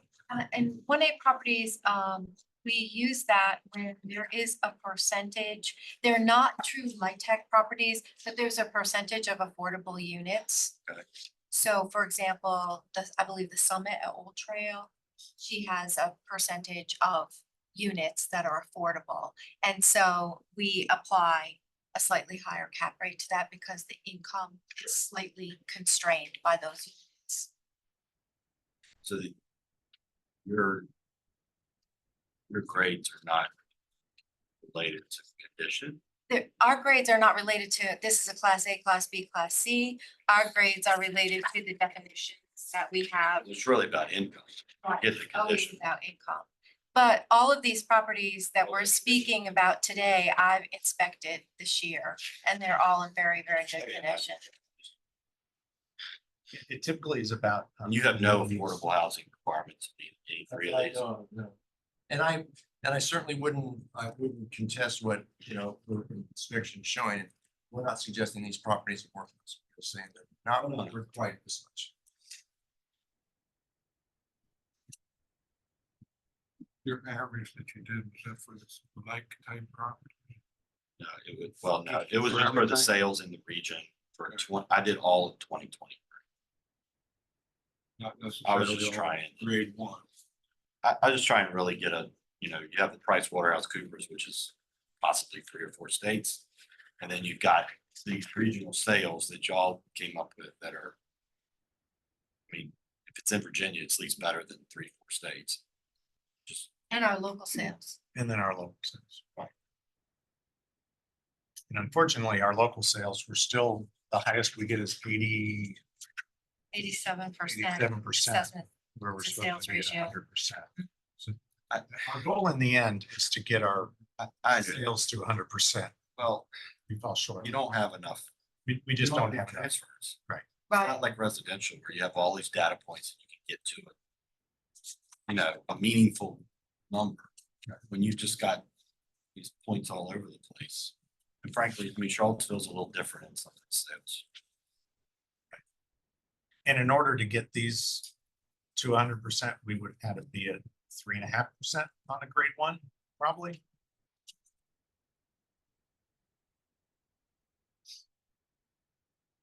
I think I'm done asking. It's all right. It's good for you. Good for everyone.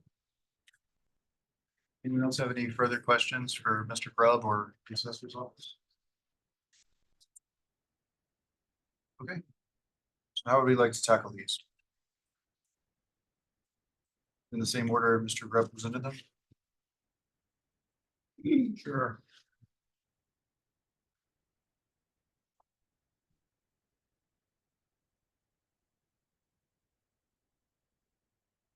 Fourteen first.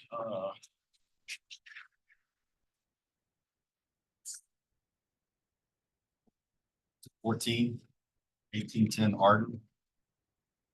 Which should you present first, Mr. Oh, Grubb? Avamore. Oh, yeah, it's, Avamore, 1540 Avamore Lane. yeah, it's tab 11. Tab 11, application. Right.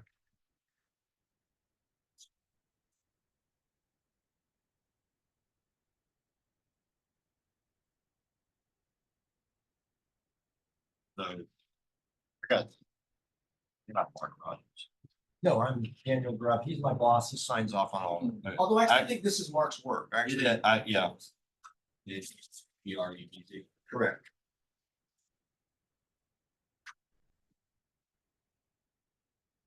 Because I think here with the cap rate and then the cost of capital analysis.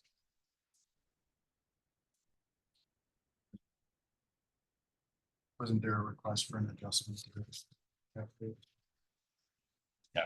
Yeah, on the basis of part of the basis was the cost of capital.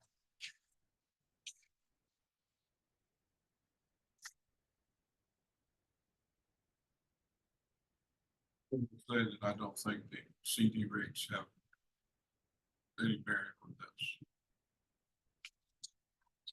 You got to factor in appreciation. Revenue is growing. This market. And the spread between expenses. Profit margin. But yes, that's right. I agree. I think that type of analysis to me is at like the farthest edge of what we're asked to do or permitted to do. And I end up feeling like it's just a little outside of our mandate in terms of the assessment or the equalization. But I think I ultimately would say I understand the argument. It might even be as good of a methodology, but I don't think it's better or that it identified a mistake made by the assessor. That's what you wrote correctly went out. It's just a tall task for the taxpayer in these cases. Been a broken record on that today.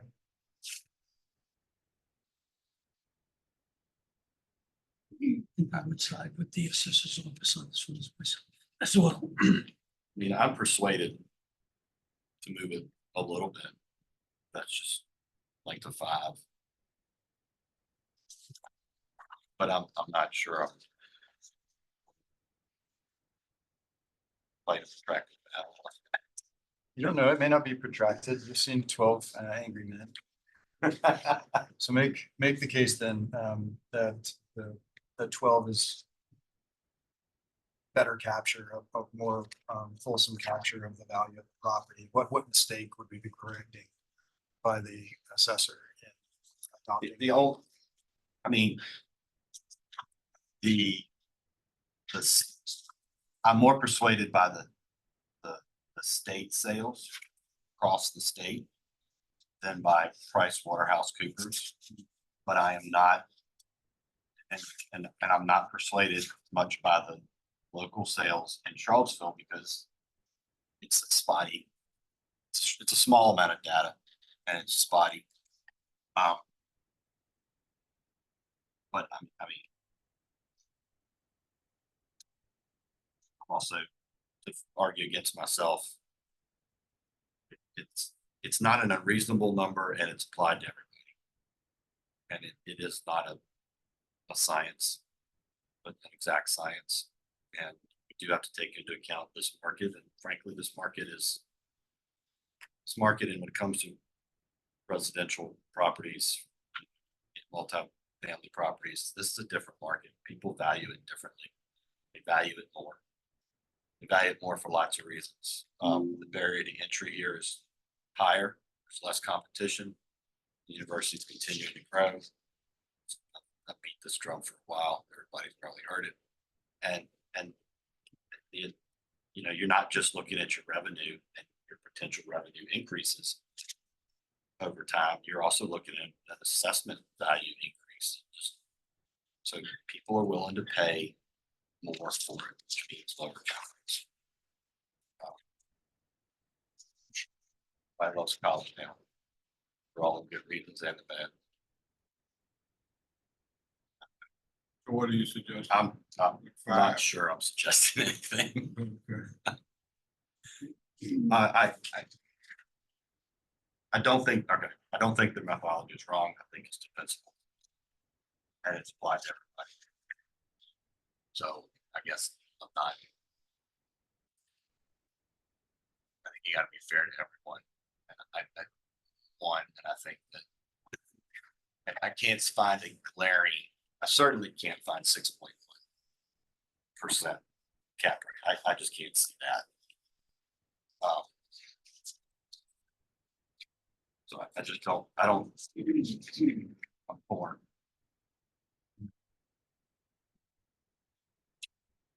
Anybody want to say anything else before? I think the difference between 4.75 and 5.0 is probably almost imperceptible. You know, it may very well be that the real rate's 4.875, right? If others on the board thought that it was appropriate to find some adjustment here, I could be persuaded to adjust the cap rate by a quarter point in light of the other evidence provided from around Virginia. I share the concern about the just minuscule amount of transactions in Charlottesville. But yeah, could go either way. I'll make one point about Albemarle. I am not a lawyer. I'm not a real estate agent. I'm just a citizen, taxpayer. And if you tell your client, if we cut the assessment to what you want, you would save $73,000 a year in property taxes. The higher cap rate, according to my back of the envelope calculations. And that's a teacher. That's an EMT. That's goes to Albemarle County schools, most of it. So that's my opinion. Noted. Again, if it becomes a contest over whether a teacher gets fired or we get a reduction, you're sort of in a completely unfair situation. The idea is to share the tax burden equally, not to reduce the revenue of Albemarle County. Is that this gets shared evenly, and so when we bring forth an appeal, the idea is that we think that we have been treated as the individual taxpayer unfairly. Not that let's go make a run for the treasury, I'll agree with Mr. Grove. I don't think in an argument for, I'm being overtaxed. I can't afford my taxes, or the opposite of what you're saying is that it will lose taxation. I don't think that's appropriate in the situation. I think it's more, is the valuation proper? And I've just had the 2023 sales that Mr. Mitchell is looking at, you still have to look at that and say, we don't know where they fall grade wise. So, if you look at an average of those or the range of those, we still fall within that range. And compared to our average of our various grades of properties, I think they actually match what's on that sheet. I don't think that works against us. You're talking about the 2023 Albemarle County cap rate sales, Correct. On page, 5.81, 5.25. No, oh, no, I'm The talking about what he regional. presents on our data, but it's on his page 28, the CoStar sales. And those 10 or so sales range from about 4% to 6.28. Well, all I'm saying is that I think that supports what we do, because even though we only have 4.75 on grade 1, we have a range of cap rates. And these properties represent a range of properties. But you don't know if they represent rated properties that have, you told me the grades are based on income restrictions, essentially. The 1A is based on income restriction. Yeah, the only, you asked the difference between 1 and 1A. I meant they 1A and 1A, 2A and 2. Oh, okay, no. The differences in grade 1 and 2 and 3 are basically amenities, and what we present on page 7.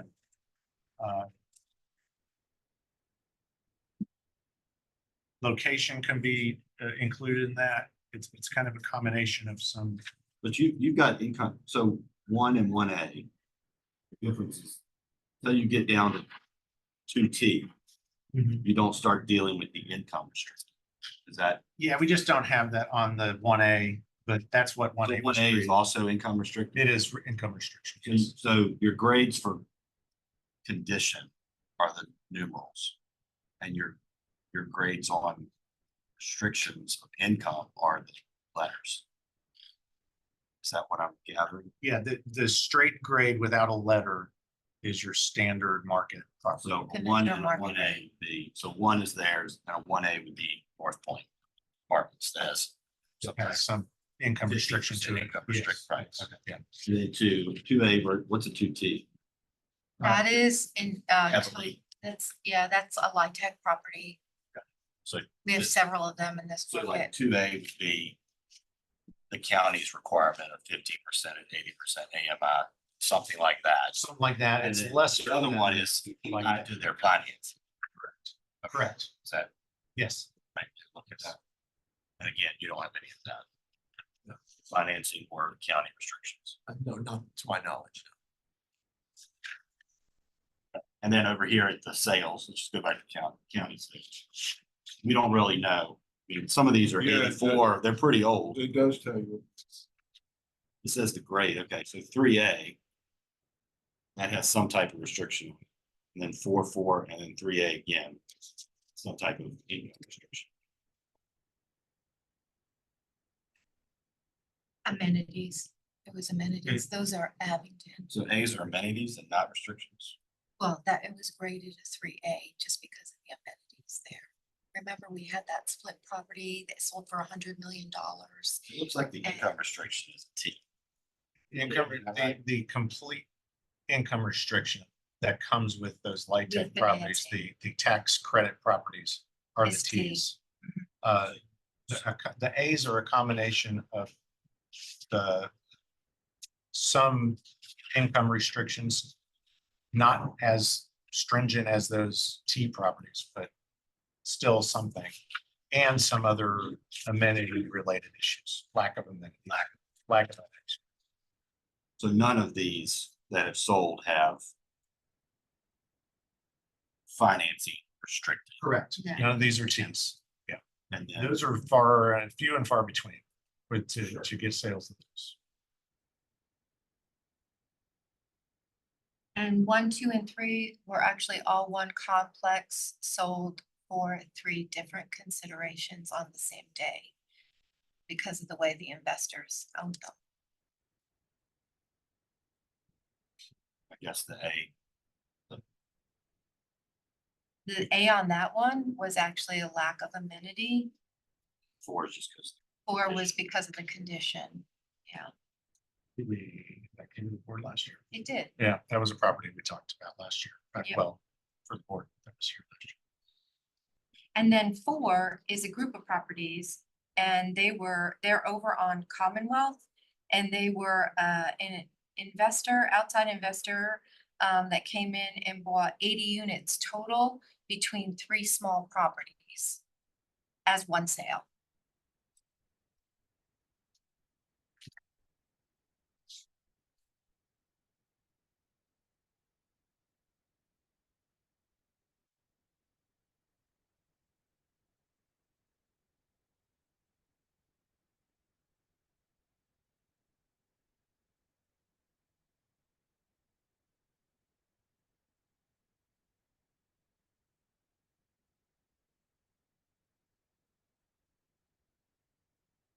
Uh.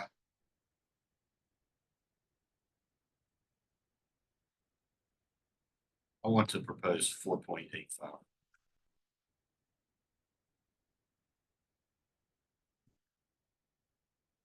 Anybody else? Opinion on that number? I think since it's been seconded, let's was try to quick. give a, yeah. Would you mind if, would you mind? Can I I propose that you wasn't- withdraw the motion? We I asked didn't actually mean to Pete- do it in I motion. know, I was it's just all talking. I know, but I- can we ask Pete to do the calculation so that Sure. we can move the exact number? Would you mind doing that, Mr. Lynch? Which one do you want to do first? Application, can we do 20? Sheets. I don't want to do it on this computer. It'd be.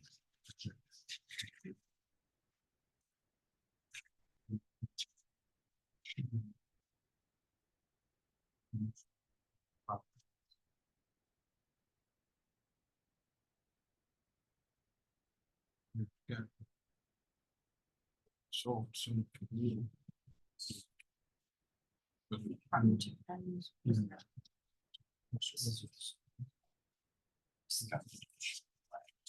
That's not far behind the assessment. Oh,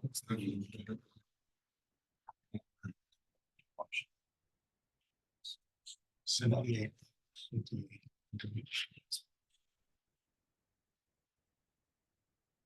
That's why she would have.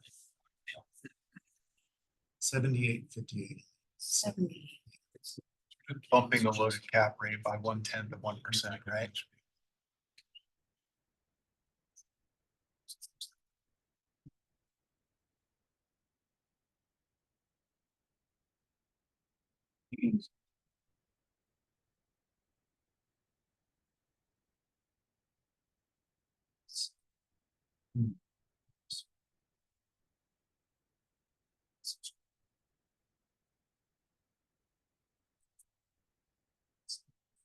Sorry.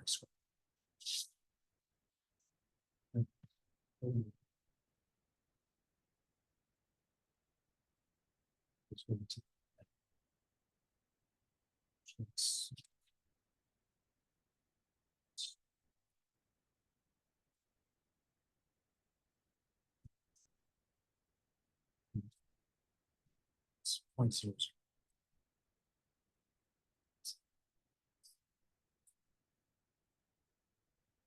Seven.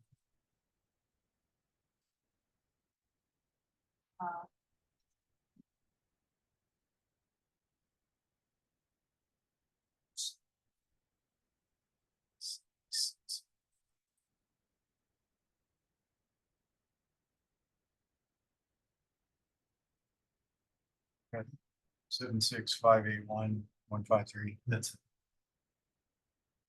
Okay, so if the gap rate is bumped by 1/10 of 1%, the new number would be $76,581,153.58. And this is Albemarle. Yes, I know you just, those numbers said, here it is. 76,581,153.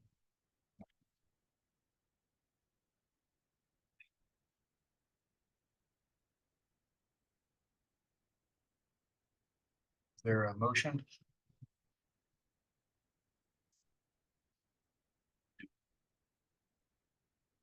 changing the improvements. I don't, Like, this has to be put improvements. Since Yeah, it's not a put it cap on the rate, Improvement value that we would typically. that's what you would typically. okay, yes, you have to back out the math.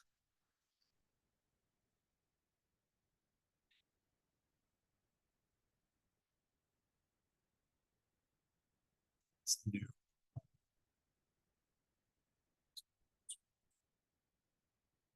Make the motion, I suppose. Oh.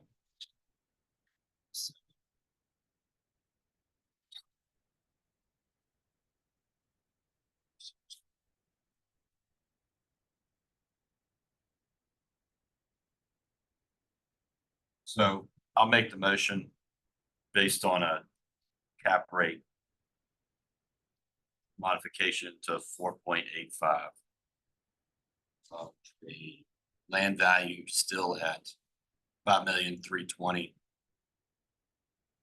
An improvement value of 261,153.58 for a total of $76,581,153.58.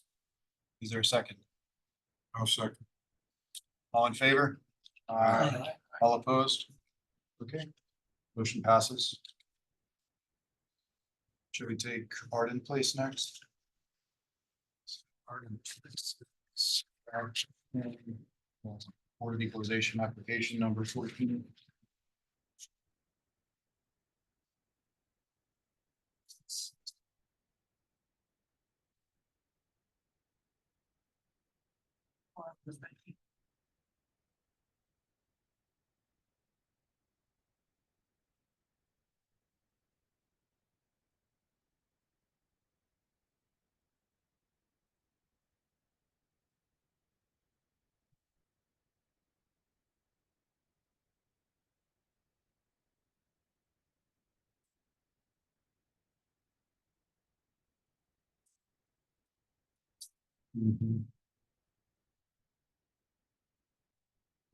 Know when you guys are ready, we'll check each other here.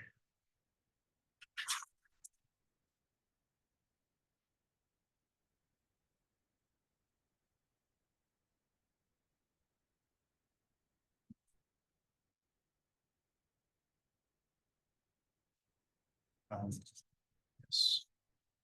52-401-800. Would you round it off or? Yeah, Brandon. Yes. Yes, so it's 52-401-800. Application. So we're on art in place, it's application number.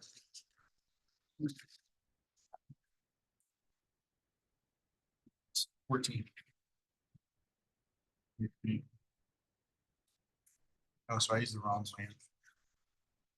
14. Yeah.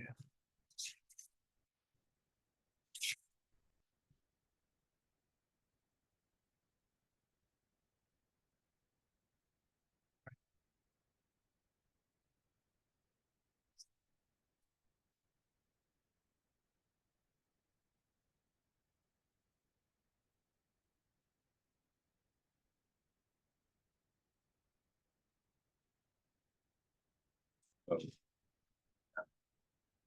think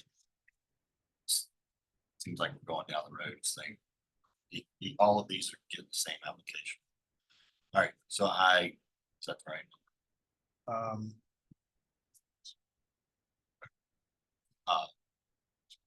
But I make a motion that on application 1810 Arden Creek Lane, adjust the assessment to land value of stay the same at 4,000,000 $28,000.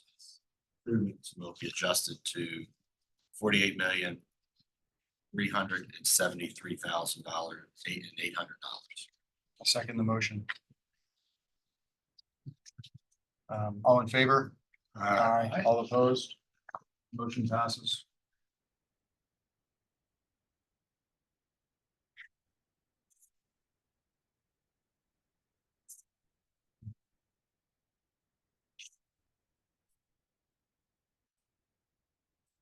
And the last one is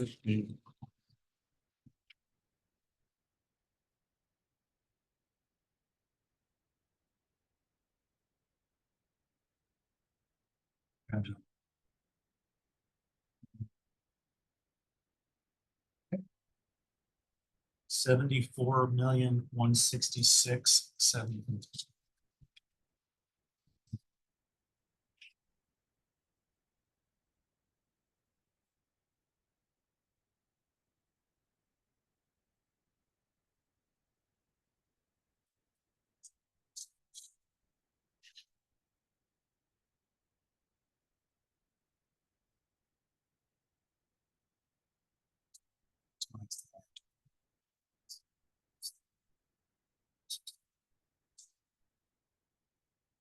improvements. We got 68, 416, 700. After you back out the land from the figure you provided. All right, I make a motion on application 15, 310 Fisher Street. We leave the land as is and adjust the improvements to $68,416,700. Total $74 million. Total of $74,166,700. All in favor? All opposed? Okay, motion passes and Board of Equalization application number 15 will be adjusted. Thank you very much for your time and the assessors for their time too. Thank you. Thank you, sir. And It's good to see you. For coming. Okay. We can see. Go back and do the pie. Yeah, and I just want to apologize to my fellow board members. I think I could have done more to maintain decorum there. So Necessary. No apology. I don't think so. I don't accept your apology. so I looked at this with Pete is passing out. Pete, the way I read this, I mean, this would be a good one to have the legal guidance in play. Is we on commercial, multifamily, or industrial, we can't move this unless you request it. Notwithstanding our sort of directive to adjust it up or down, whatever we think is right. For those specific classes of properties, absent a request by you, we don't have the authority to move this upward.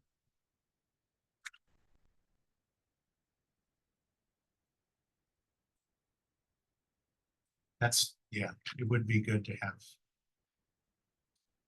consultation on this, because, you know, it's specifically talking about if I request you to increase it, that, you know, prior to the board hearing, that they have time to consider that, the applicant.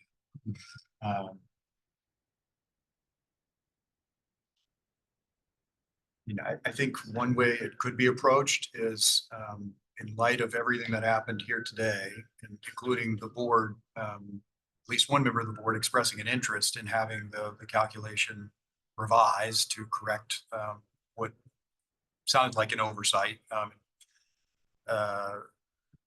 know, maybe we reschedule this one, or, you know, I think we're permitted to table it and consider it at the next meeting if we wanted to. There was some consideration on my part about taking a view of this place. I wouldn't mind just looking at the restaurant to see if it was a restaurant, which we're permitted to do. Over there, yeah. Yeah, there's also a part of me that says I don't really need any more evidence that it's a restaurant. So I think I'd probably talk more on it than everybody. I'm interested to hear how everybody else feels. We can do our duty on this. Well, I've been there. It's not a sit-down restaurant like, a place in Stonefield or something like that, but you can't, you get a go in and burger. Get a beer. and You can get a cheese. burger, I think they do room service. I mean, yeah, you get a beer, you get a burger and sit down and they have tables. I did have a question while we were doing, he was disputing the definition that you all had. The classification is But he full didn't really service. have anything other than what the Hyatt had said about, so I mean, how would that in a future case, how would that? He has to present something that overrides what you've presented. I mean, yes, he should be held at that standard to present something that overrides what we are basing it on.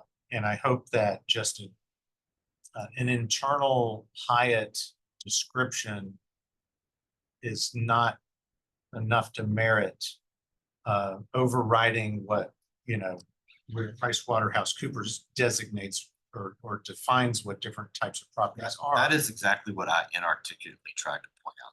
Yeah. That an internal memo from their franchisee is not a proper description. Proper description is you've applied a full service versus a limited service and what's actually in there. And it has a restaurant. It has conference rooms that I have personally been in. Well, he said It has an indoor pool. It is a Okay. it is a full service hotel. I don't know how you can't call it that. And I frankly got caught in a lie. Well, for us to consider adjusting it, you have to make an official request and then you have to notify them. I don't know. I mean, it also says in the Board of Equalization manual that you may reduce, affirm, or increase assessments as you decide. So I don't know how this really impacts this question. I think next year you'll get it to the right number, right? Yeah, How much difference would it make? I don't know. I don't know. We'd have to calculate. You mean if we use 3.5 as paired to 5%? Right. I mean, it'd be 2.5% of their base or 3.5 to 5. Original expenses. 1.5% of their baseline. Okay, this is the original expenses. And you I'm not sure that's relevant. Comment last year and they basically said the same thing. Percentage of It was here last year, apparently. What's that? He was here last year. Oh, yeah. Did he say the same thing last year? Now that I do remember. I think that he was part of a group last year. And that there were others who spoke on his behalf, and he might have done a portion of it. I think he lives in, I don't recall Richmond, yeah, I'm not sure. They live up there. Let me just get this on the record. There are a number of things about Mr. McFarland's presentation that were concerning to me. One, this has happened a few times and it's not ever been too big of an issue where I felt like we needed to do anything about it. But I think it puts the assessor's office in a tough spot for them to step up and dump a bunch of papers on us that the assessor's office had no opportunity to review ahead of time.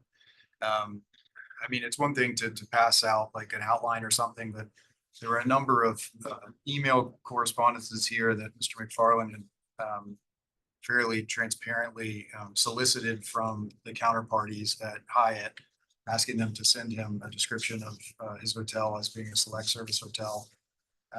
And I just think it's difficult it's trial by ambush is what it is. And we might think about adopting something in our procedures that limited the opportunity for applicants to show up with material that isn't simply supported by the ordinance.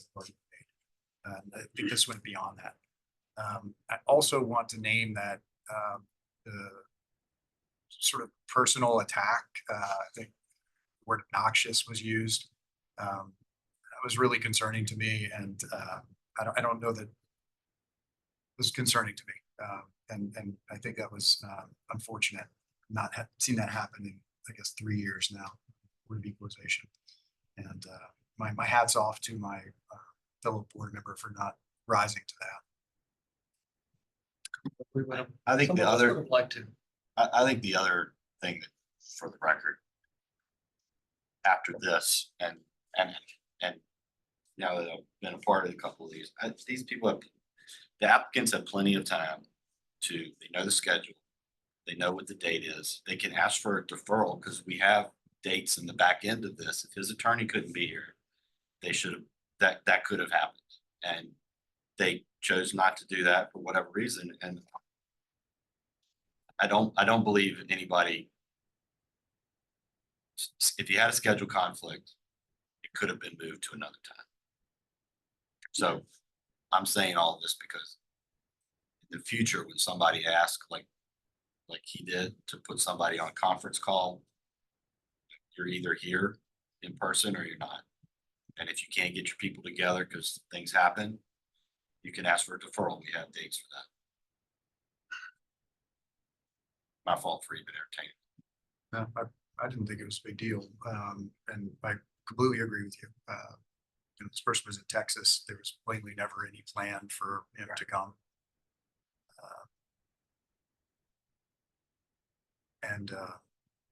Yeah, wasn't intimidated by that attorney or. All of that said, I'm okay to just hold this assessment as is. I don't feel I need any more information. I think next year, the management fee issue will be corrected. And it's being applied to everybody, just like we apply it to all, whether you're moving money around on a table on from one side of the table to the other. It's the same table, whether it's because it's how your partnership is run and what you manage. I mean, I'd rather have an applied, just like the cap rate, an applied number to management fees and certain expenses that can be manipulated, for lack of a better term. I mean, just so that everybody is on as much of a level playing field as possible. And it's unfortunate. I mean, the information should have been given when it was first requested. And if you want some consideration for your actual expenses, you need to provide the assessor that information. Because I mean, no property is perfect. They're exactly the same. And I think the assessor's office does a good job of taking into account those variations. But there are certain things that have to be across the board. I think, and I agree that management fee is probably one of those. I mean, it'd be too difficult to try to assess between a closely held property being managed by a removed management company versus a company that manages their stuff. I mean, when somebody's buying something, they're going to assume what the industry is. Down to, they're going to plug that number in, and they're probably going to plug in 3.5%. If they want to fiddle with the number later, that's their call. But they're going to evaluate value and revenue based on that. I guess what I said is I'm okay. Just, I don't know if we have an obligation to table this to actually have another hearing or not. There's no obligation. I mean, you can call the question and ask someone to opinion one way or the other. I think there's wisdom in what you're saying. It's difficult to pull apart the events of this afternoon. We're so eminently disrespectful. But you gave him every opportunity to tell the truth. yeah. You asked that question about.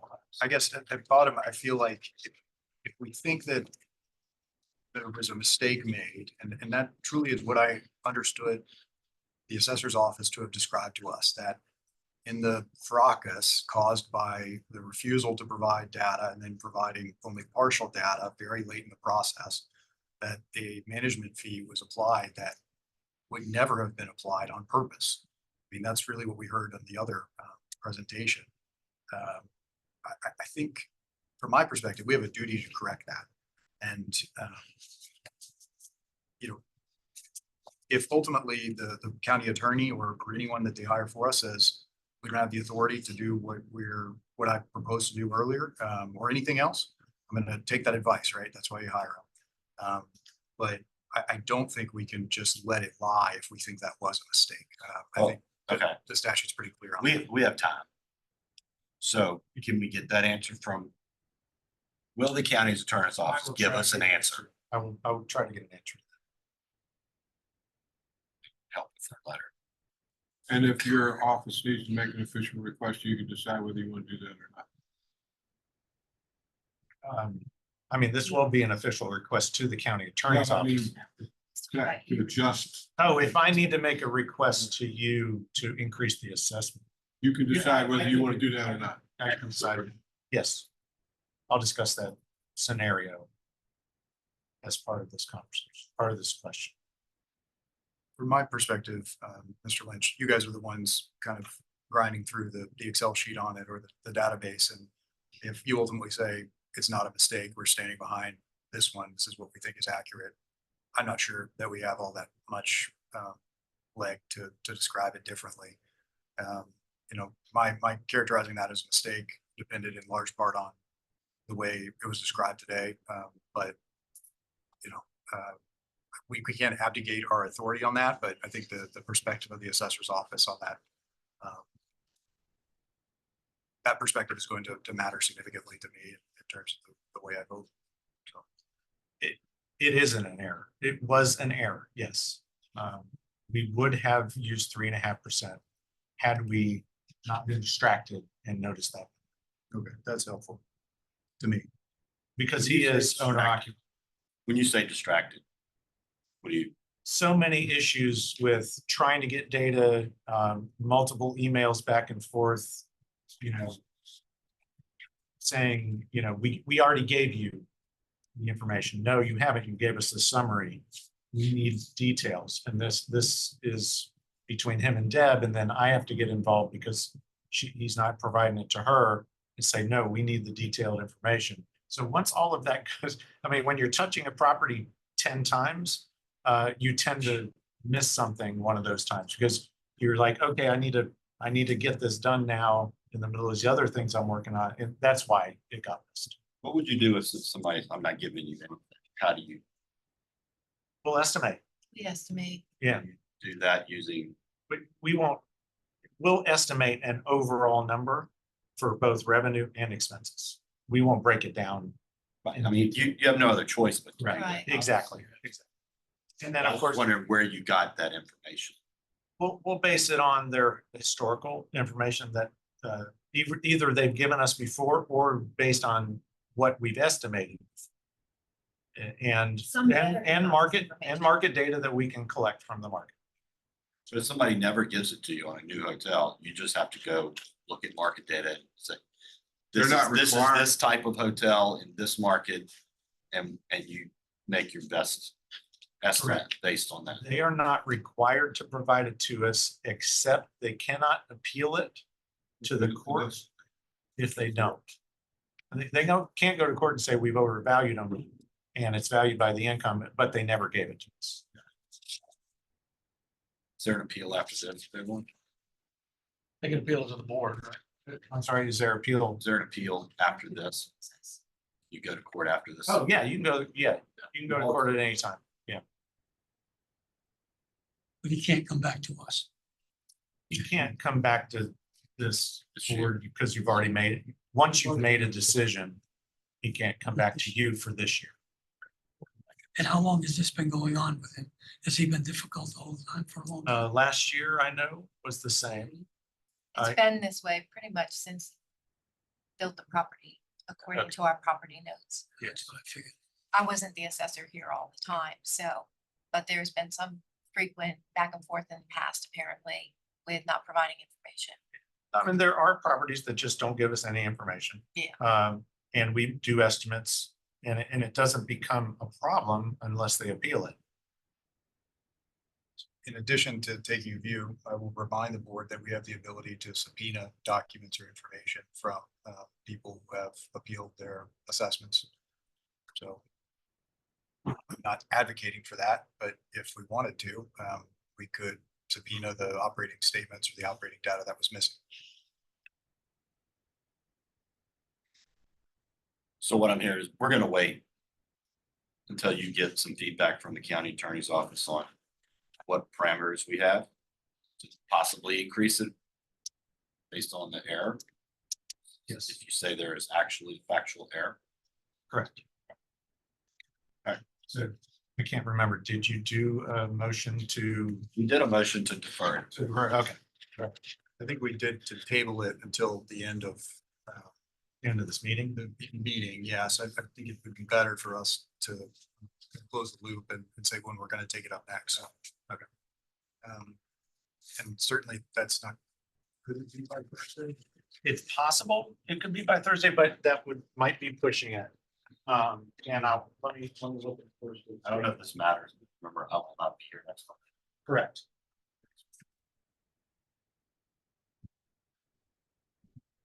Next, Wednesday, we don't have any hearings. So we should keep this going. Do you have time on, Thursday's schedule to discuss this if we have an answer? Are you saying we don't have one on Wednesday? We do not have one on the 17th because we don't have any hearings scheduled for that. Right. We had a few withdrawals.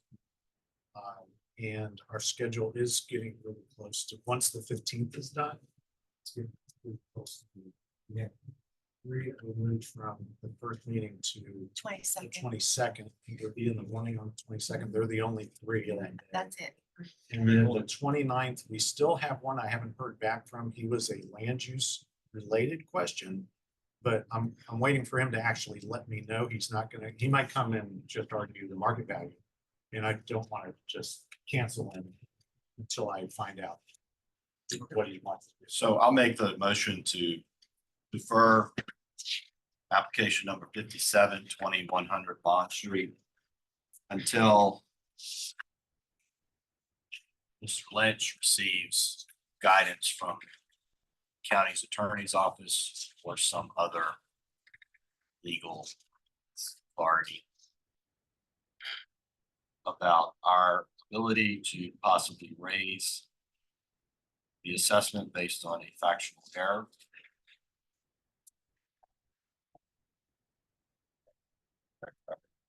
Good. Is there a second? I'll second that. Okay. Linda seconded. All in favor? Aye. All opposed? Okay, the motion table Mr. McFarland's appeal pending receipt of legal counsel passes unanimously. So what I just handed out is all the documents for birthday. This is a lease that for one of these appeals, a lease that the entire lease was included for the land lease for its lease for the Red Lobster. I don't know why they Well, I'll provided this whole definitely thing. be but reading this. Yeah, they provided it, so I'm obligated to. I thought our leases. About sharing with you. There will be a test. They got all So, yeah, thank you.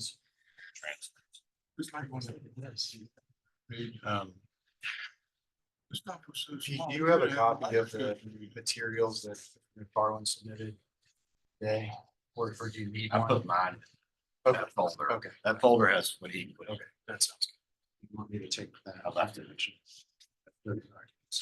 Yeah, I can. Red Lobster will have this. I'll dispose of, yeah. The property is vacant Yeah. Red Lobster. and now they're in bankruptcy. That's It CVS. was the never ending shrimp. Billy and I say it all the time. Yeah, it was the never ending shrimp that got. CVS that was here today. They're closed. Are they? CVS. On 27 They're Yes, closing they in the are. next 2 weeks. Are you serious? Yeah. CVS nationwide business? closed 15. CVS has had a neighbor as. Did you guys end the meeting? I motion that we adjourn. Second, okay, all in favor? Aye. Aye, the meeting is adjourned at 3:11 Sure. PM. Okay.